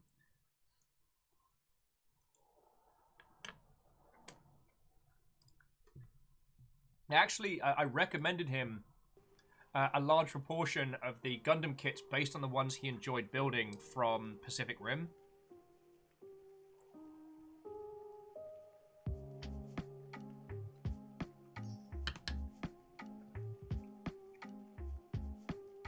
Okay, so Numbers was saying that Pokemon has had a single composer since the beginning, and Gatros is saying that that is Junichi Masada. God, I probably butchered that, something horrible.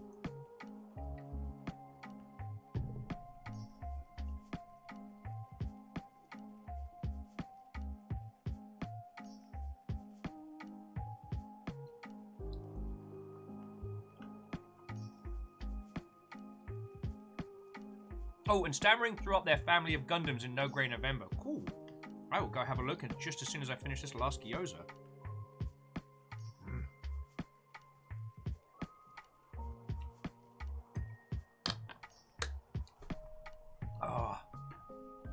Fiona, thank you so much.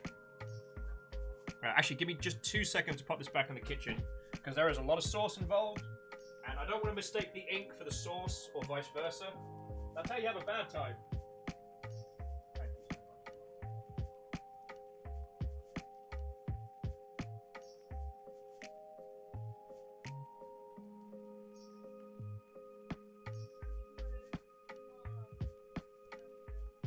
much.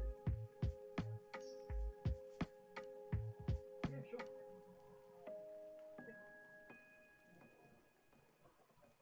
I mean, I've got. I'll have tax bill and accounts bill beginning of next week, so like we're not going to be able to do any like really extravagant nonsense, but all of that's within budget. Yes.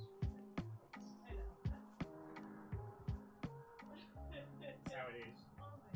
I left the mic on. Why am I an idiot? Sorry, all. You get to listen to the very boring conversations of, oh, we've got to pay rent. Oh, okay. Oh, we've got to pick up some groceries. Oh, yeah. Oh, all right.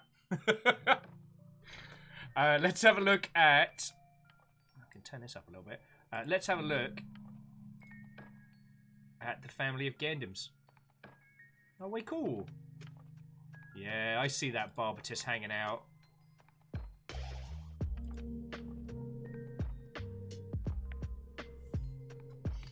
Right. Let's get back to it. Let's get scratching. I mean, if the jams become too smooth, if the beats become too chill, you know, we can switch it up. We've got Ninja Sex Party. I don't think Jet Set Radio is the way to go for today. World's not quite ready. I'm not ready. Numbers like, makes you think we don't listen to that stuff. Fair, fair. It's like a little see behind the curtain there. Alright, so just cleaning up the nug marks on the shoulder. And then I'm going to clean up the ink, then put the sticker over. Nothing worth doing's ever easy.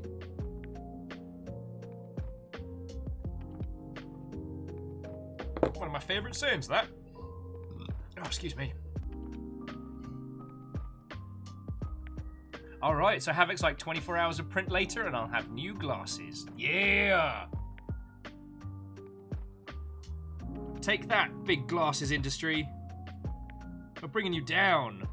One pair of time-consumingly printed frames at a time.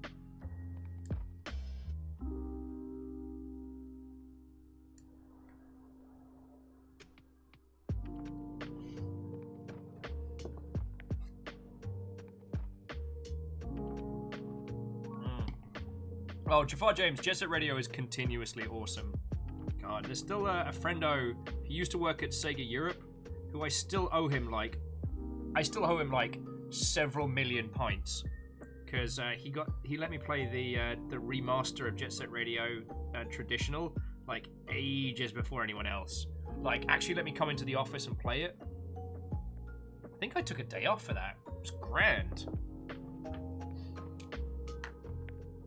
Alright, Alright, so I don't need to clean too much in there because the sticker's going over the top.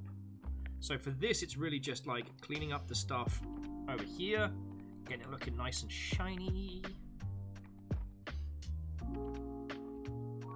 God, it's just... I'm hoping at some point we'll get a remaster of Jet Set Radio Future, but... And now, this is not... I have no source on this. This is not, like, inside knowledge or anything like that. But my guess is that Jet Set Radio Future has a lot more licensing issues because of the amount of music used in different regions. Plus, whatever exclusivity contract they signed with Microsoft.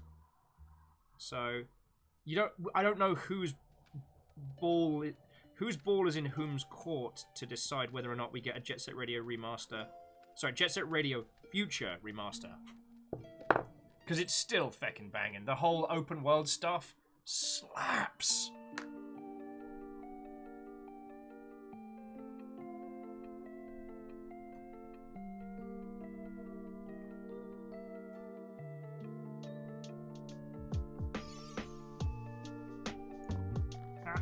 Gotta get them all nice and clean, I tell thee.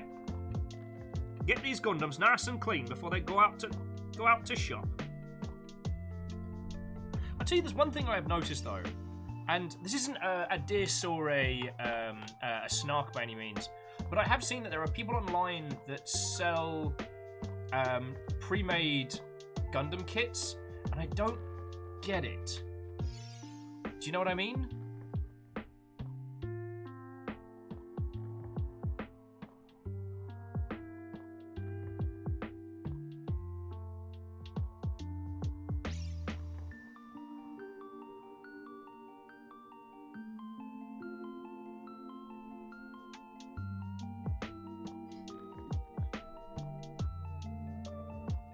Okay, sorry, I know I went into space a little bit there, but the instructions are a wee bit confusing on this part. I think I have to construct it, put it together, and then pop a sticker on it? I think? So, like, I pop this thing together, and then the sticker goes round, I think? This is going to be a challenge. Oh, Katros, go have yourself a lovely, lovely rest of your evening. Sleep well, friend. Sleep well.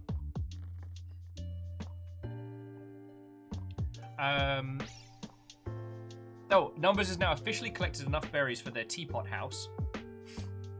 I love the things we get to just casually say in the video gaming space. Oh, have you collected enough berries for your mystical house that will live inside a floating teapot of your design? That's just conversation. So Agananaki was saying sometimes you want the statue, not the project. Interesting. Dragon James was saying that some people might want to just paint the kits. Guess so?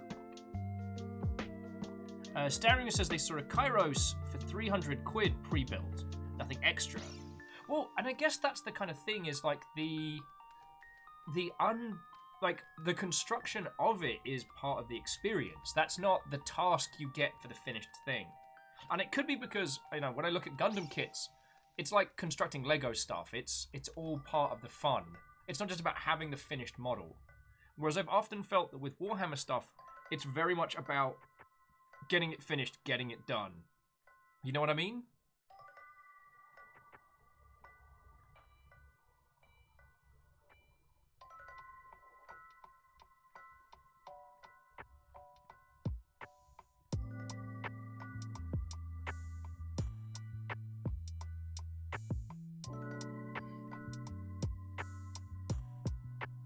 This whole thing is very confusing.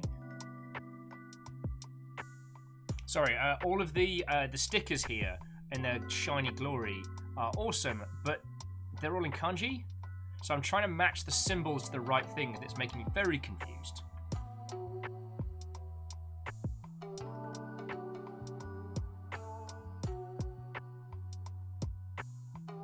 I might just clip the other pieces out for the hand and just tidy them up a little bit.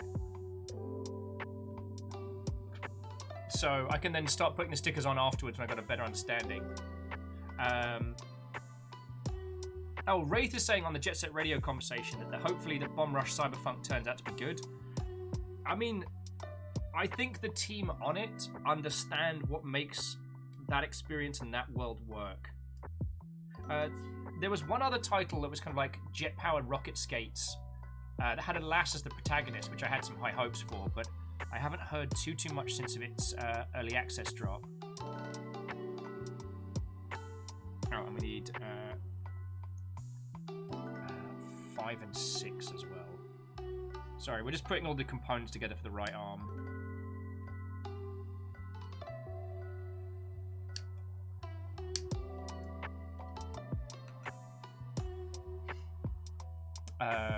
Lyria's like, well, you can't read kanji? I can barely read English.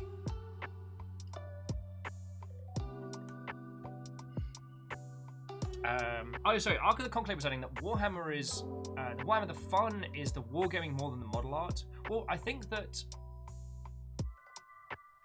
whilst the models are themselves an art form in their construction, they are constructed for a goal, and the goal is a tabletop battle or a, you know, an RPG campaign or something.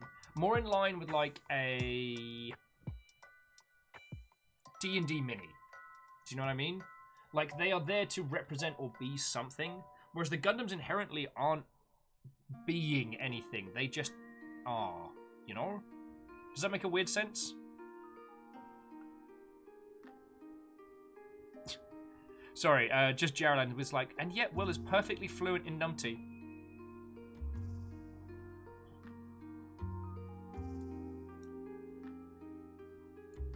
I guess I can understand the want to have just like the equivalent of a very pretty piece of art in your house.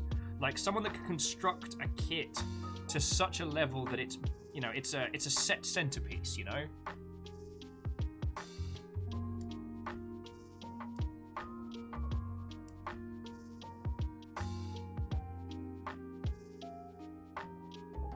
Agananiki has said they have several friends who are incredible at painting wargame minis but have no interest in playing. Indeed. But that's their choice inside a larger hobby. Reactor online. Sensors online. Weapons online. All systems nominal. Hey! Strags, how are you doing this lovely afternoon? I mean, it feels a little, I don't want to say contrite, just thanking you for the 29 months, but thank you for the 29 months. On account of the sheer amount of things you do to keep our little operation going over here, how are you this lovely Saturday? We are starting the foray into No Grey November, and by the old gods of the new, we're going to do it this year.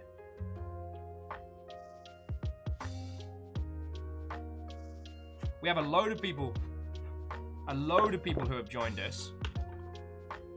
Ooh, Strake says, little tired. We built a fire pit and cooked some food over it. That's kind of metal. That's kind of cool.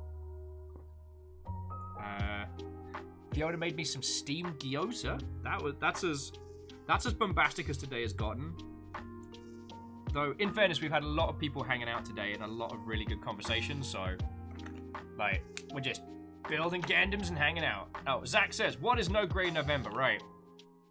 No Grey November was the brainchild of a very good friend of mine, Christian, and the idea was that we would take our whole backlog of Warhammer minis, Gundam models, Lego kits, whatever, and we would build all of them, we'd get them all done before November.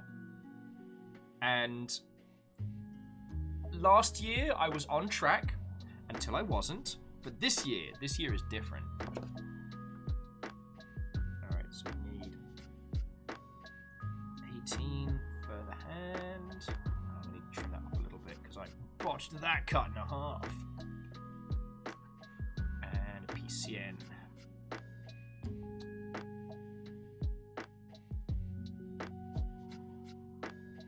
So yeah, we've got like a little space on the Discord dedicated to it. If you want to join us, you are cordially invited.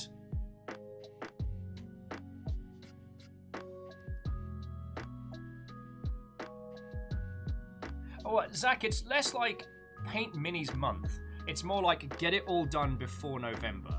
Because most of us have a backlog that is ridiculous. And Lizzie, I hear you're cackling. Like, admittedly, I've committed I don't know if it's self-sabotage because it was from last year, but there are some Gundam kits that I have on the way. I have no one to blame but myself. There's a company who works out of Japan called Side 7 Imports. And it's just a guy in Tokyo that goes to the main Gundam base store and will send you stuff. Zach is asking if I've heard of a convention called CMON, Cool Mini or Not. I have not. Is it one of your regulars?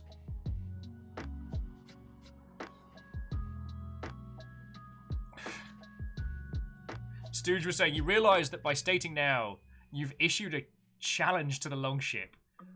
Even Fred came in earlier and was like, I'm going to send you a kit on, like, October 31st.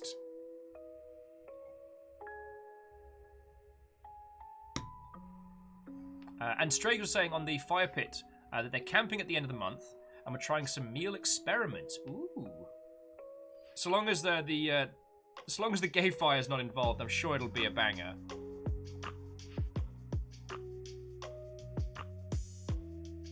Sorry, let me explain that one. For Fiona's birthday, we all went camping. So, like, a nice, safe thing you can do outdoors with people. And one of Fiona's birthday gifts were these little packets that you can throw into a bonfire and make all these coloured lights pop up. It's feckin' cool. However, don't try and cook food over that. It's an experience. Like, it was my mistake. I was being a dingus. At least, I think I was being a dingus. We were drinking a lot. Like, a lot.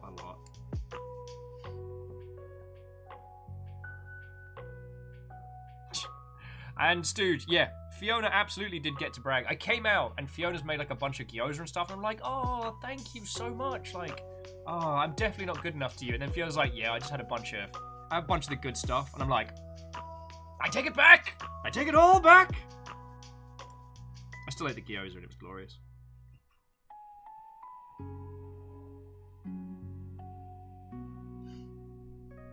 So Stooge, have you got any kits or any kits or builds you want to do? Because we're kind of doing like a little bit of a build along. Fearless is working on the Arbalest from Full Metal Panic. I'm working on the Starblazer Gundam, which when done will look like this great big pretty kitty, complete with glowing panels and all.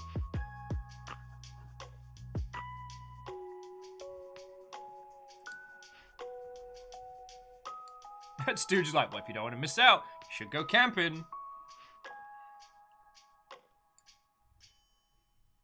Oh, and Zach was saying, so Simon has published many critical games. Zombicide. Oh, sorry, Zach. I thought you were talking about a convention. So, my apologies. So, is it the Simon convention or a Simon the publisher? More because I'm curious than anything else. Stooge is like, I have no faith in my ability to paint minis. It's not about faith. No matter what George Michael said. But, yeah, I didn't know if miniature building or stuff was your bag, Stooge. I probably should have asked ahead of time.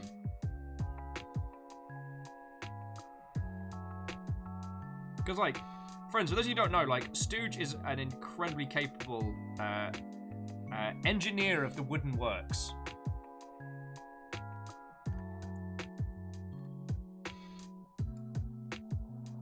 So, I never want to assume everybody that makes stuff with their hands is also all about them Gundams.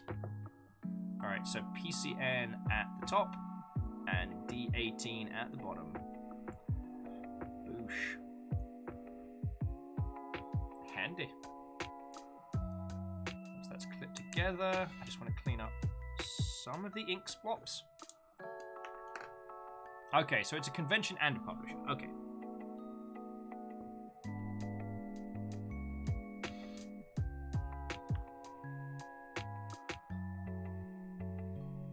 I feel like next year's con scene is going to be jumping.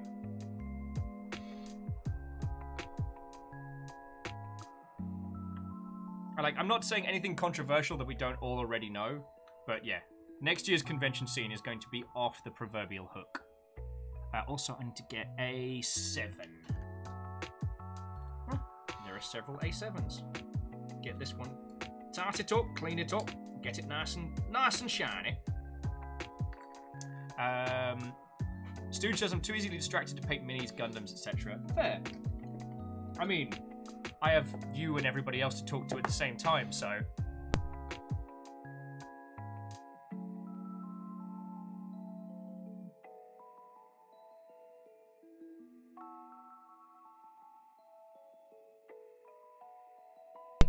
Oh. Oh. Sorry, Jafar James, I think I missed the start of yours, but they're drawing said characters for a campaign, and that sounds feckin' rare. Shams, we don't know. I think it's more likely that we won't see PAX West this year. I think PAX Australia is happening, but you have to be able to fly to Australia. So that's based on the state of the world. So we're all basically saying, like, next year's when it's going to go feckin' down.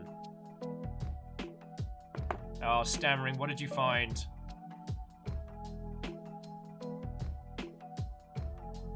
Oh. Alright, so Stammering, I'm real sorry, but if you think that's bad, hang on. Hold that thought, friends. So, Stammering's looking at the Shin Musha Gundam.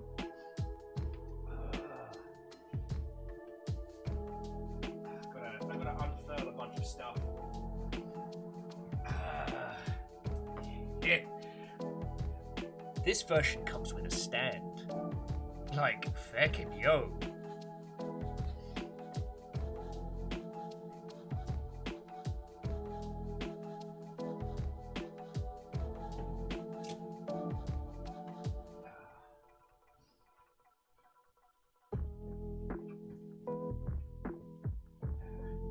Also, this was another contender for things to build today. Was the sparkly pink Trans Am 00 Gundam. Is it just 00? I think it is. Oh yeah, and Strags Longship Party for 2022. I think is safe. Shams is saying they're going to save up $3,000 just to go town on PAX East. And Shams, that was a little flex. That was a little bit of a flex. So yeah, so as Bacon's confirming, Oz is limited attendance.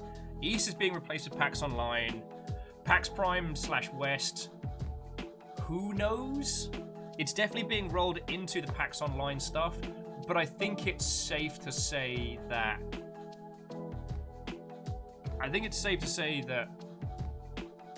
if it happens, it will be very, very limited.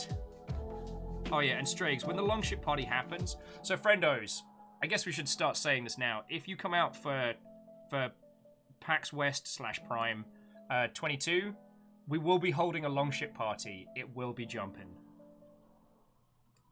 Well, I think it'll probably end up just being like a really, really, really good hangout and piss-up. I don't imagine there being unta DJs. And if we're all hanging out together... Like, don't get me wrong, I love a good piss-up, and when I hit GDC, like, I go to the Chiptunes rave and the whole thing. Fiona's like, let's not plan it on Crawl Night!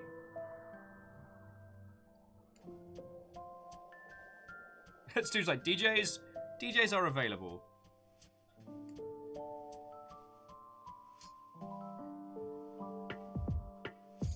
I mean, just a couple of quiet tunes in the background, because the thing I'm gonna... Well, okay, this is me being very selfish. The thing I want out of the Longship meet, when we all get to fecking together, not LongCon, but just the Longship meet, is I'm probably gonna want to chat to all of you. And banging tunes, while awesome, are less conducive. Because it would have been too feckin' long since I've seen a lot of you. Wraith was said, did someone say crawl? Yeah. In the past, the pint-sized pub crawl, the charity pub crawls of PAX have... Okay, no. They were before, but the Longship stuff ended up falling the same night. And in my defense, that was before I knew Fiona. Like, I haven't tried to actively sabotage. And the last 2 crawls we've done, no, the last one, we actually crashed into the crawl after the Longship party, which was real cool. Yeah, that was a really good night. Okay, now I gotta put some fiddly ass stickers on some stuff, so wish me some heckin' luck. Okay, so I need to put the sticker on this first before I put in the little Nublian. So that goes here. Alright. Little spritz.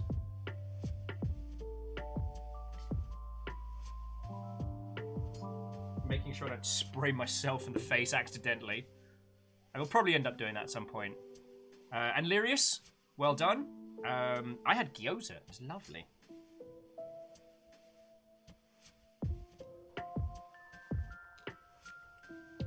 What's Reflective saying? If anyone wants to get married at LongCon, I'll offer up my services. God. One day LongCon will happen, and it will probably result in at least one chain of hotels having to change their policies.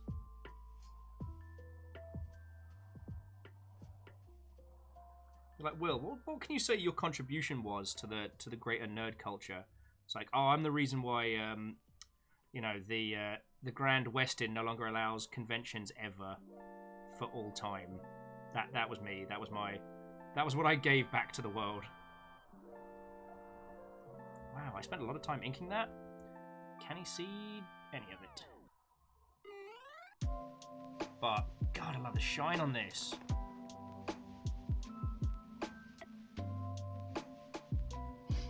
Oh, and I need to clip in A12.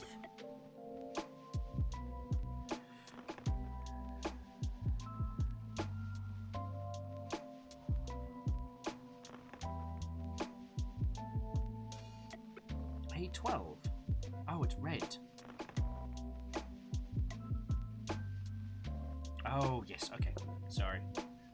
Will's being a doofus!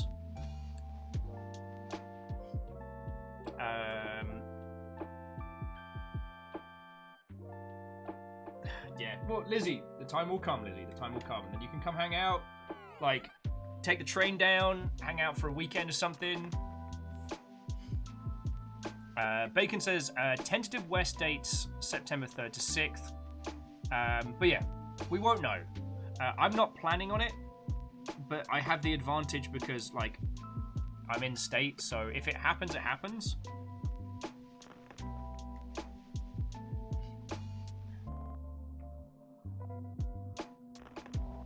So, I mean, I've got that going for us.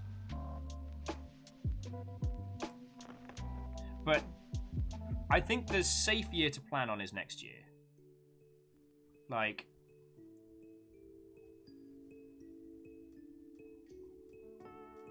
also, the PAX Online thing looked real interesting. I didn't get a chance to partake of much of it, but Stooge did, and they looked like they had a great time. Oh, so Shams, I've got a couple of the shiny ones behind. So I've got the Phoenix, which is the shiny gold variant of the unicorn, and like I think I'm just gonna put on gloves when I make it. You know what I mean? Like I don't even want to risk. All right, look at that. I'm real happy with that. The camera's not happy with me doing that. But fuck you, camera. It's my show. I do what I want. I do what I want! Yeah, the camera also does exactly what the fuck it wants. Alright.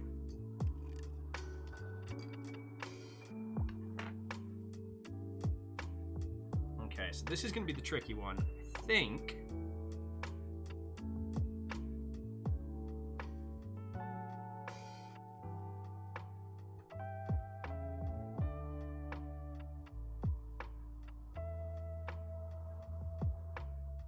Alright, I'm just playing, like, match the kanji.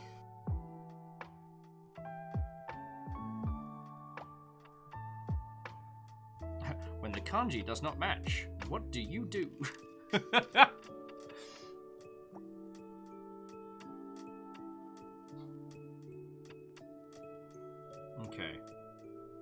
It's like a really aggressive Where's Wally.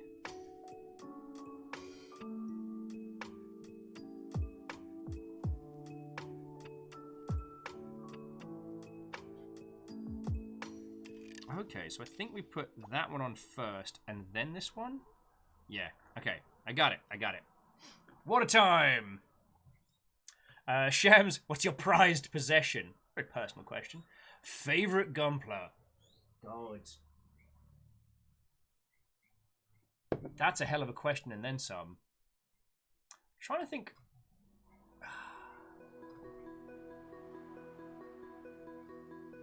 I did the version 3 of the Mac Daddy, which I really love.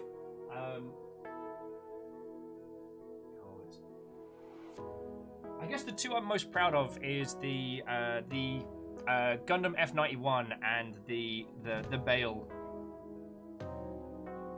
Bale. Hang on.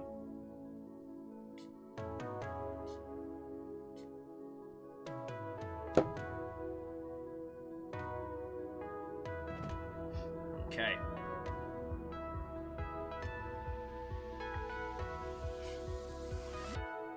Oh, the Mac Daddy is the original RX-78 Mark, the RX-78 Gundam, the OG. I think it's either the version. I think it's called the version 3. Oh no, you're meant to go on after. Back you go. I need you now. There we go.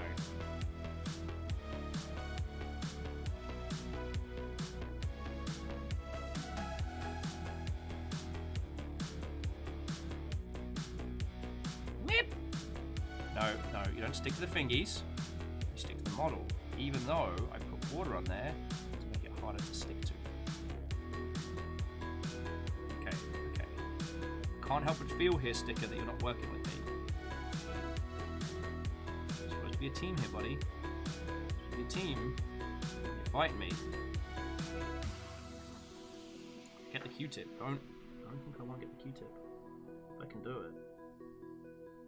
I find threats and cursing are a very, very important part of the Gundam building experience. Oh man, I'm gonna start looking like I know what I'm doing with this, which I absolutely do not. But yeah, Shams, I also did what we've lovingly referred to as Murder Goose, which is one of the new units from Gundam Hathaway, and it's feckin' yo.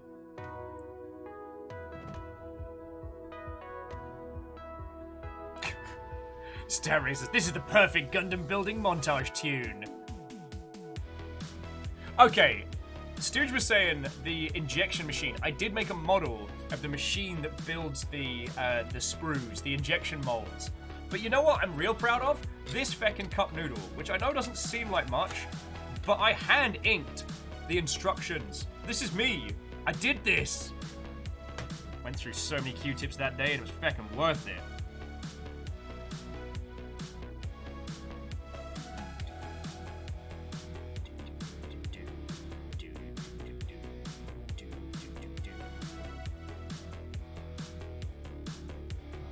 Here we go.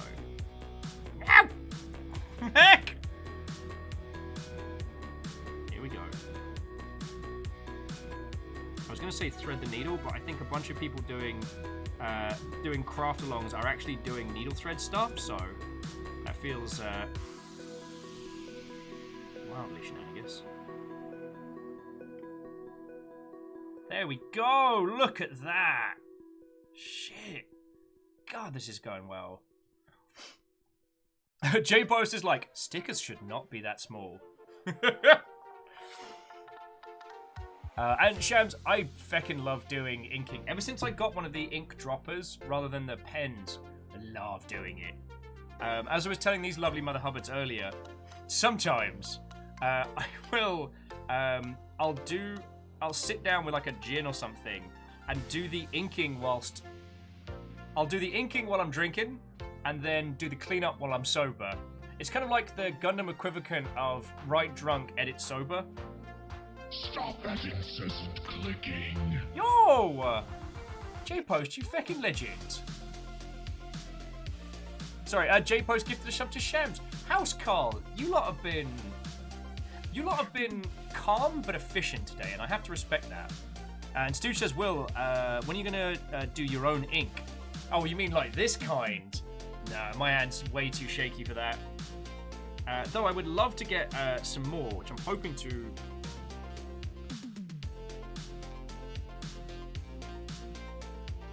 Which I am hoping to do in the future.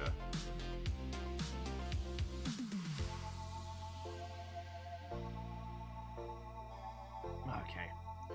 Just playing Where's Wally with kanji right now. Like, which Japanese letter is this? Where's it hiding on the sticker sheet?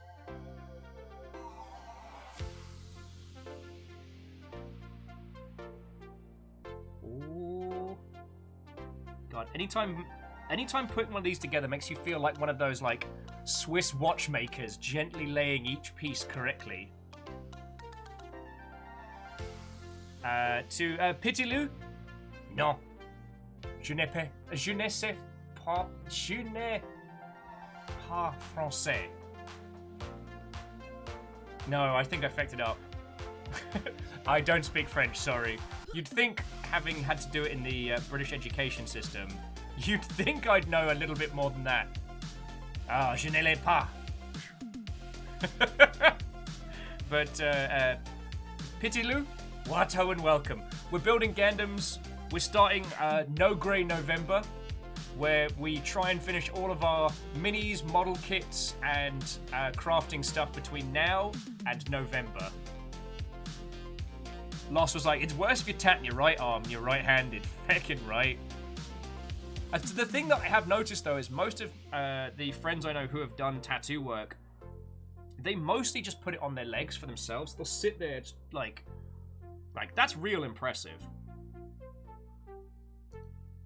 I am looking forward to getting more ink, though, and along with the Hall of Fame, which we're going to be doing at on the Discord, because it's kind of like, I love the fact that we have a Longship wiki, but it's pretty much just used for Memnol at the moment. So I want a place to celebrate all the games that we love as a group. And if anybody new joins us, they can be like, all right, here's the games that make us us. Here's our iconic titles, you know?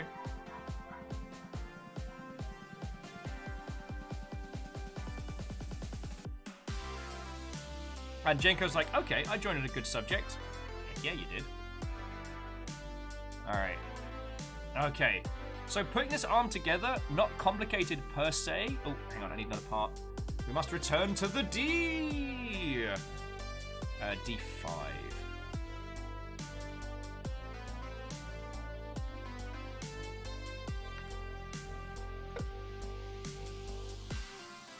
Yeah, Lyrius, we have a wiki. Initially, it was a way to kind of like catalog memes and things that happened. And I guess we just grew too large for it, which is cool.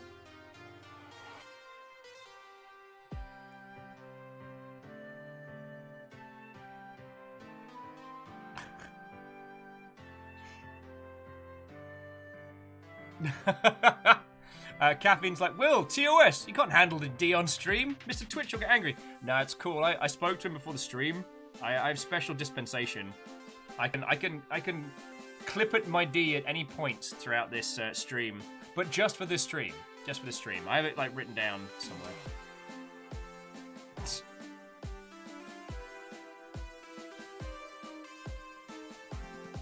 All right, what I'm about to do.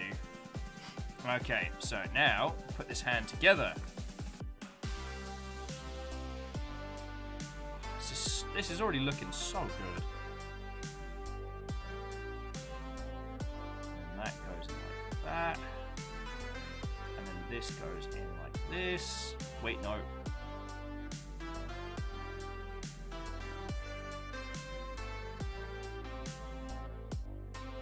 Well, hang the heck on. Wait, so this actually has to be the proper way round. What the heck? Alright, sorry. This is one of those PC parts which has like a rounded top at the bottom and then flat on the underside. And supposedly we've actually got to do it the right way round rather than just how we feel. Because apparently that's just who we are this week. And I forget who it was that got Fallout Boy stuck in my head, but they can go to people jail.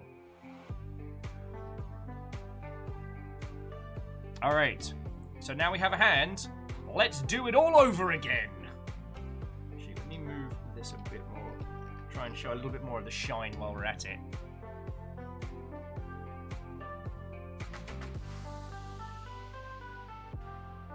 Alrighty. Actually, I'm just going to quickly check the Discord. I want to see how everybody else's are going. Oh, Lex has done a lovely mock-up. And Wolfrad photoshopped my head onto Captain Harlock's body. He is a noodly Mother Hubbard.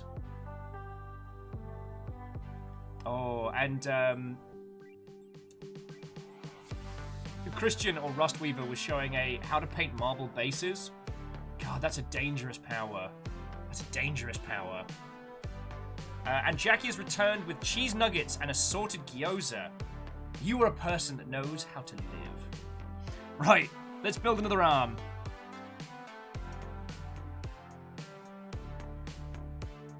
Alright, B14.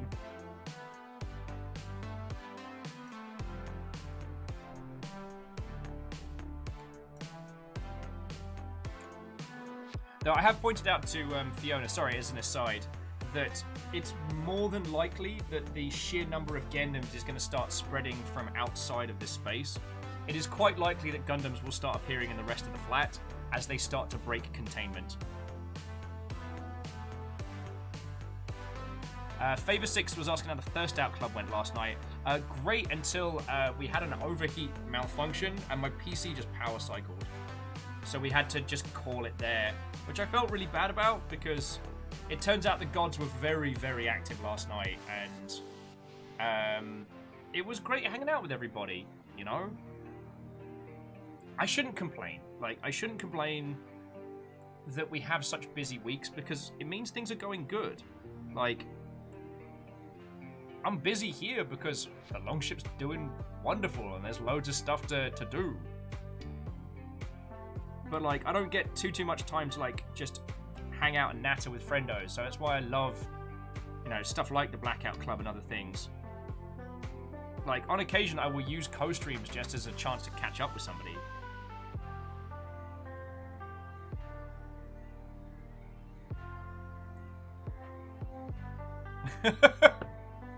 Okay, Lord Lost, that's pretty good.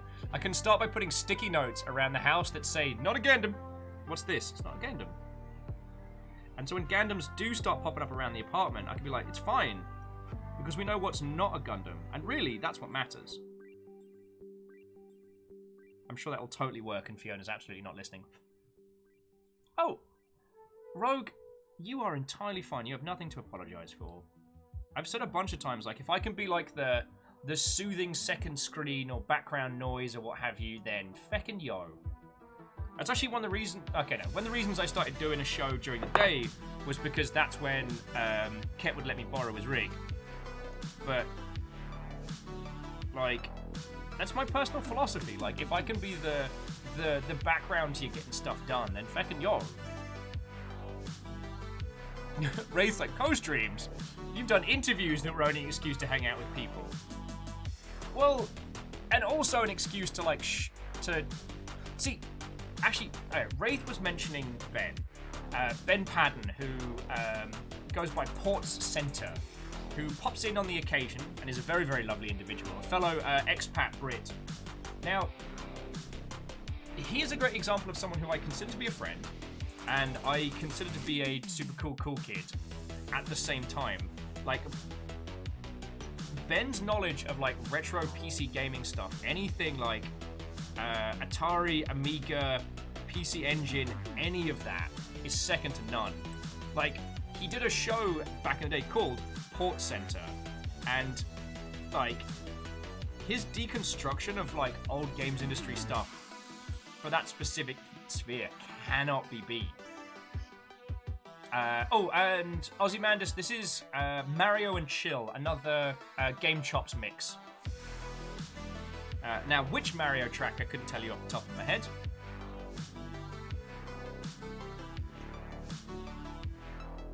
Do we need to clean these up? Oh wow, I did a great job on the ink here. I don't need to clean up diddly. Nice. Stooge was saying, Struggle, I stress so much whether we have... Oh! No. So Stooge, I think it was just like a full-on overheat. Like last night was surprisingly warm and we didn't have this place cool. And you know how the Blackout Club is for just pouring heat out. So it was definitely that. But it meant that like the stream had to come to a close, which was frustrating.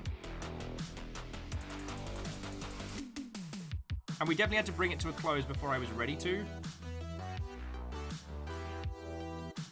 So I was kind of like, Fiona and I watched Falcon and the Winter Soldier, and then I was kind of like listless around the house. I didn't want to start working on Gundams because I was going to start this today. And I can't go on Twitter. And it was like, I don't really know what to do with myself. Can't play video games on my PC because it's cooling down.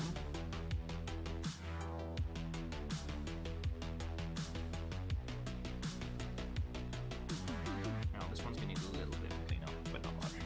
Yeah, Blackout Club, more like Heat Up Club, am I right? Jafar James.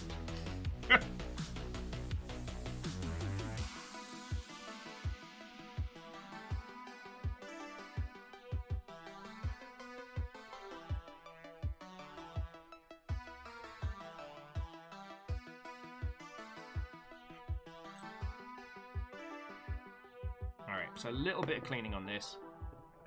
And then I can pop it all together. Just a little bit there.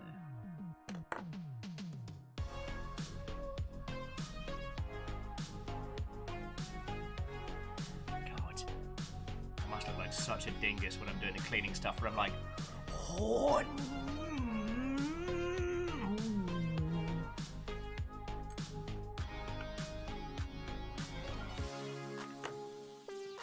Bocat says they don't have the patience for this. Maybe I'll buy some Legos. Go for it, yo. Like, the thing that I enjoy about the Gunpla kits, the Gundam building style, is that it's part Lego, part, like, model construction. It's kind of hitting the itch for both, if that makes sense. Because I was a Warhammer kid back in the day. So, like...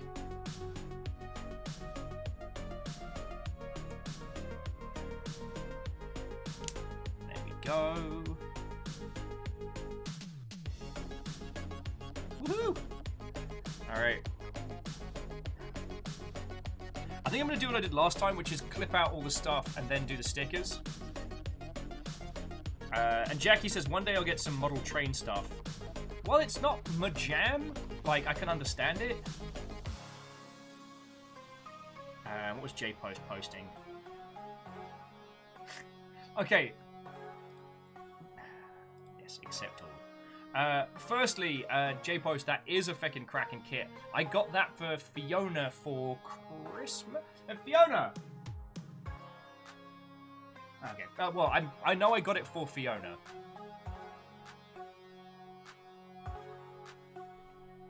And also, you can buy some cool, like, backlighting for it. Although most people recommend, rather than getting the lighting kits online, like, make your own. Though, I don't know how to solder a thing together. I don't know what I'm doing.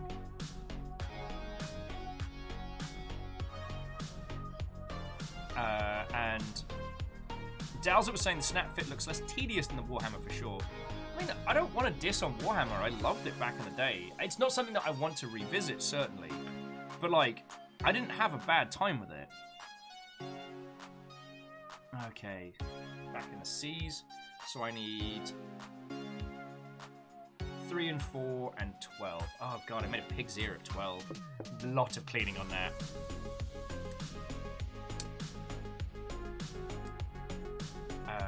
But I will say that I do really like these kits. Like, I guess what I'm saying is I don't want to diss on Warhammer, because where Warhammer excels is, like, I mean, you can kit bash with Gundam, certainly, but conversions in Warhammer, like, it's an entire craft that's just begging for great dioramas. One of the reasons I became so besotted with Gorkamorka was because every vehicle could be so freeform in how you put it together and then paint it. Like,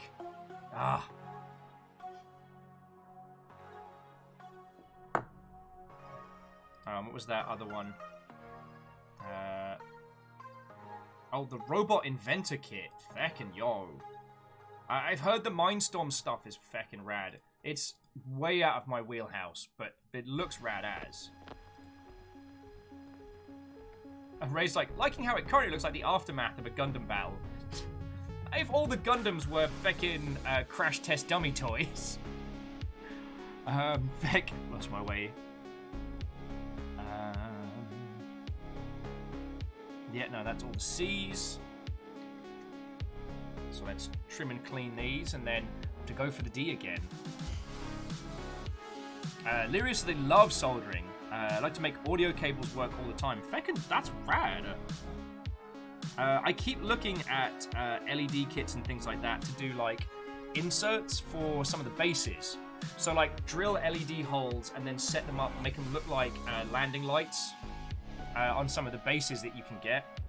But it's a lot of learning. It's a lot of learning. And honestly, I'm so glad that you're all enjoying watching this nonsense, because otherwise I am limited to the hours in a day that I get for Gundams.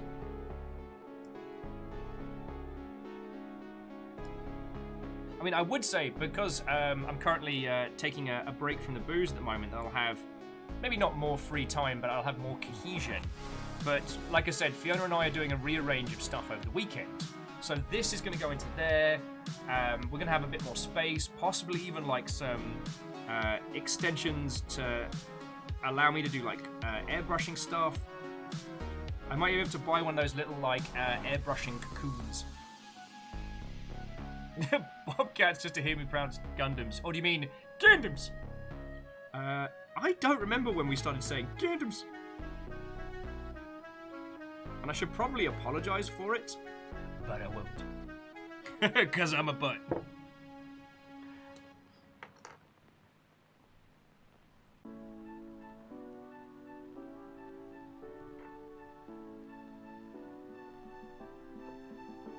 Although, sorry, Wraith, going back to what you're saying about it looking like the aftermath of a battle, one of the things that's fascinating is they did a show based not on Gundam, but on the Gundam kits. In this whole thing where it was like a VR setup, where you'd lock your mini in and fight another person. But the OG series had a twist. The damage that you sustained during battle, your miniature would take, so you had to repair it. And I thought that was the coolest idea. Again, it kind of... Alright. Gorkamorka was probably the Games Workshop game that I loved the most. Because I loved any of the ones that had an RP element. And I loved any of the ones where your miniatures would change and evolve over time. But the others, like, okay, let's call a spade here. Mordheim City of the Damned was an interesting warband concept, but the rules were trash fire garbage complicated.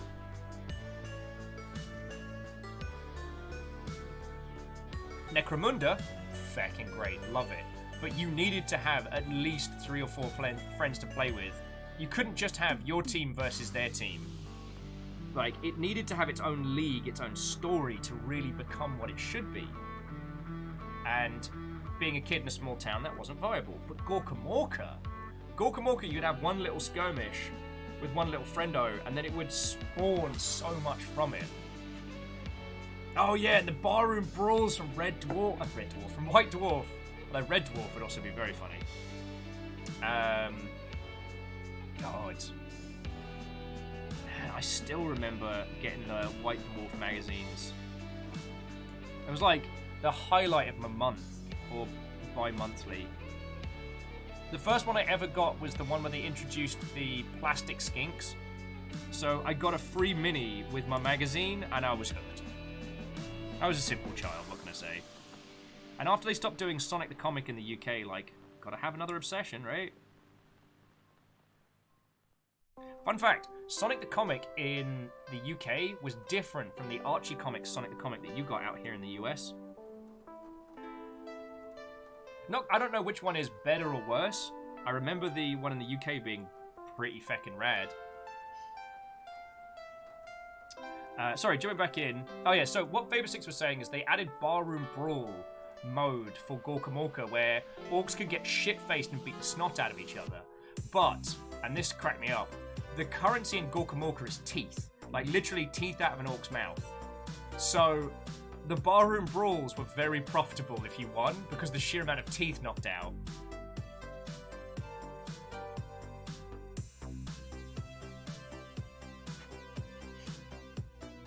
Wraith was saying they love Sonic the Comic. Yeah. Faber6 was Metal Hammer and Kerrang. Couldn't... By the time, like... no, I couldn't afford Kerrang. See, I don't know if they had Kerrang TV out here in the US as well. Because I feel like that was something quintessential about the 2000s upbringing. Was going to a house party and just having Kerrang playing on the telly. So you'd have to listen to bloody Manson's version of Tainted Love 8 times. And occasionally there'd be like 1 or 2 bangers. Like, in a time before YouTube, in a time before, you know, great playlists. Unless you had a friend who was like packing a decent mix CD. That was it. Oh wow. Jackie's saying they once painted 100 skinks in one evening to prepare for a tournament. Going back to Going back to White Dwarf, I loved all the guides they had, which was, here's not how to paint great, though they did have those. They had the, here's how to paint quick. So it'd be like, for skinks, base coat, dry brush, detail, done.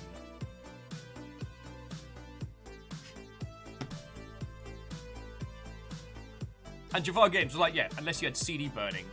I had a feckin' cool piece of kit, which was a CD MP3 player, where you could just put MP3s onto a CD and it would read them straight off. I thought that was revolutionary at the time. Change music. Now I use Spotify like a scumbag. And I know I shouldn't be using Spotify because I do want to support all the musicians and artists I love, but I've traveled around the world so many times. You know, PCs have died, PCs have been born again. Having an account-based system with all my tunes on, feckin' glorious. And after moving overseas and finding out that all the things I bought on the iStore, what's it called, the Apple iTunes, that's it. Most of them were region protected. So by literally moving to another country, my music library was void. And I took exception to that.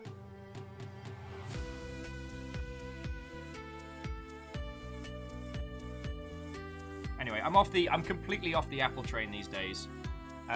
My phone died many, many years back, and I was very lucky that Stooge had a leftover Galaxy, so I got a hand-me-down phone, and I love it.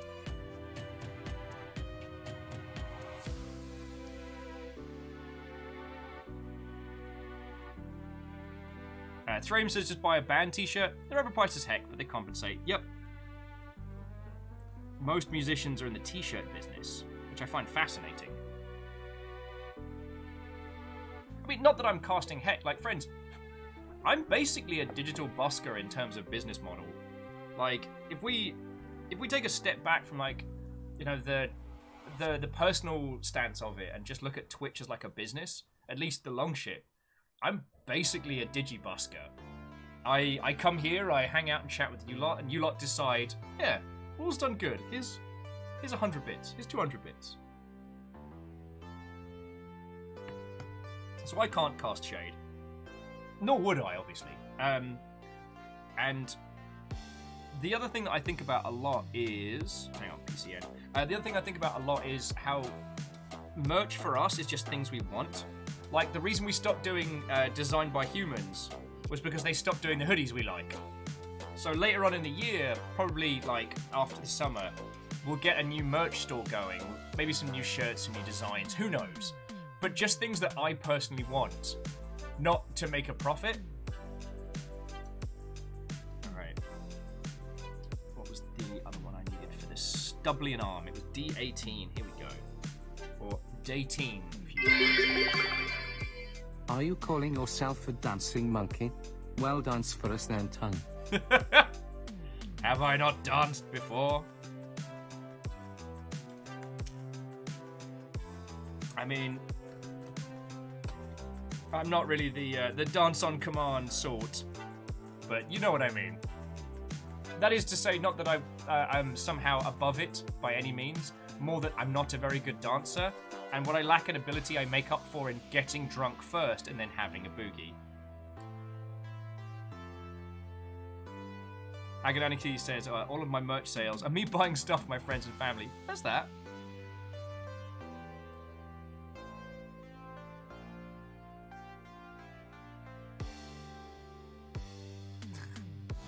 So, Jackie, are you suggesting do I dance as monkey or ascend as crab?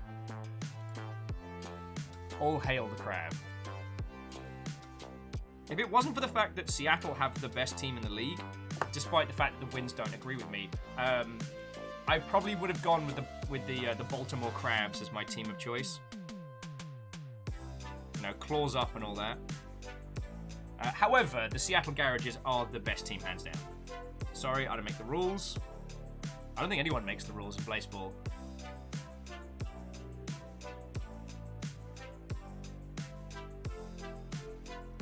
Clicking this little mother hopper together. Haha! Alright, looking good. Looking good. Oh, a couple of little things got to clean up, and then it's stickers time. You just not yourself when you haven't had some stickers. That is a thing I just regret saying out loud.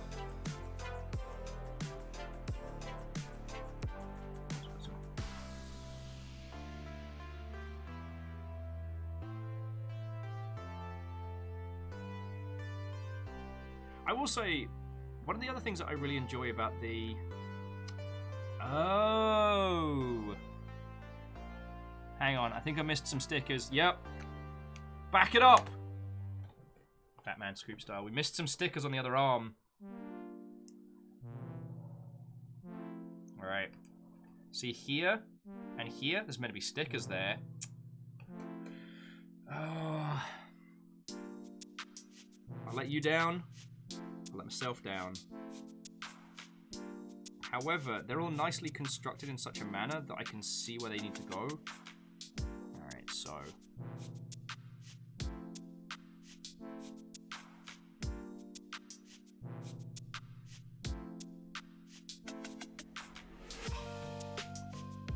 Okay.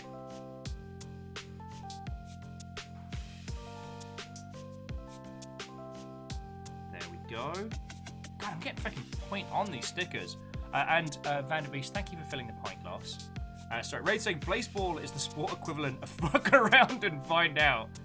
The rules aren't from stopping you from doing things. They're about imposing consequences. Yeah. Turns out necromancy isn't free. Necromancy, it's not banned in Baseball, but it comes with consequences, which some would say is much, much worse.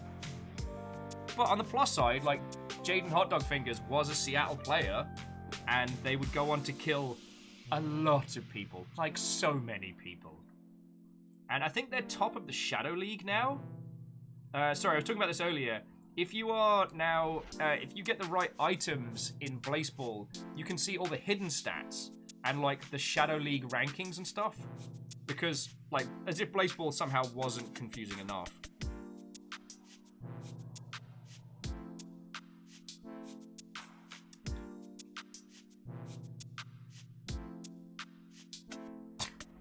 Jenko Thestral, that's not a boogie move. That's just big backpack bouncing.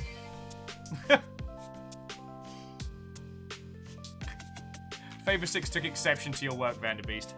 Also, Vanderbeest, I hope I said I said hello earlier. Because I have not heralded your head of house order title today, I don't think. Which is a crime. There we go, look at that. Look at that, friendos.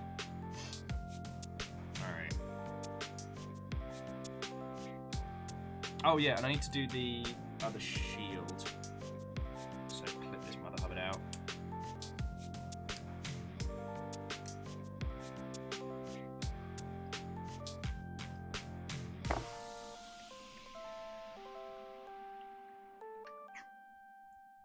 Okay, I like that. Moose is saying necromancy, the polar opposite of no body, no crime. Oh yeah, and Wraith. Quinn's videos have been so good. All right, so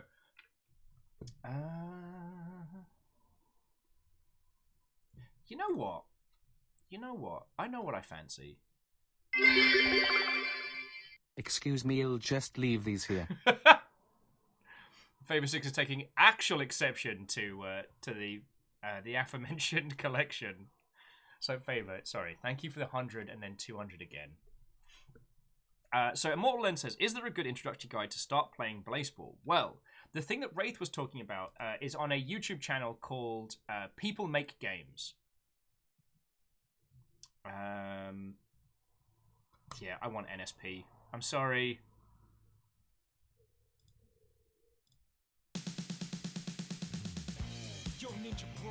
There we go. On People Make Games, a gentleman who goes by Quinn.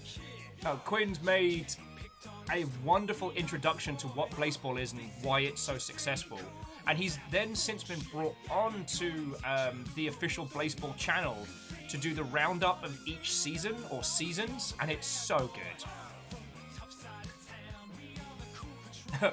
And as Salem says, it's worth noting there's very little playing to Blaseball.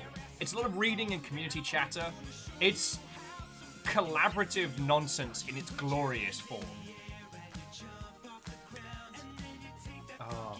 I actually spoke to God, when was it? A little while ago about possibly doing some sponsorship stuff with him. But that disappeared onto the 9 wins because I get the feeling the Blaseball team are very busy. Move. And sorry, when I said sponsorship, like, I was told by my accountant this year that I need to spend more money on advertising. So I figured Blaseball would be funny and kind of awesome. But sadly, nothing's come of it yet. But who knows?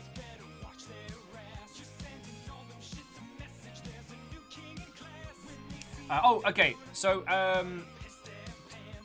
Wraith just put the videos up in the Longship in the Videodrome. Numbers was like, excuse me, was that Wii U? No. But the Moo was.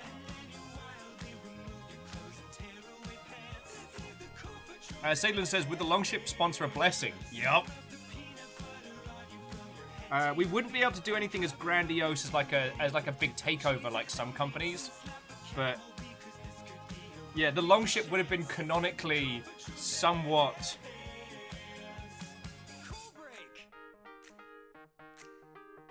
And it might still happen. This is cool. Excuse me. Hey, I have an idea. Let's kick it. Oh, Salem says, what would the Longship sponsor for a blessing? Whoa, whoa, whoa. This could still happen. No spoilers, Salem. No spoilers.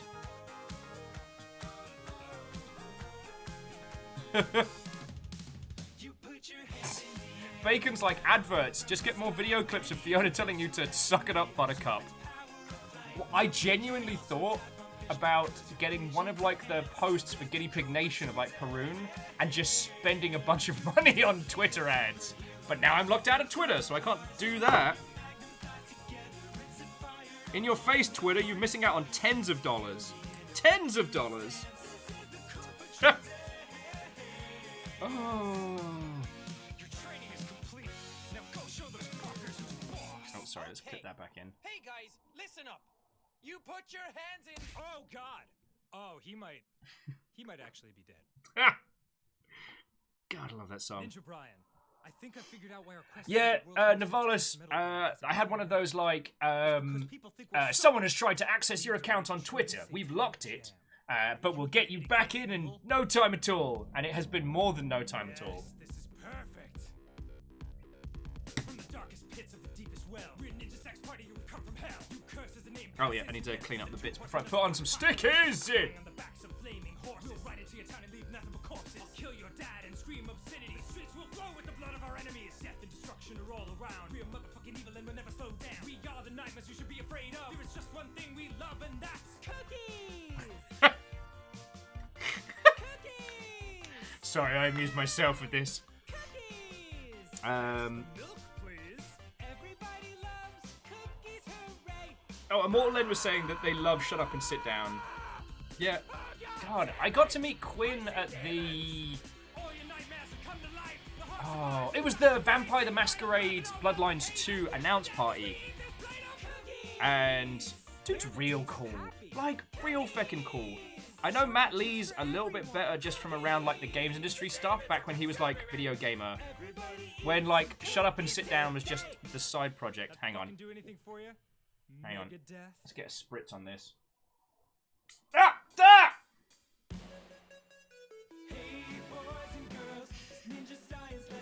Fuck. Glad that's just water.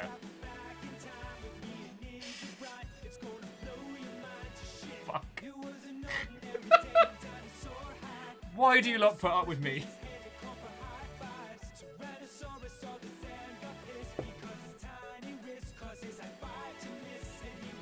Fuck this.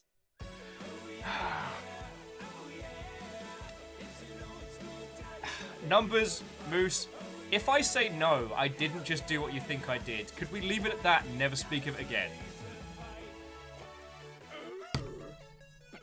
Time to get safety glasses. It was a futuristic prehistoric blowdown, but it was quiet because in space there was no sound. Did we mention that this took place in space? It did, so shut your face. Also there were robots and sharks.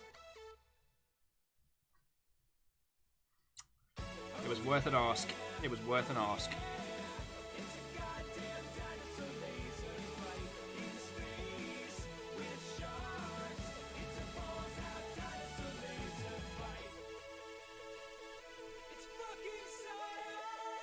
There we go. I'm getting real feckin' good at these.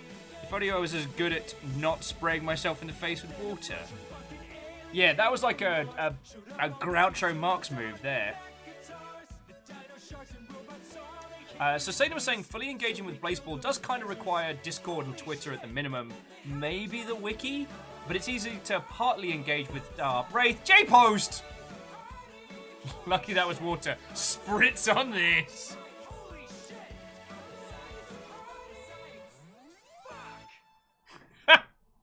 Get a spritz on this! Wow! Save that sticker for later. Here we go, the unofficial Memnol theme song.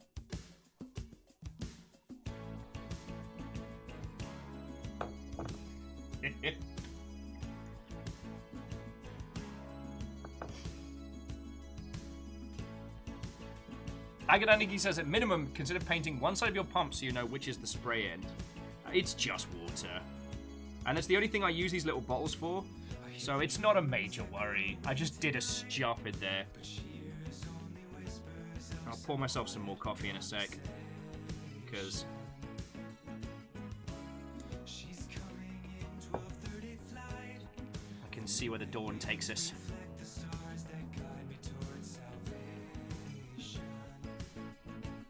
Also, and not to sound like a grumpy grumpus, no one clipped me doing the fish poetry yesterday.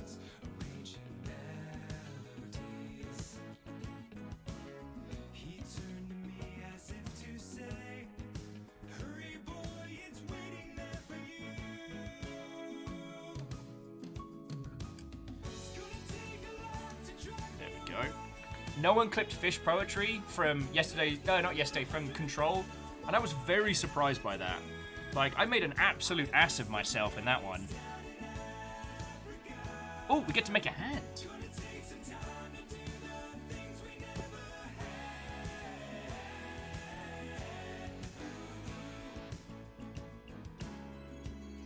Gonna make a fancy hand. Because, you know, anything that you clip increases the chance that Deus is going to put it in something at some point.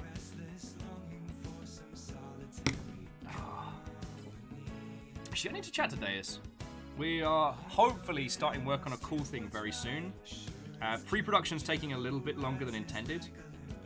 And if you enjoy Stumpy Robot stuff, then you will want to pay... I'd say pay attention. God, that makes me sound like a CBBC host. No, we're hopefully working on a very cool thing that I'm very much looking forward to showing you. Hey, Fearless, you've no worry. Yeah, we've got some people posting whips over in No Grey November. Lost Flowers is a leg, 2 arms, and a torso into one of the 00. It's the Exeter, isn't it? Oh, interesting. Fearless is saying for the M9 they've mostly got the torso together, but this one's lots of little bits compared to the 78. Interesting. I would have thought the 78 would have been very complicated, but then again, like... sorry, the 79. The Easy 8 was a big one, but surprisingly easy to put together. Like, some of those old Gundam kits... Oh, numbers. What? Numbers, no! I'm very happy that loads of people have linked me that, but all I can say is, I done told you! Like... Will's got a fear of sharks. He's just a little bit unhinged. Sharks start attacking the internet. Oh god, Will was right!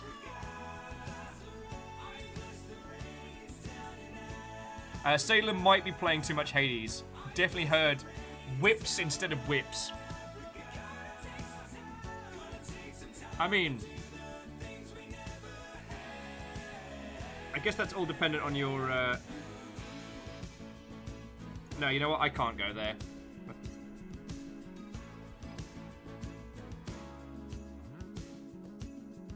God darn it, these hands are fiddly as! Just trying to get the nubbins off.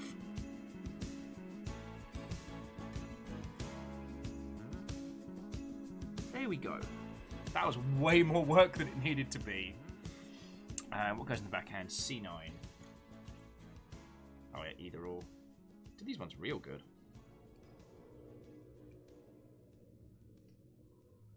Yeah, I'm going to be curious to hear how the Full Metal Panic kits are to put together, because I love the Arbalist design, and there's a few others that look rad. I was thinking about this the other day, and I realized the thing I was talking about, I think I finally hit upon why it is I've been enjoying a lot of these kits, aside from, like wargaming miniature stuff. And I realized it's because with some particular armies in certain wargaming, like tabletop stuff, the army choice denotes a certain kind of personality. Does that make a weird kind of sense? Like, in 40k, if you choose, I don't know, Grey Knight Space Marines or something like that, that says something about you as a person. But if you choose the Musha Gundam model, you're like, nah, I just think it looks neat. Because the playstyle and how they operate in the game can then reflect it back to yourself. Do you know what I mean? Kind of like how picking certain fighting game characters, people will assume things about you from your choices, not that you chose them because they looked kind of cool, you know? Shackle's like, yes, yes, only the best games can command the rats.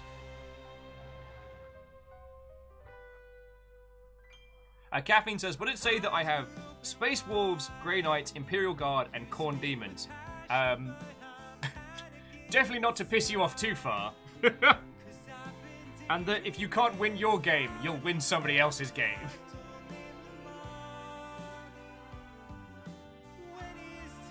Jackie picked Chaos to 40k, Fantasy, Lizardmen, and Wood Elves. Well, Wood Elves are a nice hyperbole example, because at least, I don't know how they are now post, like, Age of Sigmar, but Wood Elves were a...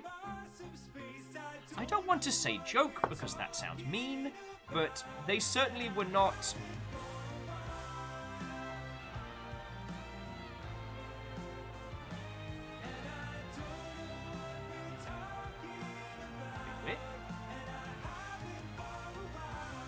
Don't tell me that. P-balls. I clipped the wrong thing. I clipped the wrong back of the hand. Why am I a stupid?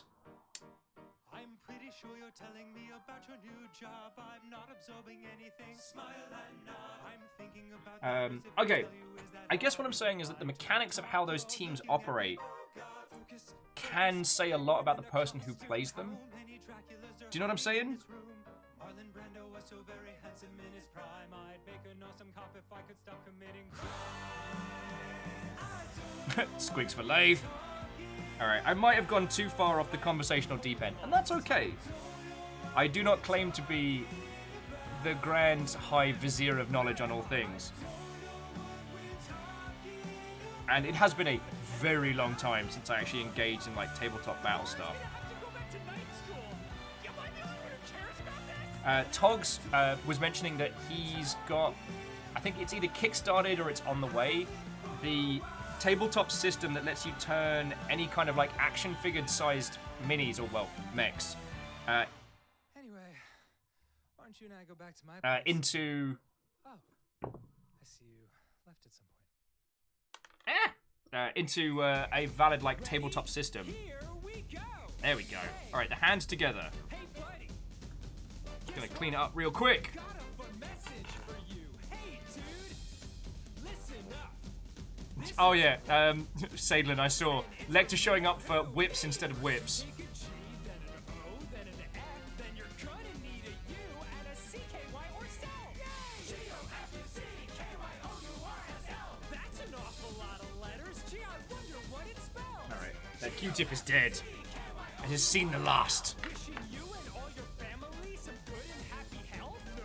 Did you get the message? Okay. Have you cracked the code? Do you know which self you ought to fuck and where you Sticker time. All right, look, there's a little arrow on the top. smart guy Gonna make sure it's facing the right way. drawing nearer so you know just what to do. Okay, everyone. Here we go. Are you all ready? Let's hear it. Go fuck yourself. Go fuck yourself. All right, so we do the backside first. Wunderbar.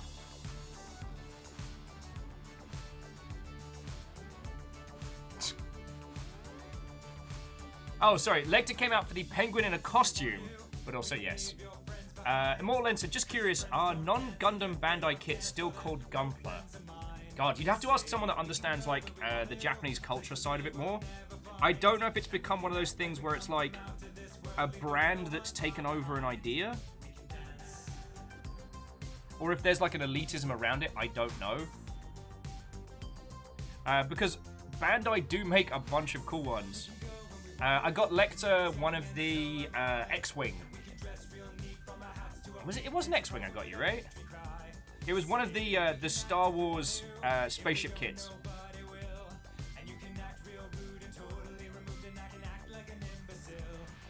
And that's one of the official like Bandai ones. They also do Pacific Rim kits, and God, what was the other really cool one that I saw?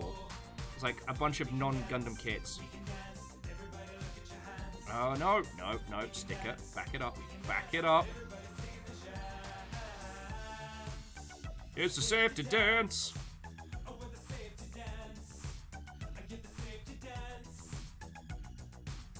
There's a part of me that does miss World of Warcraft sometimes. Getting the safety dance achievement still makes me smile to this day. It's not a big win, it's like a difficult achievement. But I remember seeing it popping up and being like, I then inflicted my, at the time, partner with a very lengthy warbling rendition of the entirety of the safety dance song.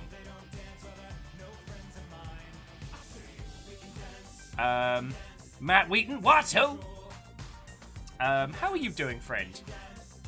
Yeah, we are talking non-Gundams and otherwise. So Immortal Len was attached to some of the non-Gundam ones. They got the Sega Saturn. My fault. I'm not sorry. That kit was so fun to build. The 1/77 scale X-Wing. I feel like Gunpla wasn't sure. Okay. Matt saying if we're talking great non-Gundam kits, I need only mention VTOMs and call it a day. Feckin' yes. I haven't gotten any. The other one I keep looking at are the Pat Label kits. But, I don't know, it feels... It's one of those things where it's two things culturally disconnected, but kind of uncomfortably linked because of current situations. Like, I don't feel comfortable making model kits about cops, Met cops right now. You know what I mean? Even though Patlabor is unconnected to anything currently, and is still like some of Headgear's best work, and Memorioshi in Patlabor 2, feckin' yo. But I don't know. I just got some shiny stuff. Now, Matt, are there any of the VTOM's kits that you know slap? Because I don't know VTOM's like I know Gundams. I was also pointing I would love a kit of Temujin from Virtua 1. Feckin' yes, please. And, White Glint. Ugh. Still my beating heart. I had a White Glint kit once. It's gone now. It's gone and it's not coming back. And that is a sad tale. But these things happen. Okay, yeah, so I need to put the stickers on this bit, and then this bit. The legs should be a little quicker, because I've only got the one sticker going through. Salen's like, now I'm thinking about what it would take to sculpt Phantom Crash machines. Yo, at least the German machine from, Steel Lancer Arena International, but I guess Phantom Crash, like, the German machine's got a real kind of, like, blocky Gundam Hexagear kind of thing going on. I reckon you could kit bash one of those.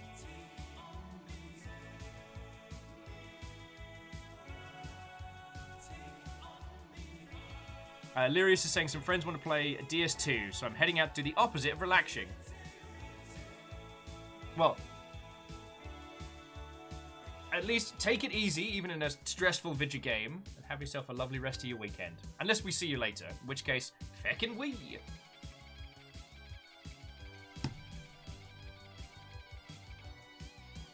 Okay.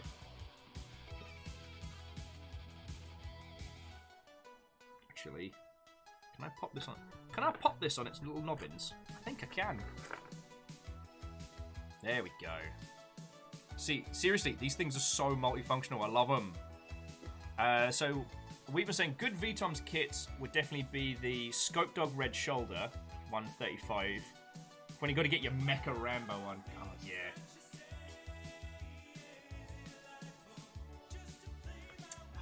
I know we discussed this when Ollie was last on the show, but... it breaks my heart to think how Heavy Gear should have been one of the greats, and it's just not. Like, I'm not just trying to drop controversial takes here, it's like, I loved the designs in Heavy Gear, I loved the game so much, and I felt the board game popped a lot more than Battletech. And I'm not saying, because I obviously love Battletech, but the board game was it was one of the first, and it was not an easy experience to get into. And then they just biffed it.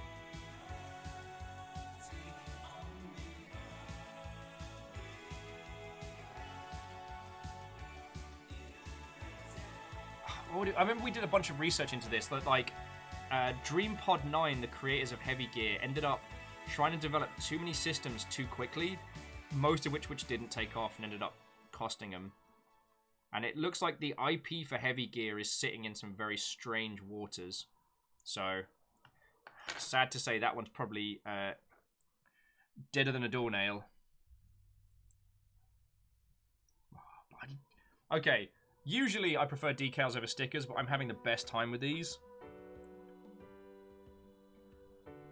Yeah, and Lord Lost, what a good-looking mug. Gifted by attractive people. Caffeine at the beginning of the show thought it said just decaf on it, and there was almost the call of heretical maneuvers. Thankfully, the mistake was cleared up.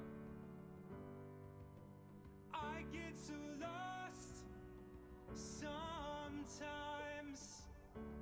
And yeah, this is making me feel like a feckin' watchmaker.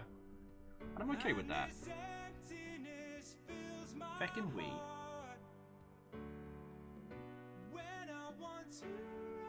except for when I put these on the wrong way around. I drive off in my car. That's alright.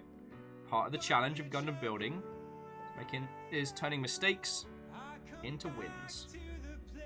What's the thing Bob Ross says? There's no mistakes, just happy accidents. All my instincts, they return, and the grand facade so soon will burn. Okay, where's me stick? Where's me stick? Noise, without my pride, I reach out from the inside.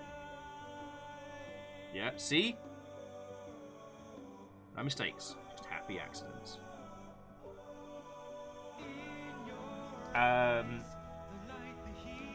Oh, Matt was also recommending the Bergasa Triple S Testora, which looks proper futuristic even for VTOMs. Nice. Fearless was adding heavy gear, also felt a lot more grounded than Battletech. Like, the mecha design's more practical, more carefully realized. Yeah. Now, we're only having this discussion because everybody here is most likely a huge Battletech fan on top of. I mean, we had Battletechmas. Oh, God. I don't remember when Battletechmas was. I'll have to add it to the calendar. Where we sat down as a group. Well, we played Battletech. We played MechWarrior 5 Mercenaries all day, and then watched the entirety of the Battletech cartoon while getting utterly shit-faced. God, that was a good night. Alright, there we go. Looking good. So then we clip this on here. I don't like to see so much pain, so much wasted, and this moment keeps slipping Okay. away. Oh, I need one of the D parts. I get so Boosh. Sorry about that. Well, yeah, and Wheaton, the reason why I wanted to, I thought of heavy gear stuff there is because we'll never get heavy gear model kits, obviously, but heavy gear was so inspired by VTOMs. I don't want to call it a rip-off, but like they took a lot of cool concepts from VTOMs and ran with them as a tabletop game, and I really respect that.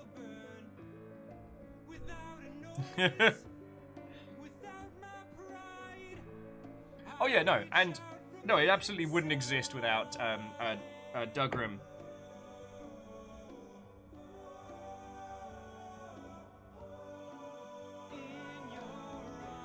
Okay. God, these tunes while putting a Gundam together feels so odd. Like, I'm not disliking it, it's just very strange right now, friends. Alright, and Tiny Fist. Ah! No!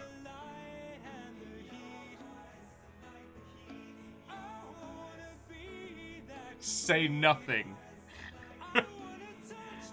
Tiny Fist was not ready to play ball.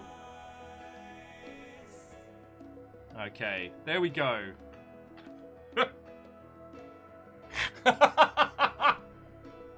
Okay, look, alright, Tobias, listen. Alright, I have been very professional today. There have been no mistakes, everything has been going fine. But it's a Tiny Fisto. Dude, how are you doing? Sorry, friendo, so Spring Healed Studios in chat is my very good friend Tobias, who is absolutely worth your time for when they do stream.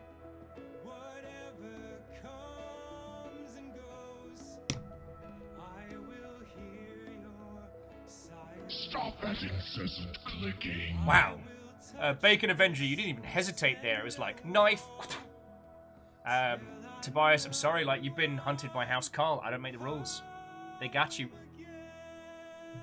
I have ice water, it's the best. We're talking giant robots, making giant robots. We're starting No Grey in November, where us plebeians will get all of our miniatures painted, model kits made, Lego sets done, all of our crafting nonsense done before November.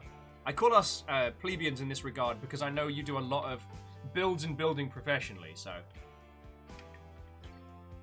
But going back to the conversation, like Matt Wheaton was saying that there are a lot of nitwits that think that the giant robots, the Western mecha were made because mucho realism. And as opposed to, even though it all came down from Japanese giant robot designs, it's interesting that the more mechanical, more military-esque were the ones that took hold here. But that could also be due to exposure, because like in the US there was piddly all apart from what Power Rangers and Gundam Wing for so long. Tobias is making 1 million billion vaccine plague doctor pins, so I'm keeping with company. Yo, I am buying one of those as soon as I get my second jab. So friendos, let me plug my friend's stuff. So Spring Heel Studios is a craft and maker operation run by a good friend Tobias who does a bunch of stuff, but at the moment, the hot button item is a button pin. And it's like a little plague doctor on etched leather that's kind of like an I've been vaccinated, but I'm not doing the design justice. If you want to pick one up, you abso-feckin-lutely can. And Fiona's already been like, hey, Tobias BB, can you hook me up with one of them green ones? As apparently I'm talking a little bit like a Hanna-Barbera cartoon now. Jafar was saying there's not a lot of shows pertaining to mechs to watch in America. Yeah, the mess with Robotech Harmony Gold basically kneecapped a lot of cool stuff that y'all should have had out here. Now, we got even less in the UK, but we got Thunderbirds, so... Like, the fact that they didn't try and do a giant robot one in that, I understand from a production standpoint, but yeah.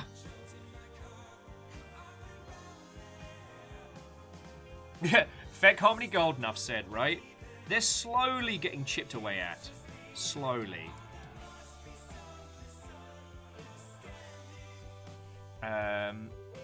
Oh yeah, Sada was saying the blue ones come out really dark blue. I'm just going for your classic red. You know me. You know me.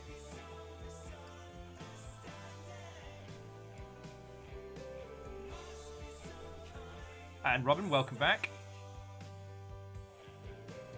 But yeah, the whole kind of like... The rise of giant robot stuff is one of those topics I find fascinating, and I do love chatting about it. As anyone who's gotten shit-faced with me has had to put up with. Poor Tog, who is one of the Usyk regulars, along with Earl Koenig and a bunch, who are a canonical MechWarrior outfit.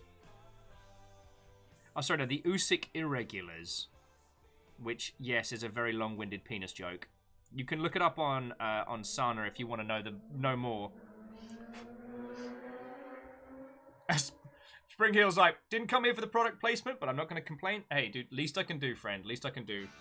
And also, thank you plus feck you for the whole cider and cinnamon whiskey. I could have lived my whole life without knowing that, and now I know it exists. It's going to... Nobody move! Shut up, Denny Sexbang! Nobody move. I dropped the fist. I dropped the fist. Okay. Now, first things first. Check the booty. Okay, booty's clear. Check the crotchal region. Nothing in the crotchal region. Okay. Now, the danger maneuver here is either one, rolling my chair back so I get to hear a crunchy plastic snapping sound, or... it moved! Ha-ha! We will never speak of this again.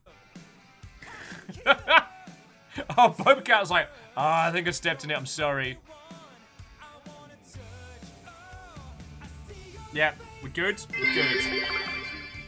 Warning. Warning. Will's fist is wandering and loose. Feck. Shackle, thank you for the 200 bits. Yeah, and Spring Hill, like, when the time comes, we will get some cool Longship stuff going. It'll be rad.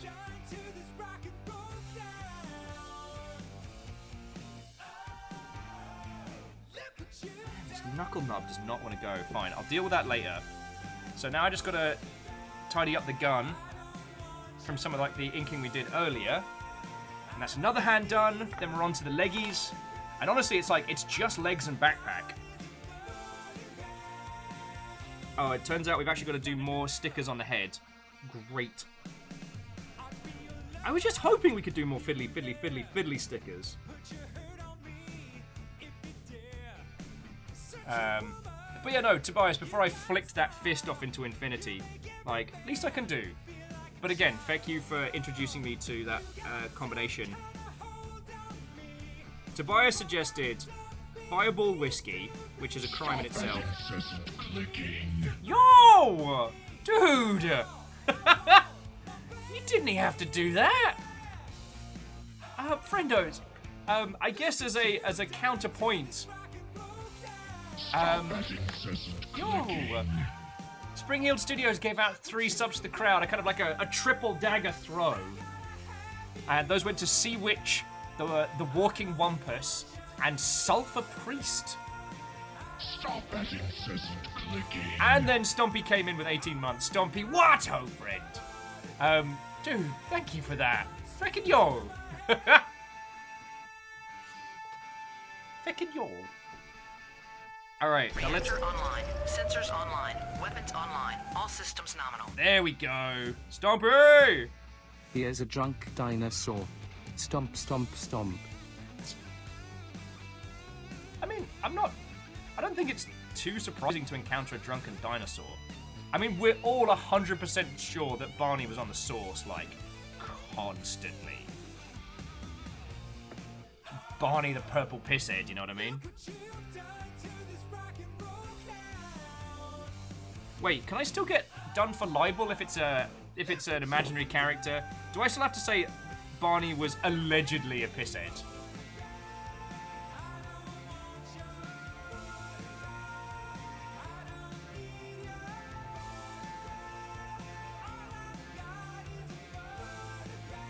Okay, so now, Danny, no touching. I'm busy. I'm making Gundams. Jesus. God. Danny Sexbang, there's a time and a place. Okay.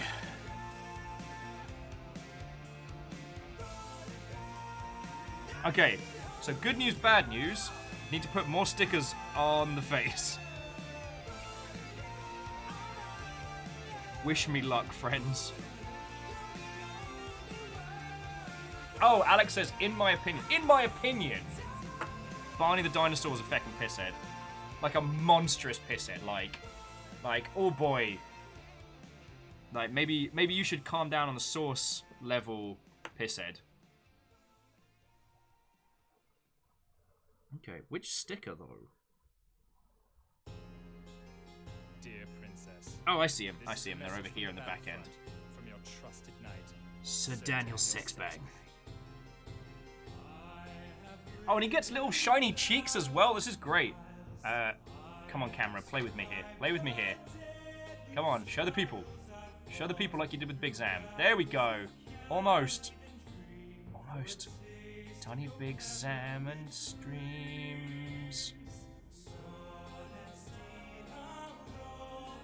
Okay, the camera does not want to play ball with me today. Alright, anyway. It's going to get little, like, shiny, chubby cheeks. And some helm lights.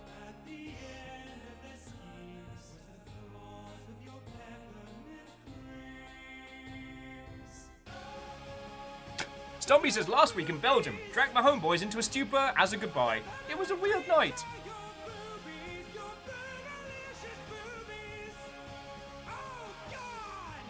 Sorry.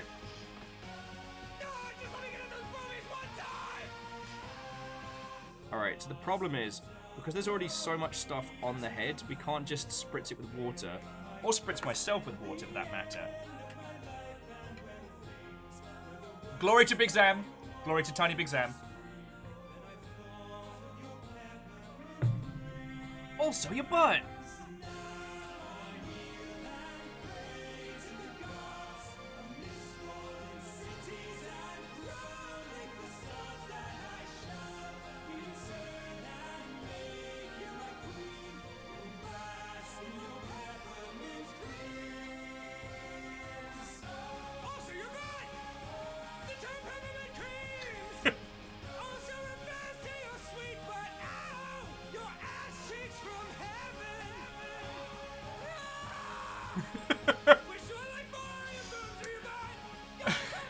Danny Sexbang, you're an international treasure, thank you. So, Stompy, aside from some very well-consumed solutions, how are you doing? And Lecter, how goes the logo design stuff? Oh, and Lost Flowers has managed to finish their build for this evening. Feckin' yo, it looks great.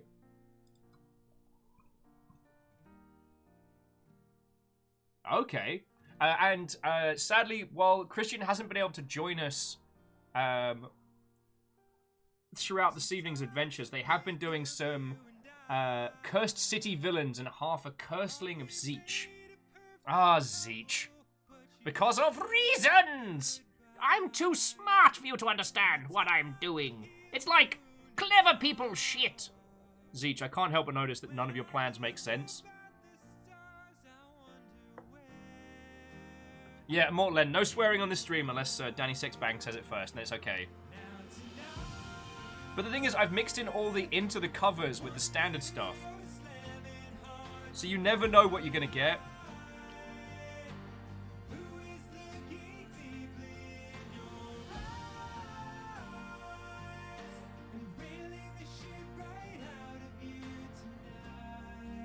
Meep, meep, meep. Meep. No, you fucking stick a piece of garbage.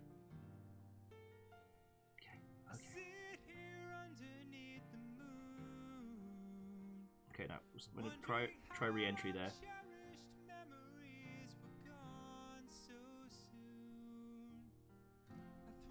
Ah! This is not a calming activity! Puck! Puck, why are you doing this to me? I almost had the sticker! I almost had it! Fuck! The horn sounded and I went, oh! Oh. Puck, how are you doing, mate? Watto and welcome. Meep. Oh. Puck, how are you doing, mate? How was your stream? Tell me your tales, you lovely Mother Hubbard. I thank you for bringing your crew in. Fucking yo. We're starting No Grey in November. Our goal to finish all of our minis, models, Legos, what have yous between now and November. And so I'm building the Gundam Stargazer. This shiny, joyous celebration of Gundams. However, this lovely mech comes with a ton of tiny, fiddly-ass shiny stickers, which when they work is great. But when my shaky-ass caffeine and gin-addled hands biff it sideways...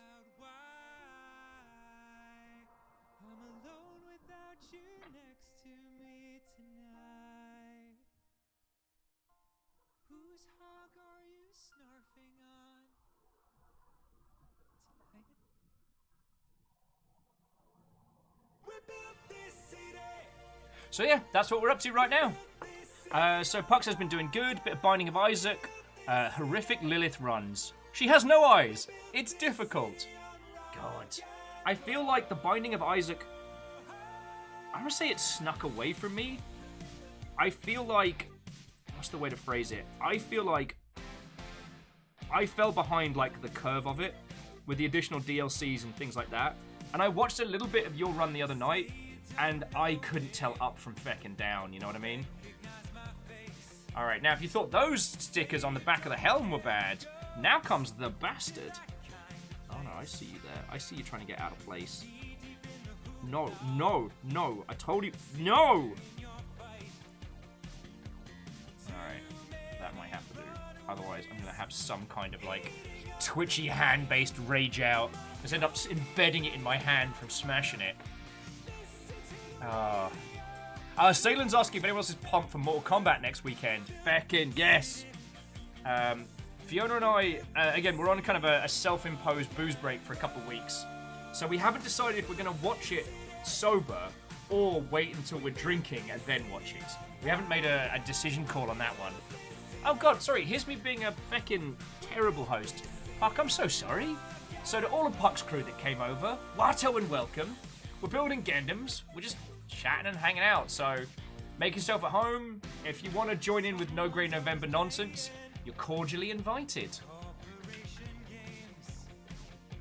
Stompy was saying that they're ambivalent. Moving in with a girlfriend, good. Leaving everything I have ever known, absolutely terrifying. Yeah. Moving's scary, but the adventure's worth it. I've done it I've done it a bunch of times. It's rad.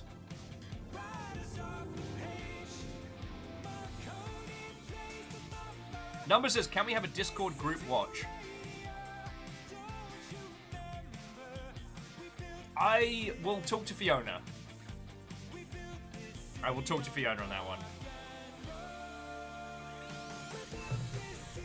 Because obviously I love watching stuff with you lot and hanging out. But Fiona has called dibs. So...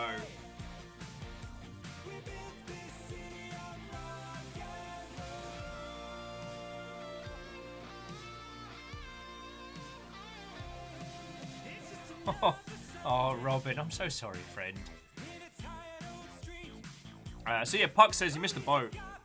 Puck stopped after 250 hours when the first DLC came out, and then felt like it got away from me. 4 DLCs later, and I thought, it's new to everyone. I jumped back in. How's that doing you?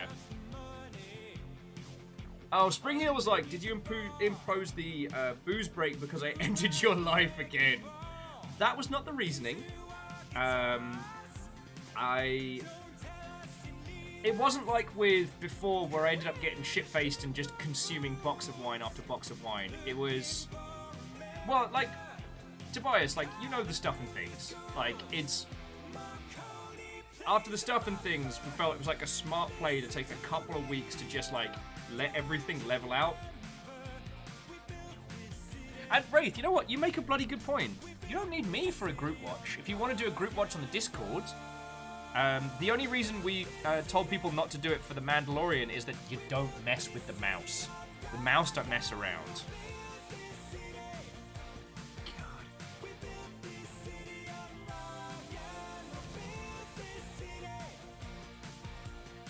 Alright, I think this might be a job for Needleplant. Yeah, they always end up scuffing it up. I need like I need like one of the toothpicks. That's how some people do sticker placement. Is they put the sticker on a toothpick and then go from there.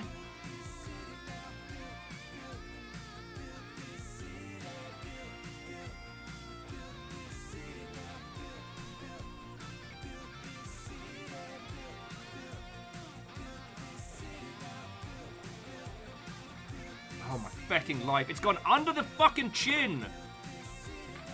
Why do you hate me? I'm getting pliers. Fuck you. You sticker piece of shit. You are the new knees. You live to betray me! Yeah, look at these. These are sharp as. I've stabbed myself with these. Not on purpose, obviously. God. It's got under the fucking chin! Fucking stickers! Hey, remember how I said I was really enjoying doing the stickers earlier? Newsflash. Daddy lies. Okay. Alright. Tiny sticker. Tiny face. Fucking do this. Differentaria Watto. Let's make some Gundams, I said. It'll be relaxing. Okay. No.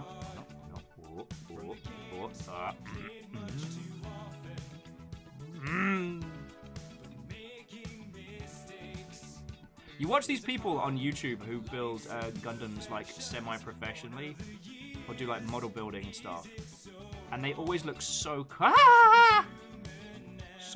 when they're doing it. Like they make it look like it's just this exercise of Zen simplicity and focus, and I'm over here being like, I will gut you and your sticker friends. You will serve as a warning to the Sticker Nation should they defy me again. Ah! I am the Firelord Ozai of stickers.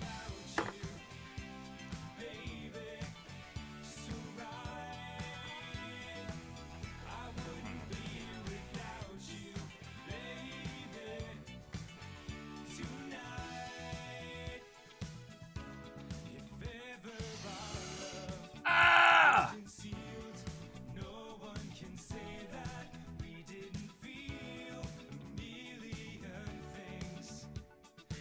Oh.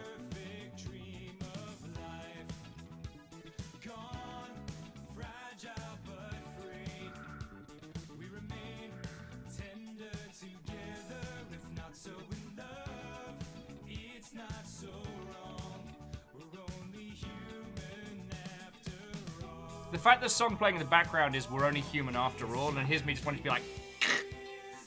Okay, jumping back into chat. Yaki Sakura was asking if I was threatening my Gundams or my hands. Yes. Diviteria, exactly as relaxing as every other time.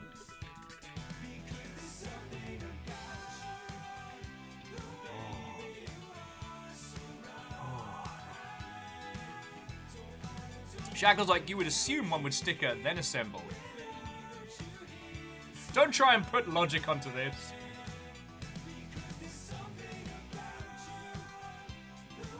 Don't try and make this a logical thing.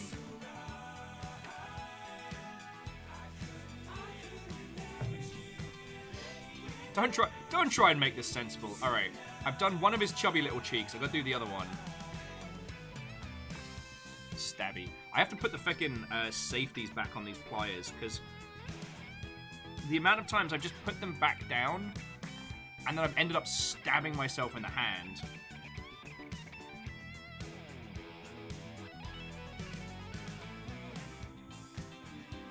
Feckin' dumb.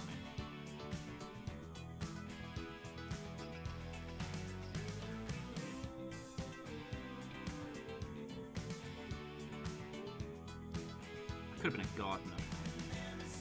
Could have done anything with my day.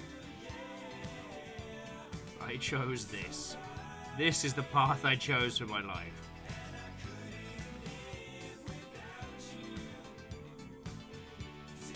Alright, there we go. Alright. They're on.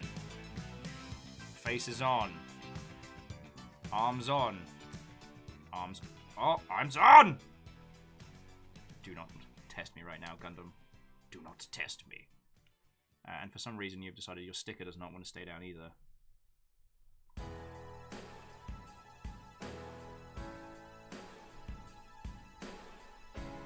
There we go. Alright. Other arm. Come on. Since I moved into your place, 1 year Relaxing hobbies. Okay. But the problem is, the stickers look amazing when it comes together. Like, the sheen is feckin' grand. Also, the little face in the back still believes in us.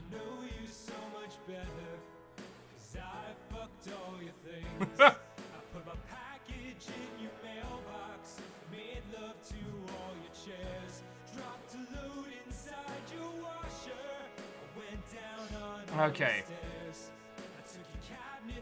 Jaralan's like, this is the hobby you chose. The rest of us just supply you. Feckin' yo. Alright, numbers. May your team hit many strong balls and win many points. Have a lovely rest of your evening, dude. Oh.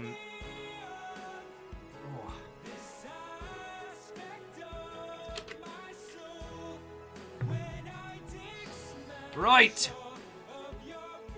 Who's ready for some feedies? Oh, okay. Stickers out the way. Stabbing device. You can go over here for a bit. Water, you're not needed. Clip you off. Feckin' we.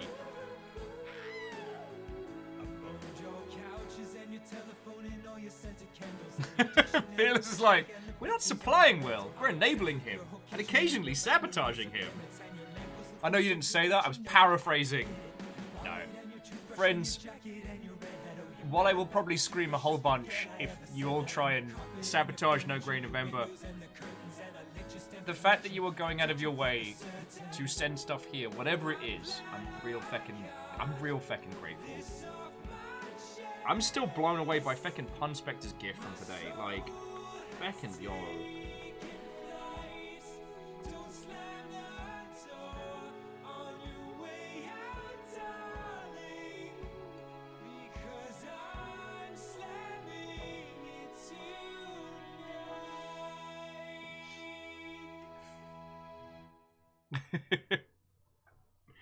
God, you glorious terrors.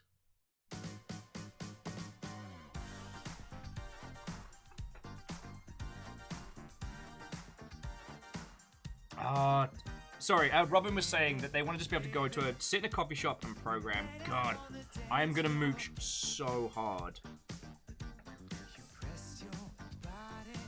Has anyone in the US had to do the Chromebook purchasing dance of late? Because Fiona has recommended that I consider picking up like a cheap Chromebook, just for doing like emails and like the schedule and stuff. But being able to do that like at a coffee shop down the road would be feckin' great. And my current laptop is a hand-me-down Alienware that I think can legally drink in the United Kingdom. Like, it comes from the old times. Which is feckin' great because even though it took 1,000 years to load up, it could still run like Night Team 4 and Opus Magnum and a few other like non-3D intensive titles. But it's like I want something I can switch on, do the thing, get a coffee, and get out. Like, I don't need it to be gamage. But as I'm sure we all know, the process of acquiring laptops is there are a great many pitfalls. So many fucking fruits. There are a ton of pitfalls. And it has been so long since I've had to do this dance that I'm a little, intimidated by the amount of research I'm going to have to do. Wow, those little feety nubs. God darn it, I'm gonna have to do some more inking on the way through.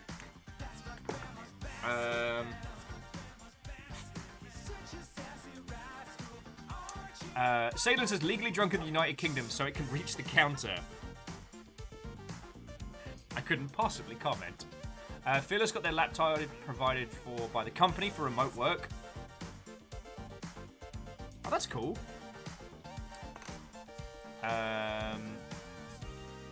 Robin was suggesting searching through some enterprise refurb offerings. That might not be a bad idea.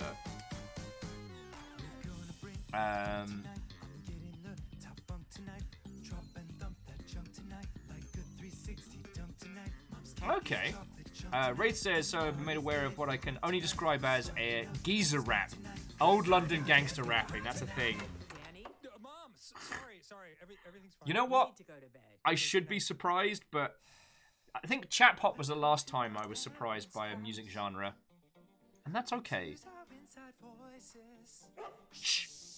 Sometimes my mom just hangs around to make sure I make good choices. Hit it! Welcome to my parents' house. Welcome to my parents' house. Hey Will, how did you lose a finger on a Gundam stream? I started jamming out to Welcome to My Parents' House. And it turns out these nippers are way better than I thought they were. You ate all the ham in the fridge!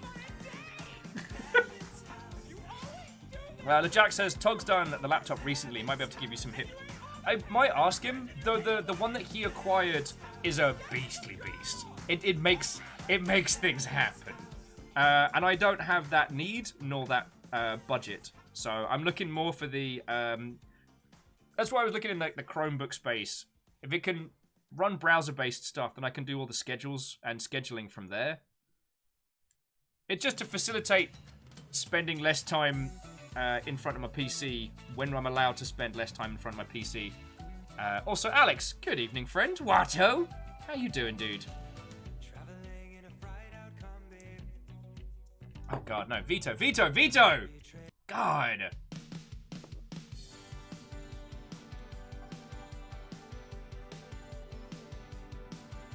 Sorry, I know the discussions about the acquisition of laptops are second only in the boredom category to what mobile phone should I get?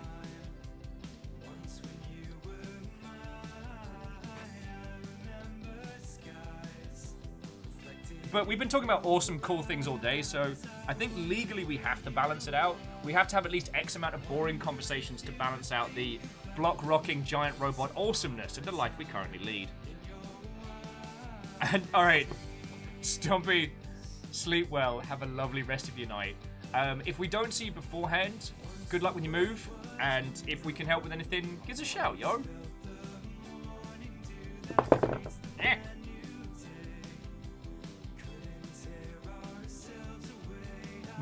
Agadaniki's like, maybe at like a family barbecue. This is Twitch.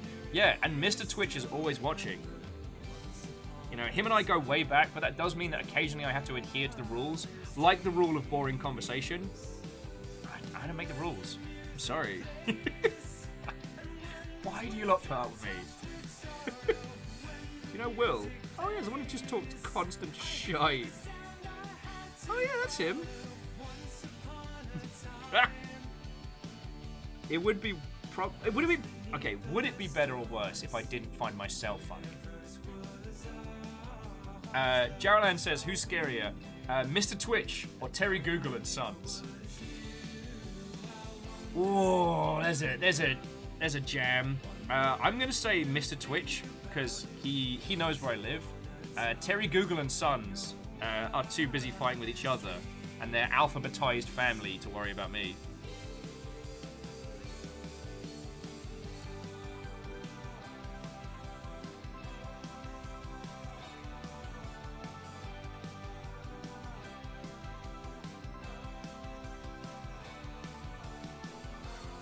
There we go. These feet is looking great already. I can't wait to get to the knees and fuck it up. And Robin, you're right. I could probably get away with something like a tablet, but I'd want something with a physical keyboard. Because tippity tappity, I tappity a lot. And the thing is, it's not even the weight of my current laptop that I don't want to deal with. It's like startup time is 20 minutes. It's a switch it on, go do chores around the house until it's ready to roll. And I don't want to sound ungrateful because it was a gift, like it was a hand-me-down that saved my ass, like when traveling. Oh, okay. Speaking of, Yeah, but Terry Google and Sons have the big pet croc, the algorithm that everyone's scared of. Fuck. All right, Shackle. I didn't know where you were going with that. Bravo, friend. Bravo. Bravo. And thank you for the 200 bits as well. Sorry. Agadaniki's saying, speaking of geekery, they've started working on the Sassy Reptile game. Yes! Still in the early stages, but design is coming along. Feckin' yo. Well, if there's anything I can do to help, let me know. If you need any assistance on taking it to market or bringing it together, we feckin' got you. Oh yeah, and secretly, Robin, I know you're a busy Mother Hubbard, so I don't want to offload my problems onto you. And this isn't even a problem. Because, but I may take you up on that offer, so thank you. Because, I know the obvious things of laptop acquisition, which is, the cheaper it is, the cheaper it is, the more shovelware is going to be on there, and the more work you're going to have to do to get it working at a decent speed. I know all of us know this, but I just figured I'd say it for the conversation, which is a lot of those cheap laptops that you get at supermarkets or Best Buy, places like that. Companies will pay to put software pre-installed on those laptops, which is what helps reduce the cost of it.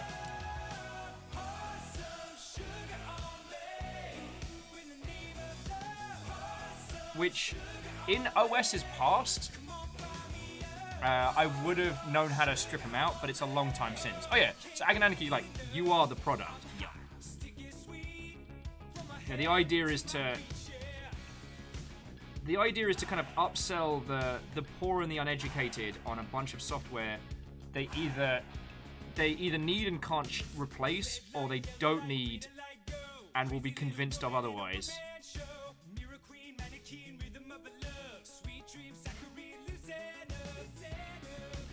Alright.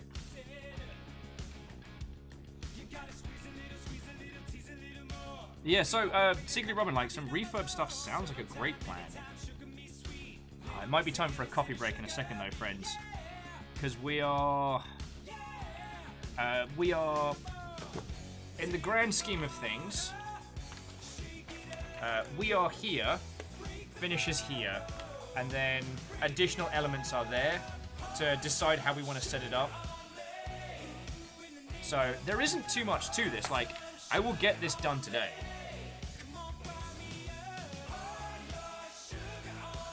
And Bacon Avenger saying, remember, don't try to punch the monkey. You won't win an Xbox. God.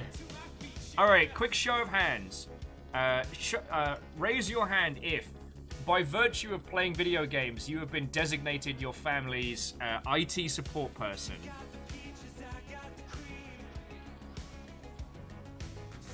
Because I once spent like an afternoon trying to clear out viruses off of a family member rig that tried to do one of the early like punch the monkey win an Xbox thing. Well, it was win an iPod back then. Their reasoning was that they thought it was like one of those carnival games, you know, with like the grabber claw. They didn't realize it was just a vector for riddling their computer with the bad clap, if you will. Which is like the clap, but worse.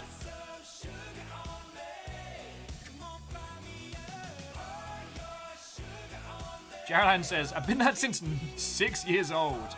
I could figure out how to hook up the NES and the Atari. The idea that your abilities, your knowledge becomes a curse. No longer a blessing of nerdery, but a waystone placed upon you by family, friends.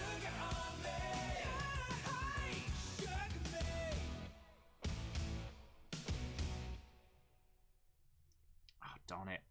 Clip that too tall. Me.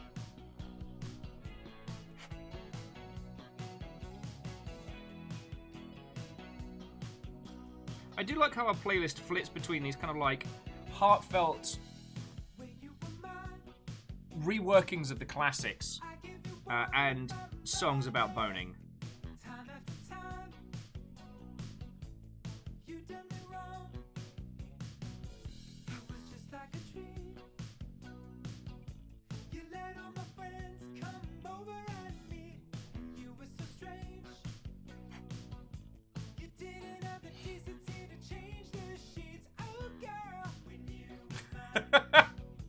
Reflective, that is a terrible quote.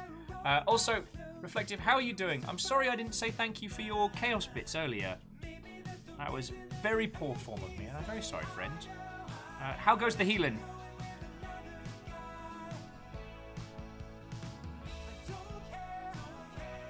Oh, darn it. Yeah, no, I fecked up this back heel. It's always the feedies!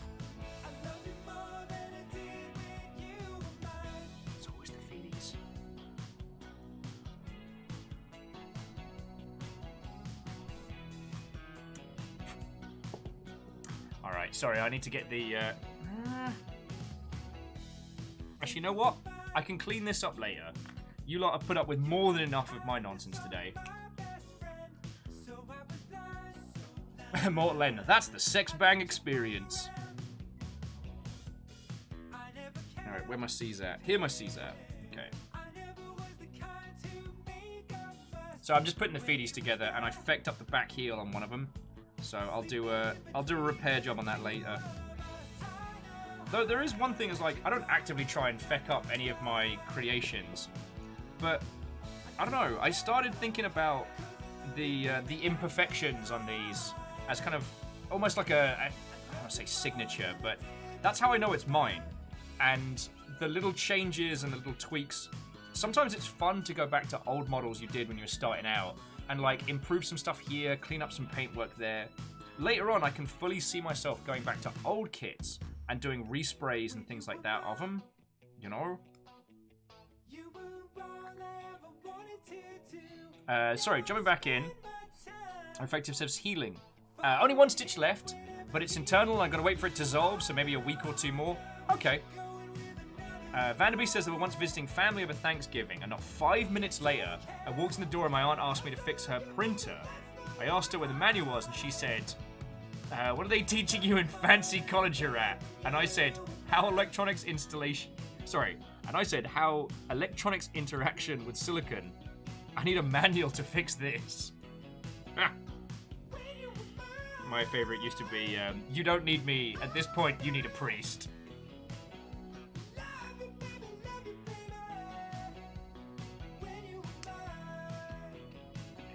Feedies.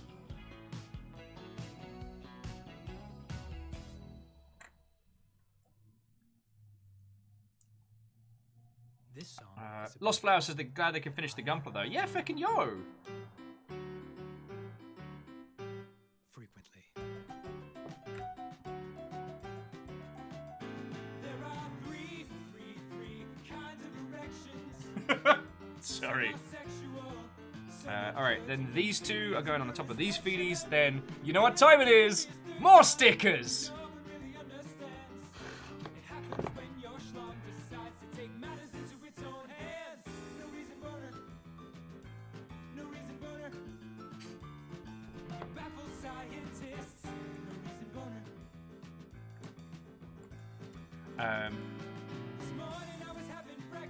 So the question, Lost Flowers, is what's your next project after this? What do you have a Gundam follow-up?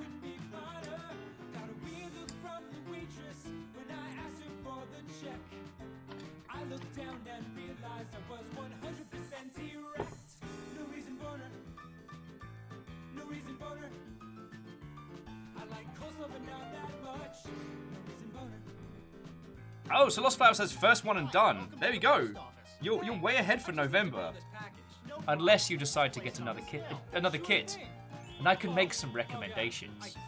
Actually, no, joking aside, there's a variant of the 00 Gundam from Build Divers where it has like the two engines on the shoulders, and it looks so cool.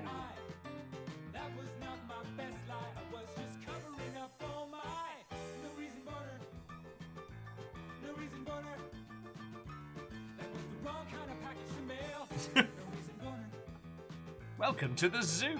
Hi, welcome to the zoo. Great! I love the zoo. Look at all those monkeys. Actually, those technically aren't monkeys. They're macaques. Wow, macaques really hairy.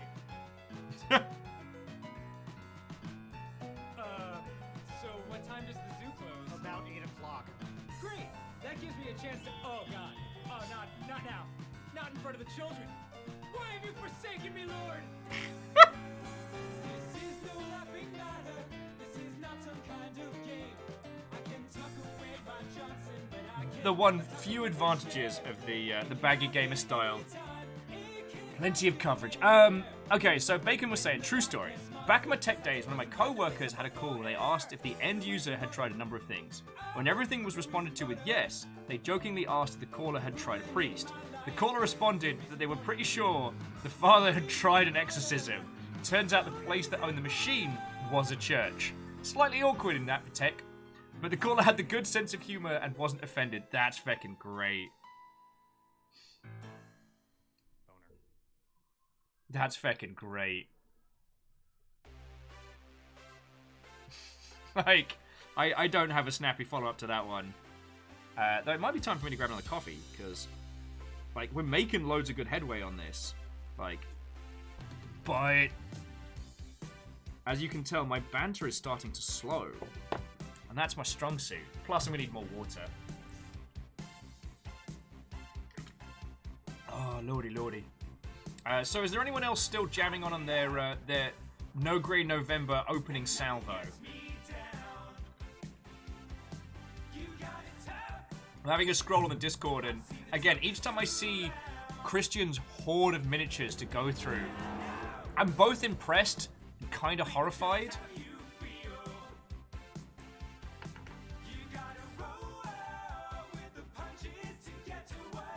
I'm actually gonna stick the little feeties in first, so I can clean them up a little bit easier.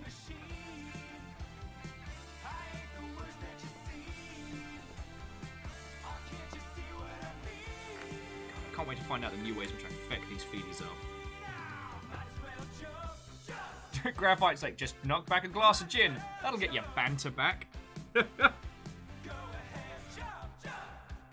Well, I have said not drinking for 2 weeks, and I mean it.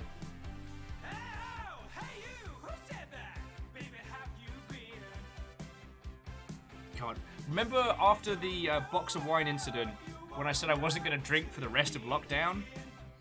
Remember that? Ah, good times.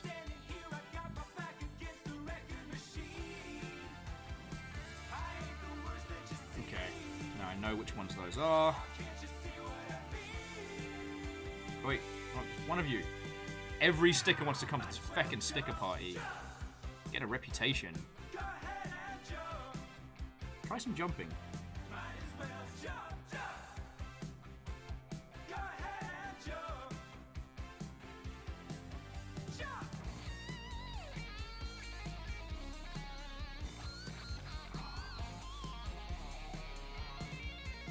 Would you believe me if I said that Water Slide was easier to deal with than this? Like, stickers shouldn't be the easy... Stickers shouldn't be the difficult one. They're meant to be the baseline easy apply for easy babies who like easy baby things. That's not true. That's not true at all.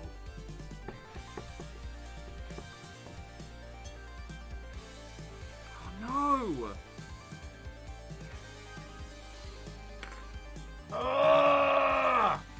You betrayed me, Q-Tip! It's gonna have one scuffed up shoe. Alright, well, builds character, right?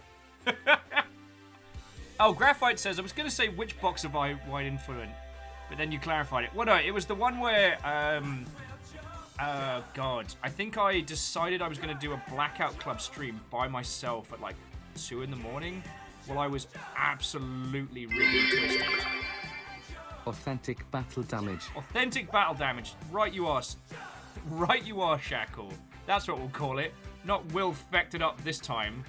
Lol. Point and laugh at Will. And his shaky gin hands.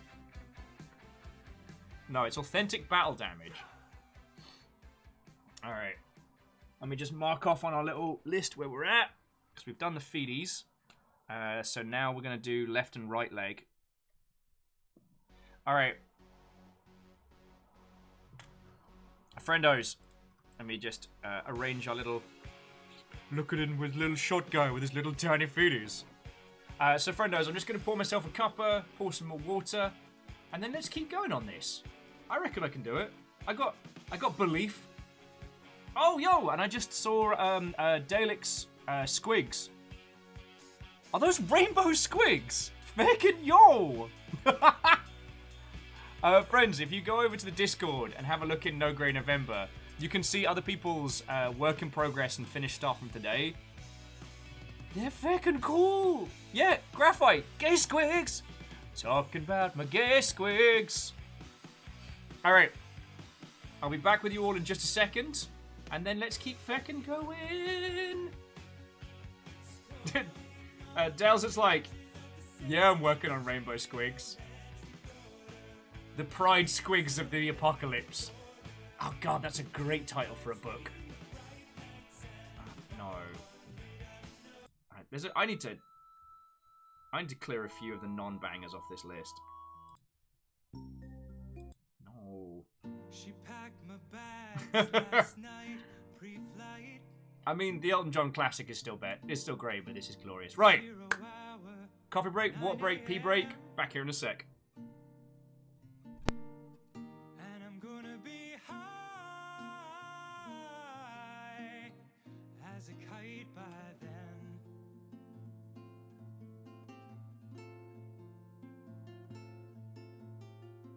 I miss the earth so much. I miss my wife. It's lonely out in space on such a timeless flight.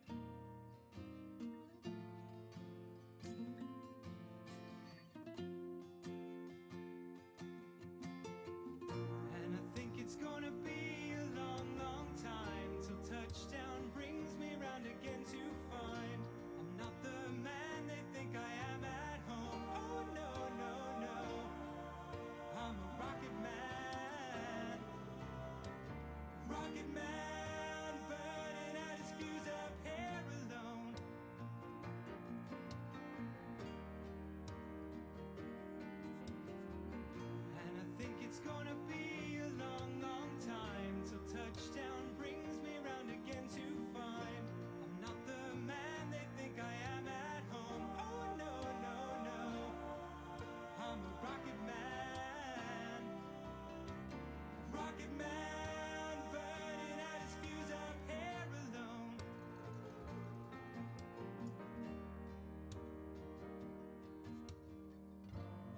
ain't the kind of place to raise your kids.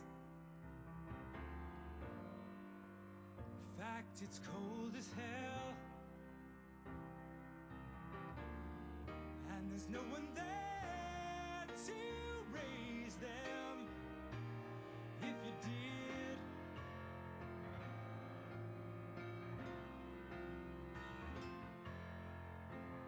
And all the science I don't understand. It's just my job 5 days a week. A rocket man.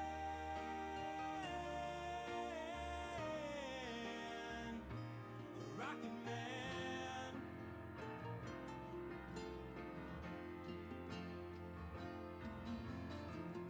And I think it's gonna be a long, long time till touchdown brings me round again to find I'm not the man they think I am at home. Oh no, no, no, I'm a rocket man. Rocket man, burning out his fuse up here alone.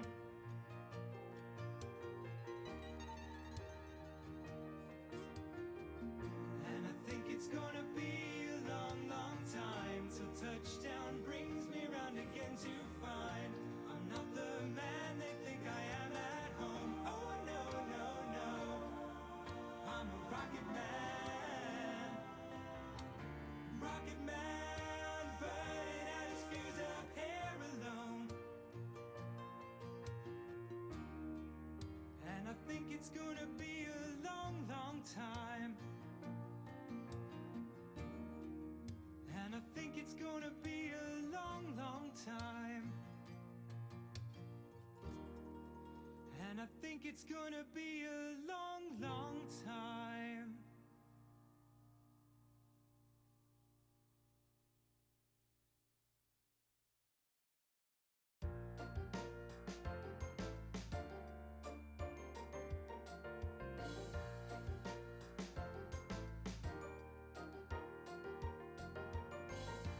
You've been counting all the days off of your calendar for weeks now. You can't wait for Saturday 'cause that's the night that it all goes down.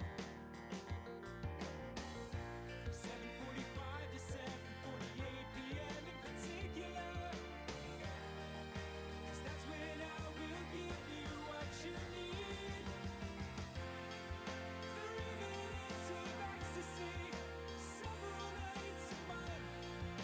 You just tell me, baby, if that is too much. When my stuff is in your Hello, friendos. Coffee acquired. Got a whole thing of water. I gotta hand it to Fiona. Fiona was like, look, if you want to make sure you're staying hydrated, get a fun mug. Get a fun mug, something that's fun to drink from, and you'll end up like doing better. And I'm like, psh, getting a fun mug with some corgis on, that's not gonna help me stay hydrated. I'm a grown-ass man. I don't need fun straw cup. No, it has absolutely worked. Since I got water cup with corgis on, I almost said water cup with Gundams on. If that was a thing that existed, so help me, I'd be hydrated through the roof.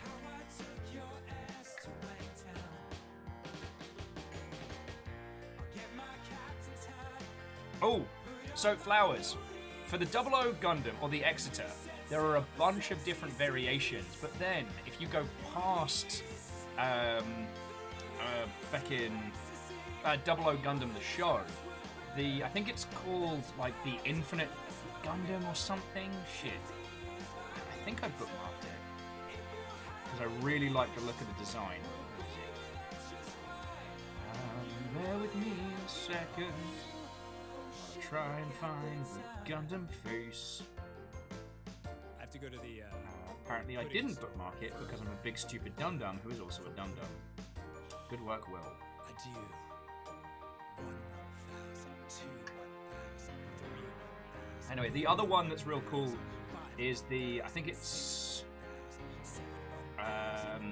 the Gundam Exeter Ignition mode, which has like the cloak over one arm. It's fucking cool.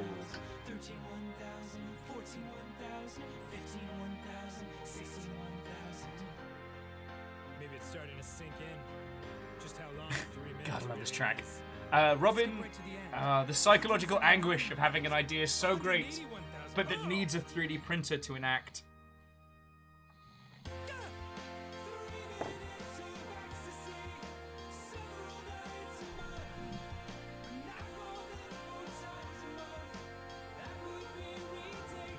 Oh, EXO, I'm sorry to hear that, friend. I'm sorry to hear that. But we're building Gundams. We've started No Grey in November. It begins. Gonna get all these Gundam kits finished before November. It's happening.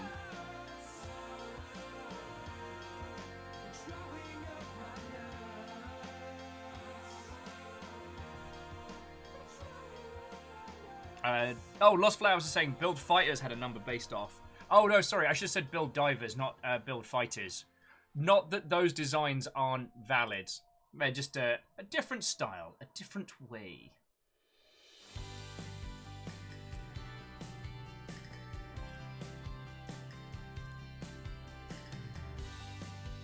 Okay. Focus, Will. Focus. We've got a Gundam to build. Right. Okay, first part. I've got to make some internal leggies. D20. Hang on. There's a lot of nubs going on here. We need a nub clean. Nub clean aisle 12. Gundam, if you could hang out here, that would be lovely. Please shop at New Type. I need to annoy them. Be like, hey, New Type. Hey, New Type. Hey, I want a sponsorship.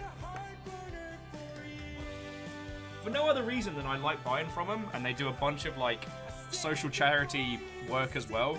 So I'm never seeing that pen again. Right. And Lost Flowers, it is not a distraction. See, the thing I love about doing these builds and having these days is getting to chat with you lot. Because one of the things I do in the evenings on Discord and stuff is just pop on voice chat and just go and have a little chinwag with everybody, and it's great.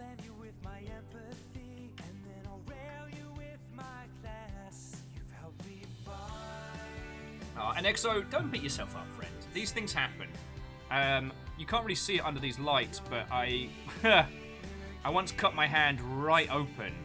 God, is this scar healed? Like, you could see the tendons, but thankfully not severed. While I was eating an apple. I had braces, so I had to cut apple chunks off. I couldn't just, like, bite into it standard. Cut it right open. Sunday night, like, 7 o'clock on a Sunday evening. And I looked at the apple, and the apple was covered in blood. And I'm like, I've been brushing my teeth. And then was like, wait a second, I haven't bit into this. And I lifted it and moved my hand. Oh yeah, it's kind of across there. I could see the tendons moving. My mother was livid. Livid. Because of the inconvenience about having to go to A&E on a feckin' Sunday night. With all, like, the worst case drunks.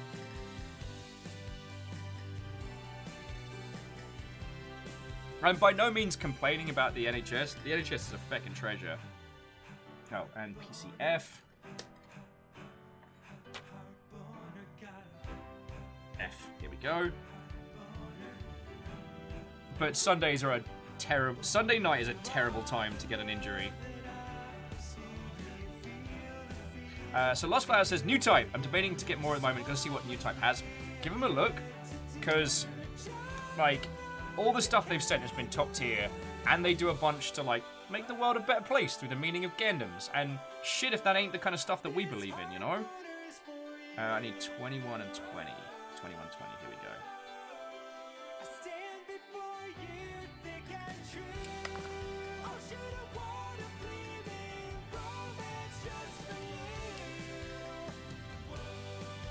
I can't wait to feck up the knees on this robot. Good times, good times. Boba Cat says an apple a day can keep. Oh God, call the doctor. I mean, an apple a day does keep the doctor away, dependent on velocity and location of doctor. One could argue that it is not the amount of apples that keeps the doctor away, but the threat of the severity of their impact. But that's more, I guess, psychology.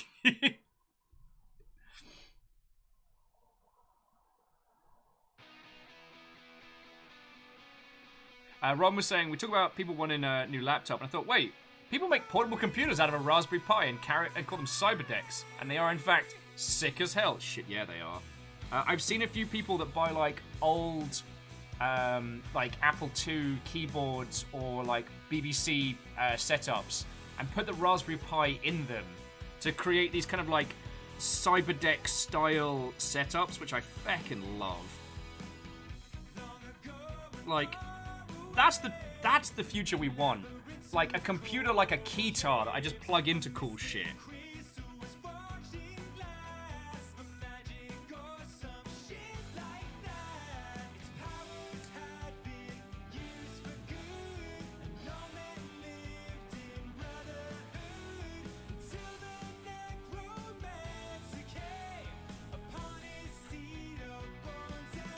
Yeah, so Robin, yeah, you make a Raspberry Pi, you put it in an old school keyboard.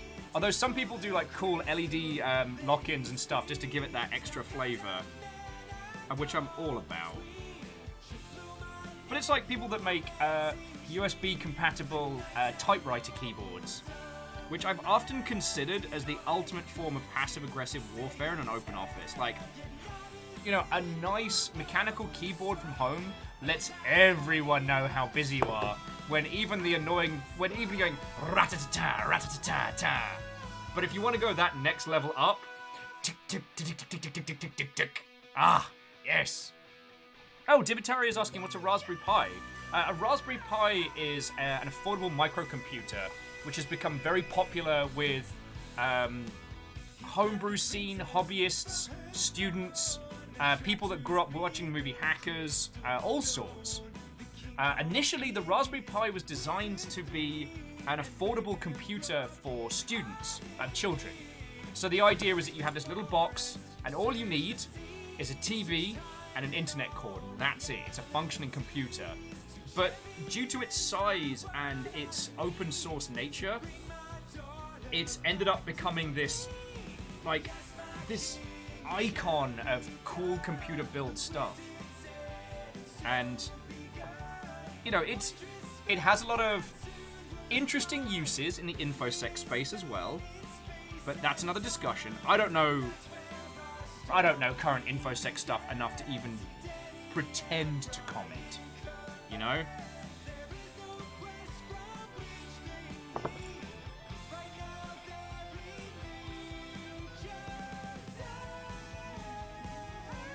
Alright, so you go on... So you go on... Is that a mystic space portal behind you? Oh, shit! God, I've had a nickel for every time I heard that.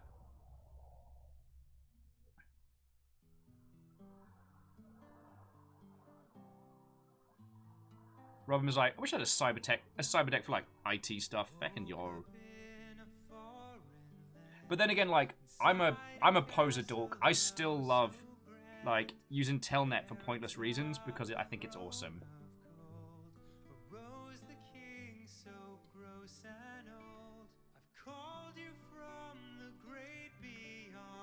Okay, so that goes into there.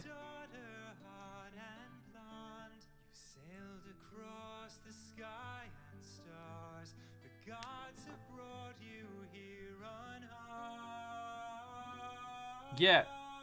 Roll up to an executive's office, zip out a cable out of your, like, cyberdeck, click it in, like, zippity-zappity. All your problems are now fixed, stroll on. Like, that's what IT support should be like.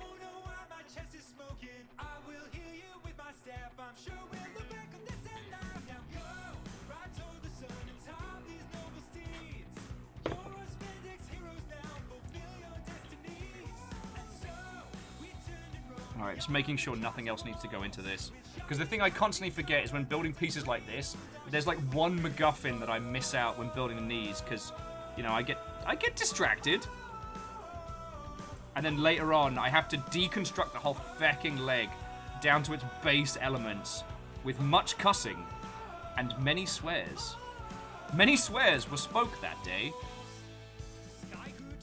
Fearless says, my friend Carl used to do nerdcore rap under the name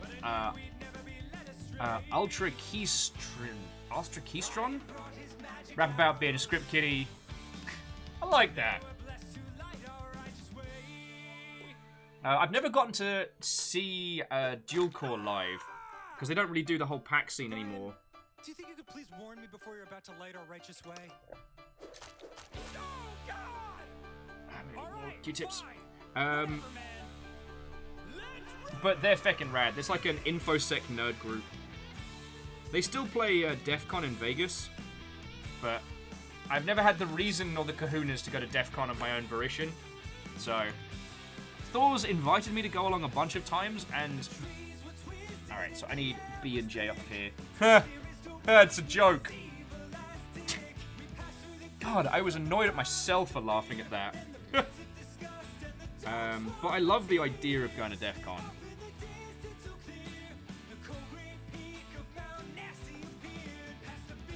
And J.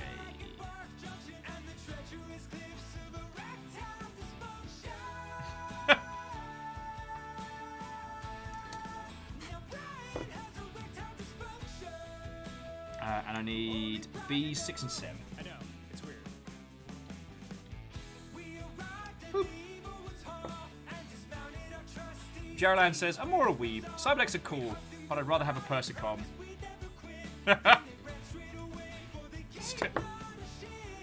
I love the idea, but I can't help but think of the poor IT professionals from that world. Because... like, I was a second wave weeb. I saw a lot of Chobits. I know what people did to those computers, and I know probably that was probably about 50% of all technical issues were due to inappropriate usage. Like, I'm just gonna...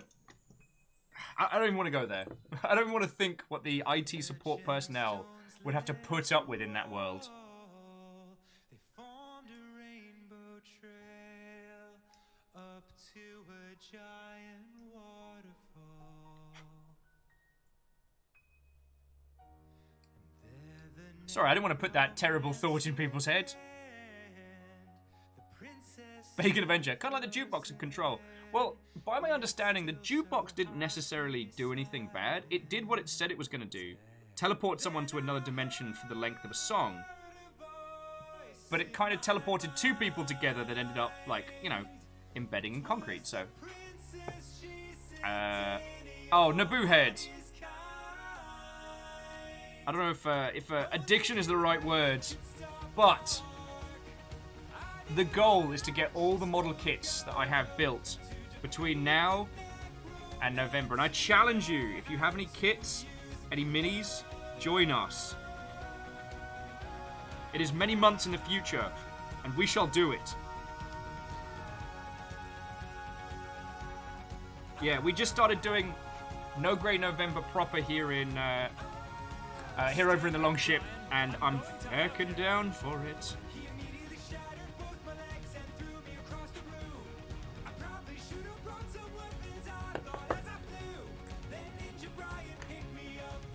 Naboo Head's like, I have to paint some minis. I think I will. Feckin' yo.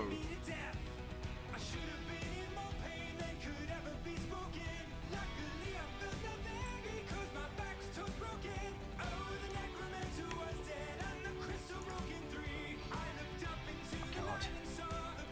I can't believe we've still got more stuff on Control. Like, I hope you all have been enjoying our run-through of it, because I'm having the best feckin' time with it. I honestly thought we were going to finish Foundation this Thursday, and then I was going to be like, have to and ah over whether or not to start the Alan Wake stuff. And we're still eyeballs deep in it. Now, I meant to ask, is there any more content planned for Control, or is it done? Do we know anything about...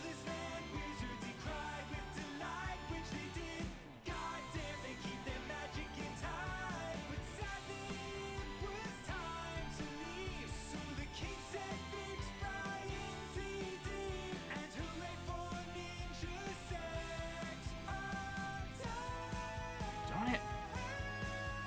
I've been making some simple baby mistakes on this. Sorry, I'm not exactly providing the most eloquent of background banter. Not a slug of this. Look, Ninja Brian. Portal back home. Moose says, I'm pretty sure they're up to their necks in Alan Wake 2 production. Okay. And Fearless says that they believe the Foundation and AWE are the only story content DLC that they had planned. Okay.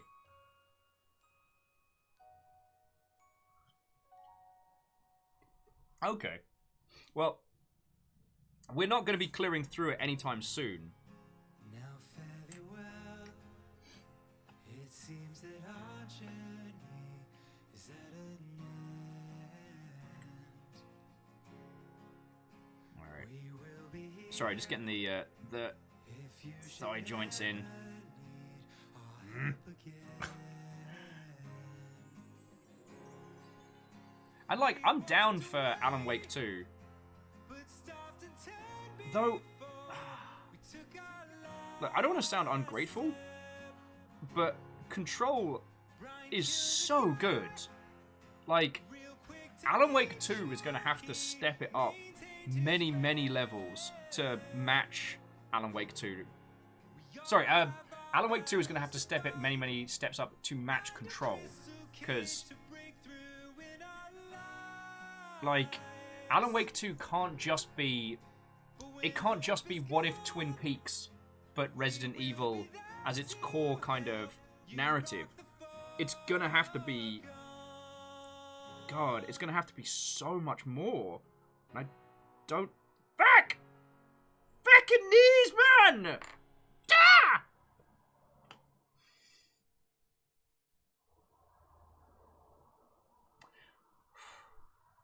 Moose is saying, I've got the feeling that by the time you clear Control, it'll be time to start below zero. Oh, goody!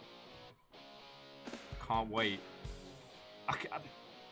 The thing is, I'm in two minds about it. I can't wait. I genuinely can't wait to get back into Subnautica. And I'm also feckin' scared. This is what always happens. Something just doesn't line up when I'm doing the feckin' knees. It makes my life a feckin' piece of shit. I'm just gonna bash it with a hammer. I'm gonna go... No, I'm not gonna go to the store and bang a hammer because it's a feckin' pandemic. I'm gonna make a hammer out of stone and tools from around the house. Beat the fuck out of this leg until it does what I tell it.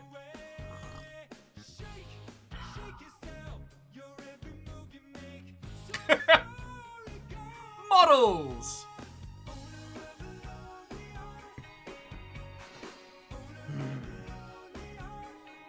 So for some reason, the little squishy bit inside here, which will form the knobbly joint connector for the crotch too,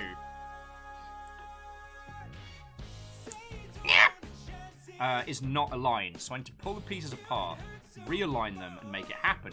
But they have locked in, and my big chunky ass hands aren't able to get enough grip to pull it apart. The rage is real. Now I can pop a knife in there, but the chance of cutting something out. Okay, Drazzle's saying that Drazzle? God! Dalzit. I'm so sorry. Dalzit was saying that underwater games freak them out, especially with sharks present. Well, see, this is the weird thing. I have an irrational fear of sharks. Like, Fiona wearing a shark hoodie freaks me the fuck out. And I got bullied into playing Subnautica by a very good friend of mine, Thor. And despite it being terrifying, despite it being this absolute cacophony of fear-inducing nonsense, the game is so good that I didn't have to push through. Well, okay, I did have to push through it. But by the end of it, the experience I had in Subnautica was amazing.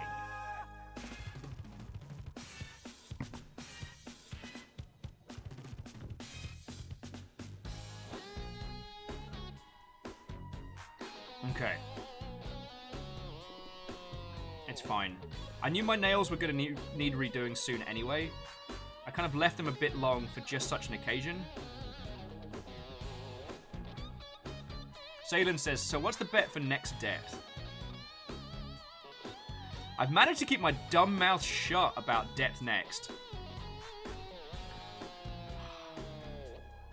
God, depth messes me up something fierce. Just like this model is messing up my nails! Fuck you, you piece of thigh bullshit!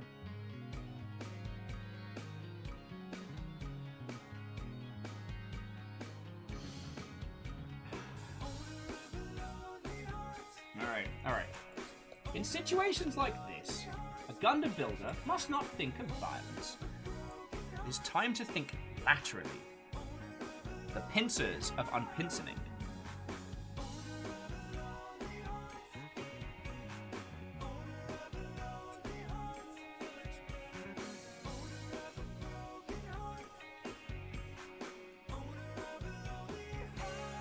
See, there we go. Just get on in there. Lever that plastic open. Fight that feckin' bad word, Mother Hubbard. Yeah, now I can get the fuck you! No!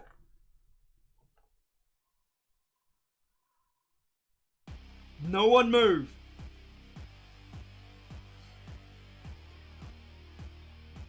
No one move. Ah, I see it! Aha!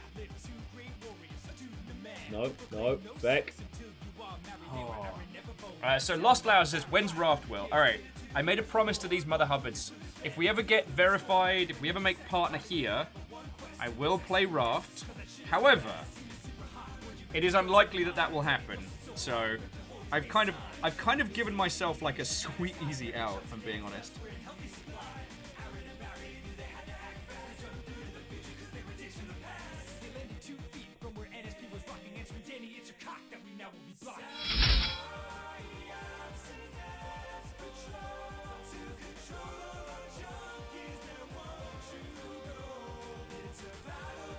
There we go. There we go.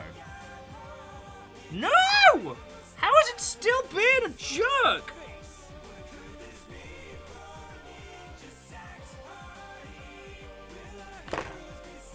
I'm just gonna take this. I'm just.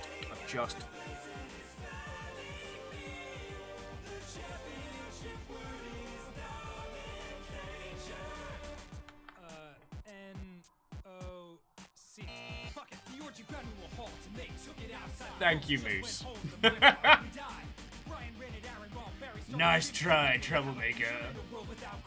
Obviously, here in the Longship, we do our absolute best to use everyone's preferred pronouns where possible. I use they a lot when speaking about people because I take a lot of your comments and I share them with the crowd, you know, trying to be a conversational facilitator. But that, friends, is what we in the business call a bad faith actor. Boosh. So, Moose, thank you for doing a murder there. Oh. I might have to call it for tonight because I'm fecking this chin up so bad. No, sorry, this thigh. Like, this is the second time I have to pull this apart because something's happening here. It's catching on this side and it does not want to.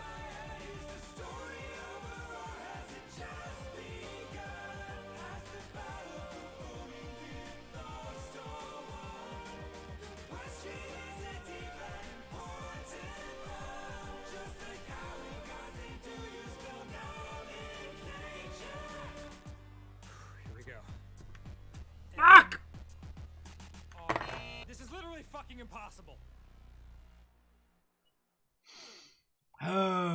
Okay. You know what, friendos? It has been, well, coming up on 6 hours of Gundam building. I need to take a break with my tiny hands because I am making some very, very dumb mistakes on this one. Yeah, I can take a tea break. I can chat with you lot. Oh. Bobcat's like, Bocat's like, they should have feckin'. They should have feckin' wheels. This one's gonna if it keeps it up.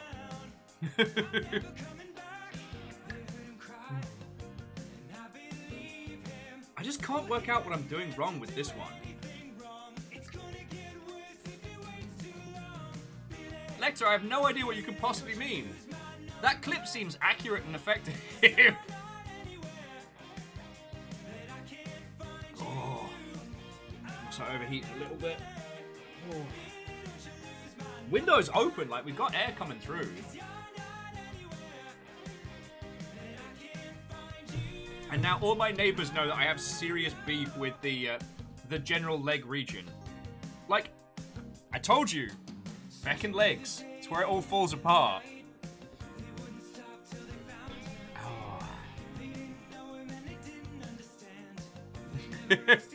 Yeah, friends, please make sure to check out the clip there of the T command.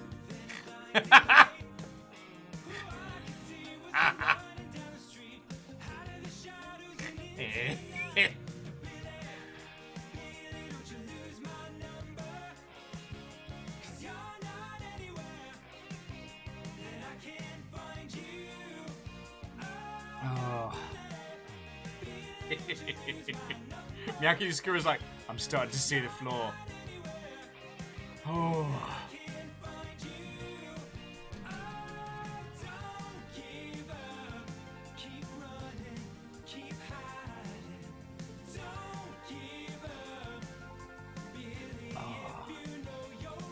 There we go, some caffeinated bangers there. Oh, so Miyaki Sakura, I thought you meant like I'd accidentally flashed floor, which could have happened by bumping the camera. And Miyaki Sakura, no one's gonna judge you through lockdown. Like, if ever there was a time to have a survival-flavored, what's the term? Floor drone, this is the time. To Fox Human, what, old friend? Hello, hello.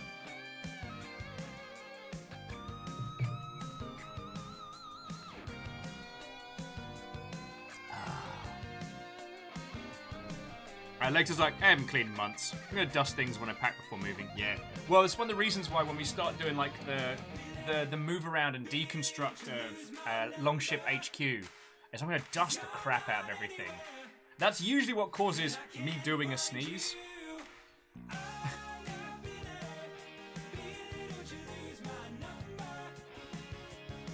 Caffeine's been torturing themselves with thoughts of getting a motorcycle.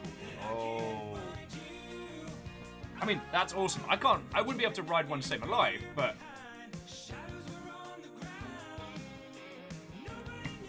Oh.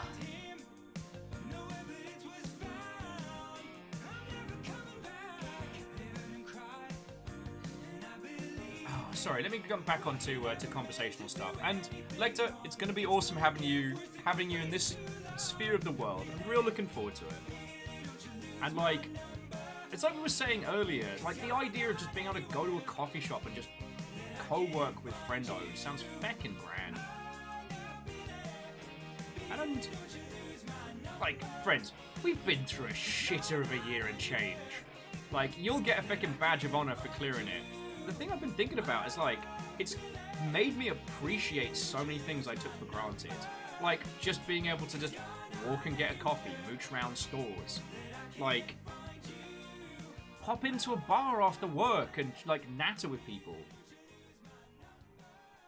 But it's also showed me a lot of things that I didn't realize that I needed. Like hanging out with you lot on a Saturday night and doing, like, Gundam nights and things like that.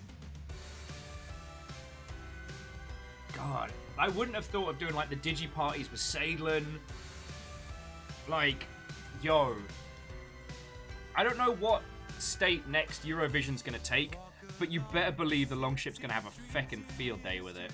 You know?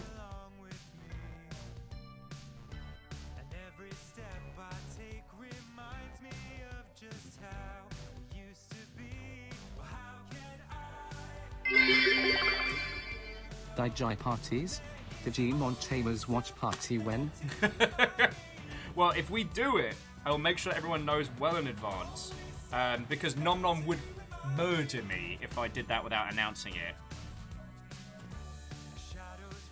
Like how we waited until Battle Tecmus before, like, watching the cartoon. Same kind of thing.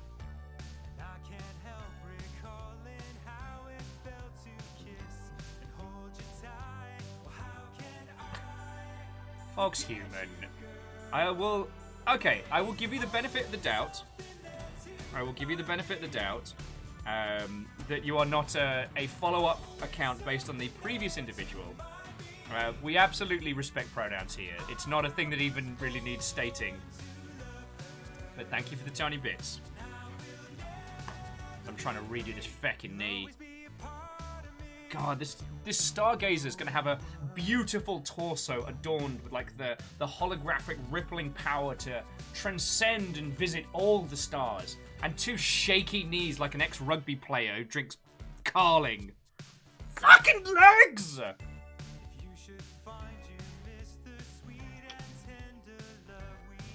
gonna get a fucking hammer. I'm gonna get a fucking hammer.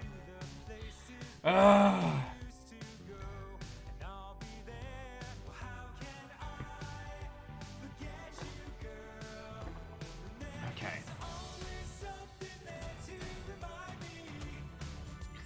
Gavin's like, Will, take 5. Go yeet some. Get something before you yeet something. Treat yourself before you yeet yourself. No, it's cool. I've nearly got this apart again. Like, there's something I'm doing wrong here. Yaki Sakura's like, your neighbors are gonna have questions. Yeah, especially since I got the window open because it's hot. Anyone coming home is gonna be like, the hell is wrong with that guy?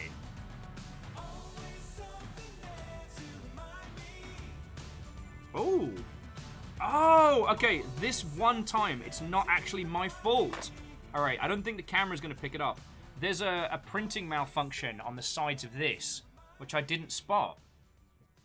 All right. I should be able to just smooth trim that off.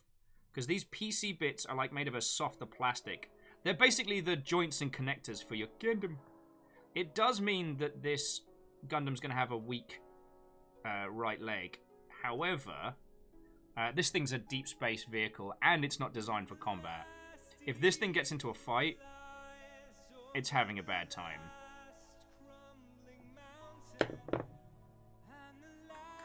So in theory, it should now slot in. It should now slot in. I'm sorry, I don't think you were listening to me, Tiny Leg.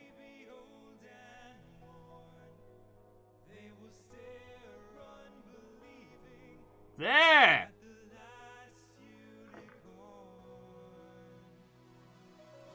Okay.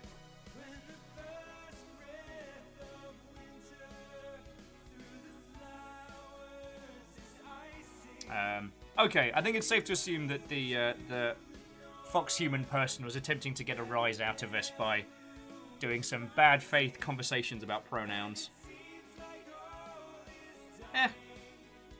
Troll's gonna troll.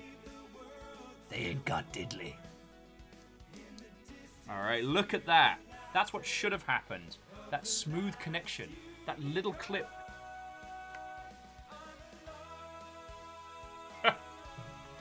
I tell you, friends, the no drink until next week is very difficult. When I came out to get some more water, it's still gorgeous out there and it's starting to cool off. And my brain's like, you could just go to the dog bar. We're actually quite lucky that the dog bar, which we used to frequent a lot before lockdown, reopened with complete like plague-safe setup. Like, it's got touchless doors, separate entrance and exit for everybody, so no one's going through. Like, everyone's like meters apart, not feet.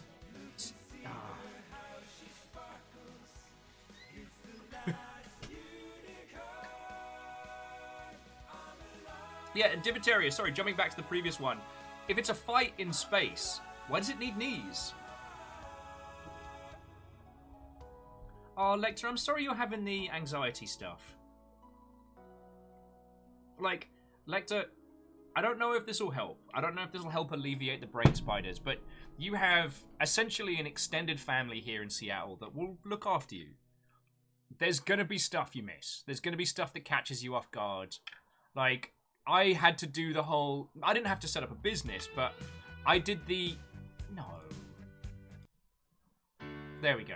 I did the whole moving to another country at the same time as starting a new job, and at the same time as trying to set stuff up. And it was a fresh flavor of hell. It was only that brief window where I was on the plane and I couldn't do anything that I even stopped to breathe. But you know, there was so much that I stressed about that lots of lovely people were like, don't worry, we got you. And the only thing that went wrong was the one thing that I left to a particular shit-boned individual.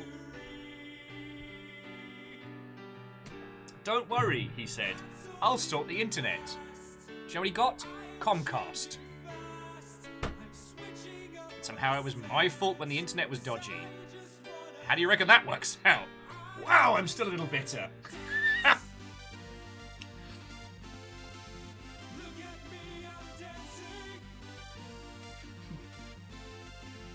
Jesus Christ, I'm dancing. Okay, so we want... Okay, these fins look fiddly as. Robin says, I need to figure out how to get to Seattle. I mean, Agananarchy, I don't know if I can put the credit at Seattle's feet. I've made a lot of very, very good friends here. Like, our little found family here in Seattle is a wonderful group. And it's another one of the reasons why I get so feckin' teary-eyed when you lot do lovely things, because if it hadn't been for you lot looking after me, I mean, what would I have done? I would have gone back to the UK, maybe gotten a games industry job, maybe not. But instead, I got to stay with you lot. And now I'm here cussing at the general legatory region of a feckin' Gundam. What did you do at work today? Well, I found new ways to insult someone's thighs.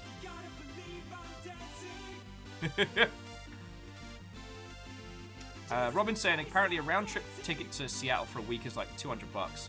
I guess I mean, like, I'm not asking you to dox yourself, Robin, but it's like, it's where you at and how you getting here. Aw, Agananarchy has various communities out here that they're a part of, and they're all real helpful. That's way cool.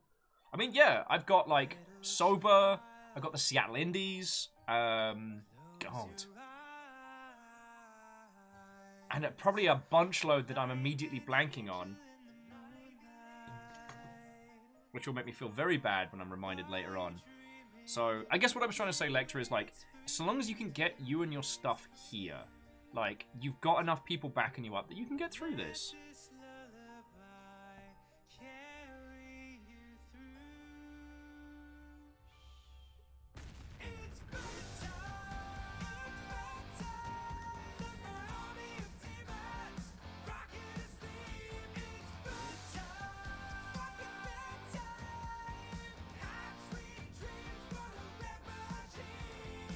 Getting this song stuck in your head so you can't go to sleep is an interesting form of irony, I've got to tell you.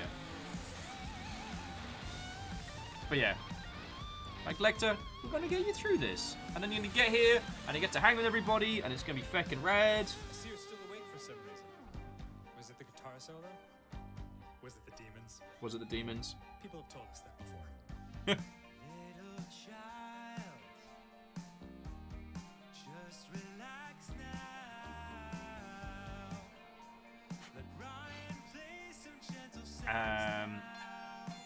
Lexa's like, I know I have hordes of people that want to help. I just don't have anything people can help with. I do appreciate the emotional support. Yeah. Well, it was one of the things that helped me when I started traveling for work, because I like to solve problems. If there's an issue, I like to make sure it's solved before it happens. That's how I roll. So when I started traveling a lot for work, I tried to, like, plan everything for every contingency, you know what I mean? I tried to be, like, so ahead of the problems like it was no big deal. And, oh boy, especially that first E3, stress was real! What I would go on to work out is the thing that I guess we've all known, but it's not about solving every contingency, it's about being flexible with your solutions for when things inevitably go wrong. Because something always goes wrong. That's just the feckin' nature of existence.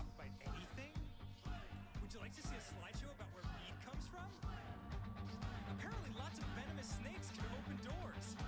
No! Check out my airway!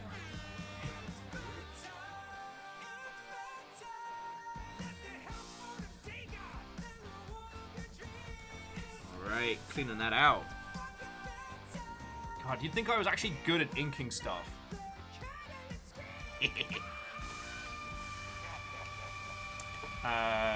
Agananiki was saying, there's a lot of networking that happens in Seattle, most as a counterpoint to the freeze. You know what? The freeze is so hilarious because it's been told to me so many times. And honestly, like, comparable to London, which is like an icy wall of go feck yourself. Like, it's often described the isolation that people feel from living in London, despite being one of, like, an incredibly dense and possibly one of the most diverse cities in the world. And then you come to Seattle and, like, you can have a little conversation with anyone, but people don't overshare. It's not like LA where people will try and tell you their life stories in a short space of time, and you're like, yeah, no, please, no. In Seattle, there's a polite back and forth to start with, and then like a, Yeah, Salem, the freeze as a concept is BS. But people don't want to get all up in my business because of no reason.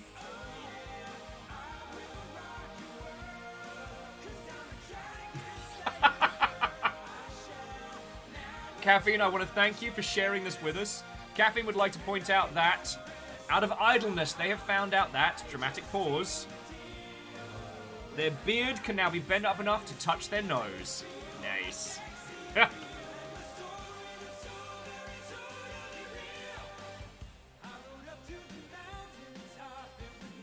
But, yeah.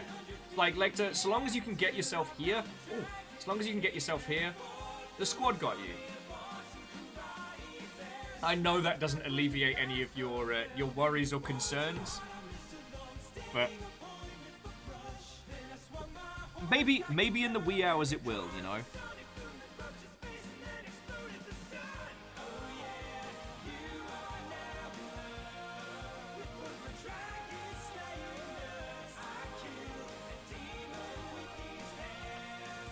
I am also relieved because all the bits on where I was doing the cussing on this thigh are actually going to be covered by stickers.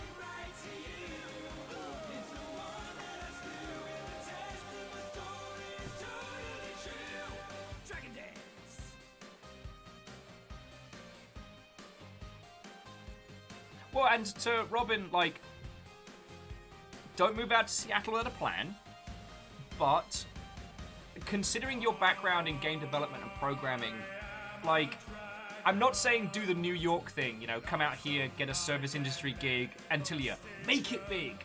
But with your abilities and with a spiced up portfolio, you could start applying for tech and games industry jobs here before coming out. That's also valid.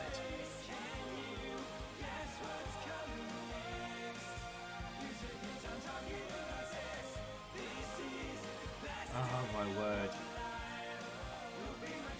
Alright. Lovely friendos. I think I've hit the wall on construction and conversation. I've had icy water and coffee and all. Oh. I see you've chosen the football. However, I may continue doing this on the Discords. I'm going to have a little break. I'm honestly thinking about chucking the... I'm honestly thinking about going to the dog bar. I am weak. I'm a weak human. But I want a cold pint, and I want to see River run around happy. So, yeah, I think I'm going to bring this to a close, but let me take some photos. Alright, friends, you're all going to be in the background of this whip photo. So, alright, I need you all to digitally pose. Like, either throw up an emote, give me some emoji faces, give me your good stuff. Give me the good stuff here. Come on, make it work. Make it work. Yeah. Yeah, Kisa, work it. Work it. Yeah. Lecter, make it looking good there. Punspector, show me your good side. Show me your good side. Here we go. Caffeine, flexing in the back there. Why do you lock that up with me? Alright, I'm gonna pose it with Tiny Robot to make it look like I actually finished it. Bacon wee. Alright. Now, alright. Now give me a good one next to Big Zam. Here we go. Tiny Big Zam. Here we go. Why do you indulge me, friends? I'm a fucking idiot. Let's go so far. I wanted to take some photos of the work in progress, but I couldn't do it without everybody in the background in the chat, so I got more to pose.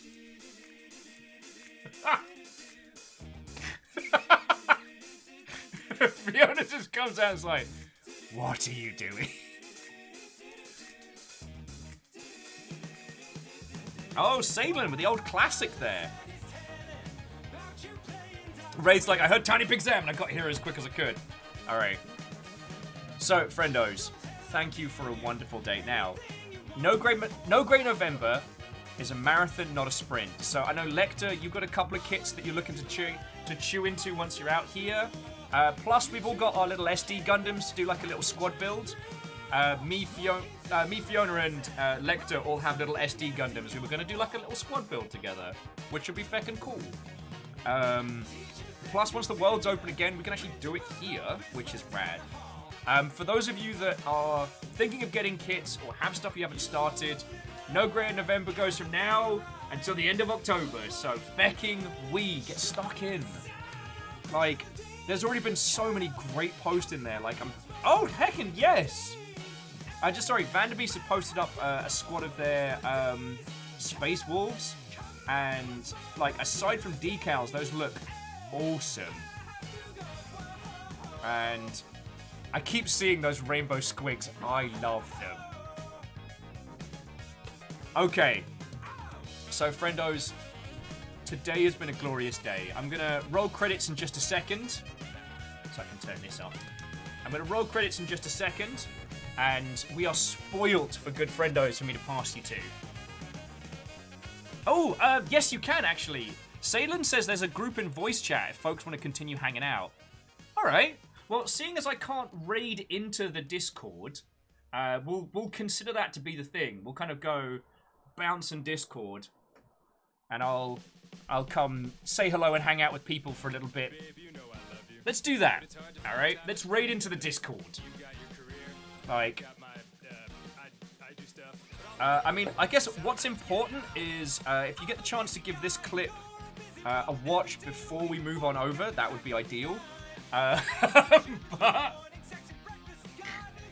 being a terror today, I'm sorry. Hey, Will, how did you get a smack upside the head from Lecter? No reason.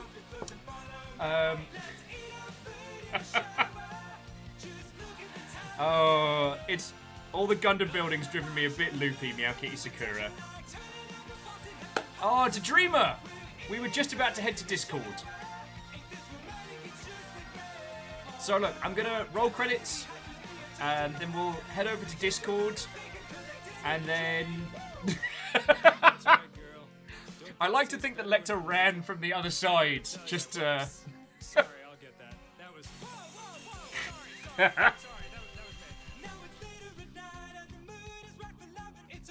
Right, let me roll credits before I go completely doolally tap. Friends, not only has this been an incredible start to No Great November, but this has been a lovely day. Thank you for your company. Thank you for showing me your whips, your builds, and joining me on this journey of creation and possibly self-destruction. This, the kits, everything that happens here is currently being supported by you lot, and I can't say enough thank yous. Nom Nom, thank you for donating cash money dollars. I may turn that into a beverage this evening. But bits are the big thing that pays the bills and the rent and everything. So to Kimball, Thrain, Favor 6 Catros, Pun Spectre, Fearless Sun, Lyrius Dragon, Some Numbers, Shackle Draconis, Reflective Gamer, J-Post, Tarlicus, Wolfrad, Count Fraz, Asara Green Fire. I don't know where the beat came from there. Graphite Sparrow, Anonymous Cheerer, Bacon Avenger, Vanderbeest, Fox Human, all of you, thank you.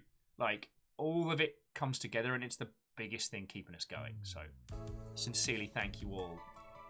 Your moderators today was Kathy, Lizzie T. Powell, Rhymes' Moose, and Tarlicus. For those of you keeping track, that's a full set. We got a bunch of new followers. Fox Human, I'm gonna skip that one. Elevate High Energy, Dragon James, Tony Megalovania, Tony Gundamavania, Rogue Keychain, Tony Shakalavania, and another Nubbins.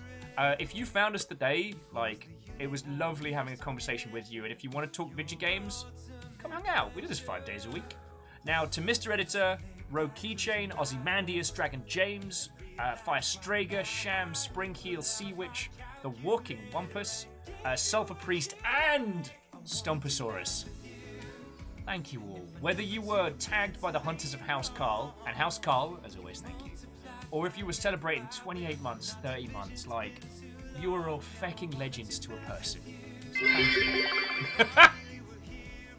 Should have known, Graphite. I should have known. Right.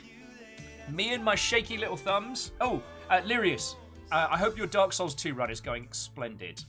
Yeah, it's sneaky gay, but no. Come on. Give me a good one. A good one to close out on.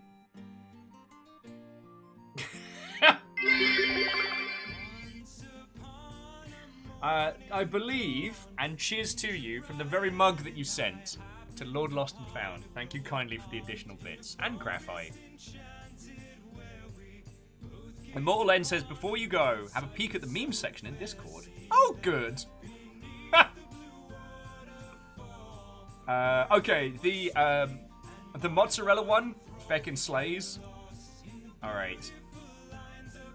Marshall needs to go to jail for posting loss. Super Nintendo Chalmers. Tis I, homosexual. Law. Okay. I scream loud as shit. Fuck. Oh, Immortal Len with who would win, a Viking Gundam warrior or one-leggy boy? I won in the end, alright? It was a furious battle.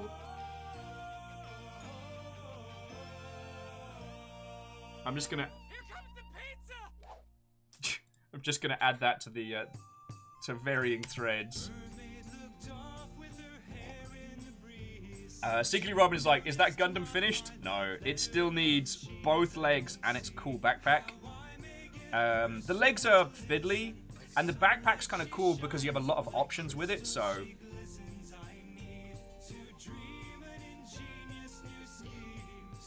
What do you mean that doesn't mean... Oh, fine. Getting heckled here. Right. So... Yeah, it was a... Thank you! Stardo, it was a tight battle. Second y'all. Right. So, friendos, let's head over to the Discord, and then I am going to go get a pint and have River have a run around. Alright.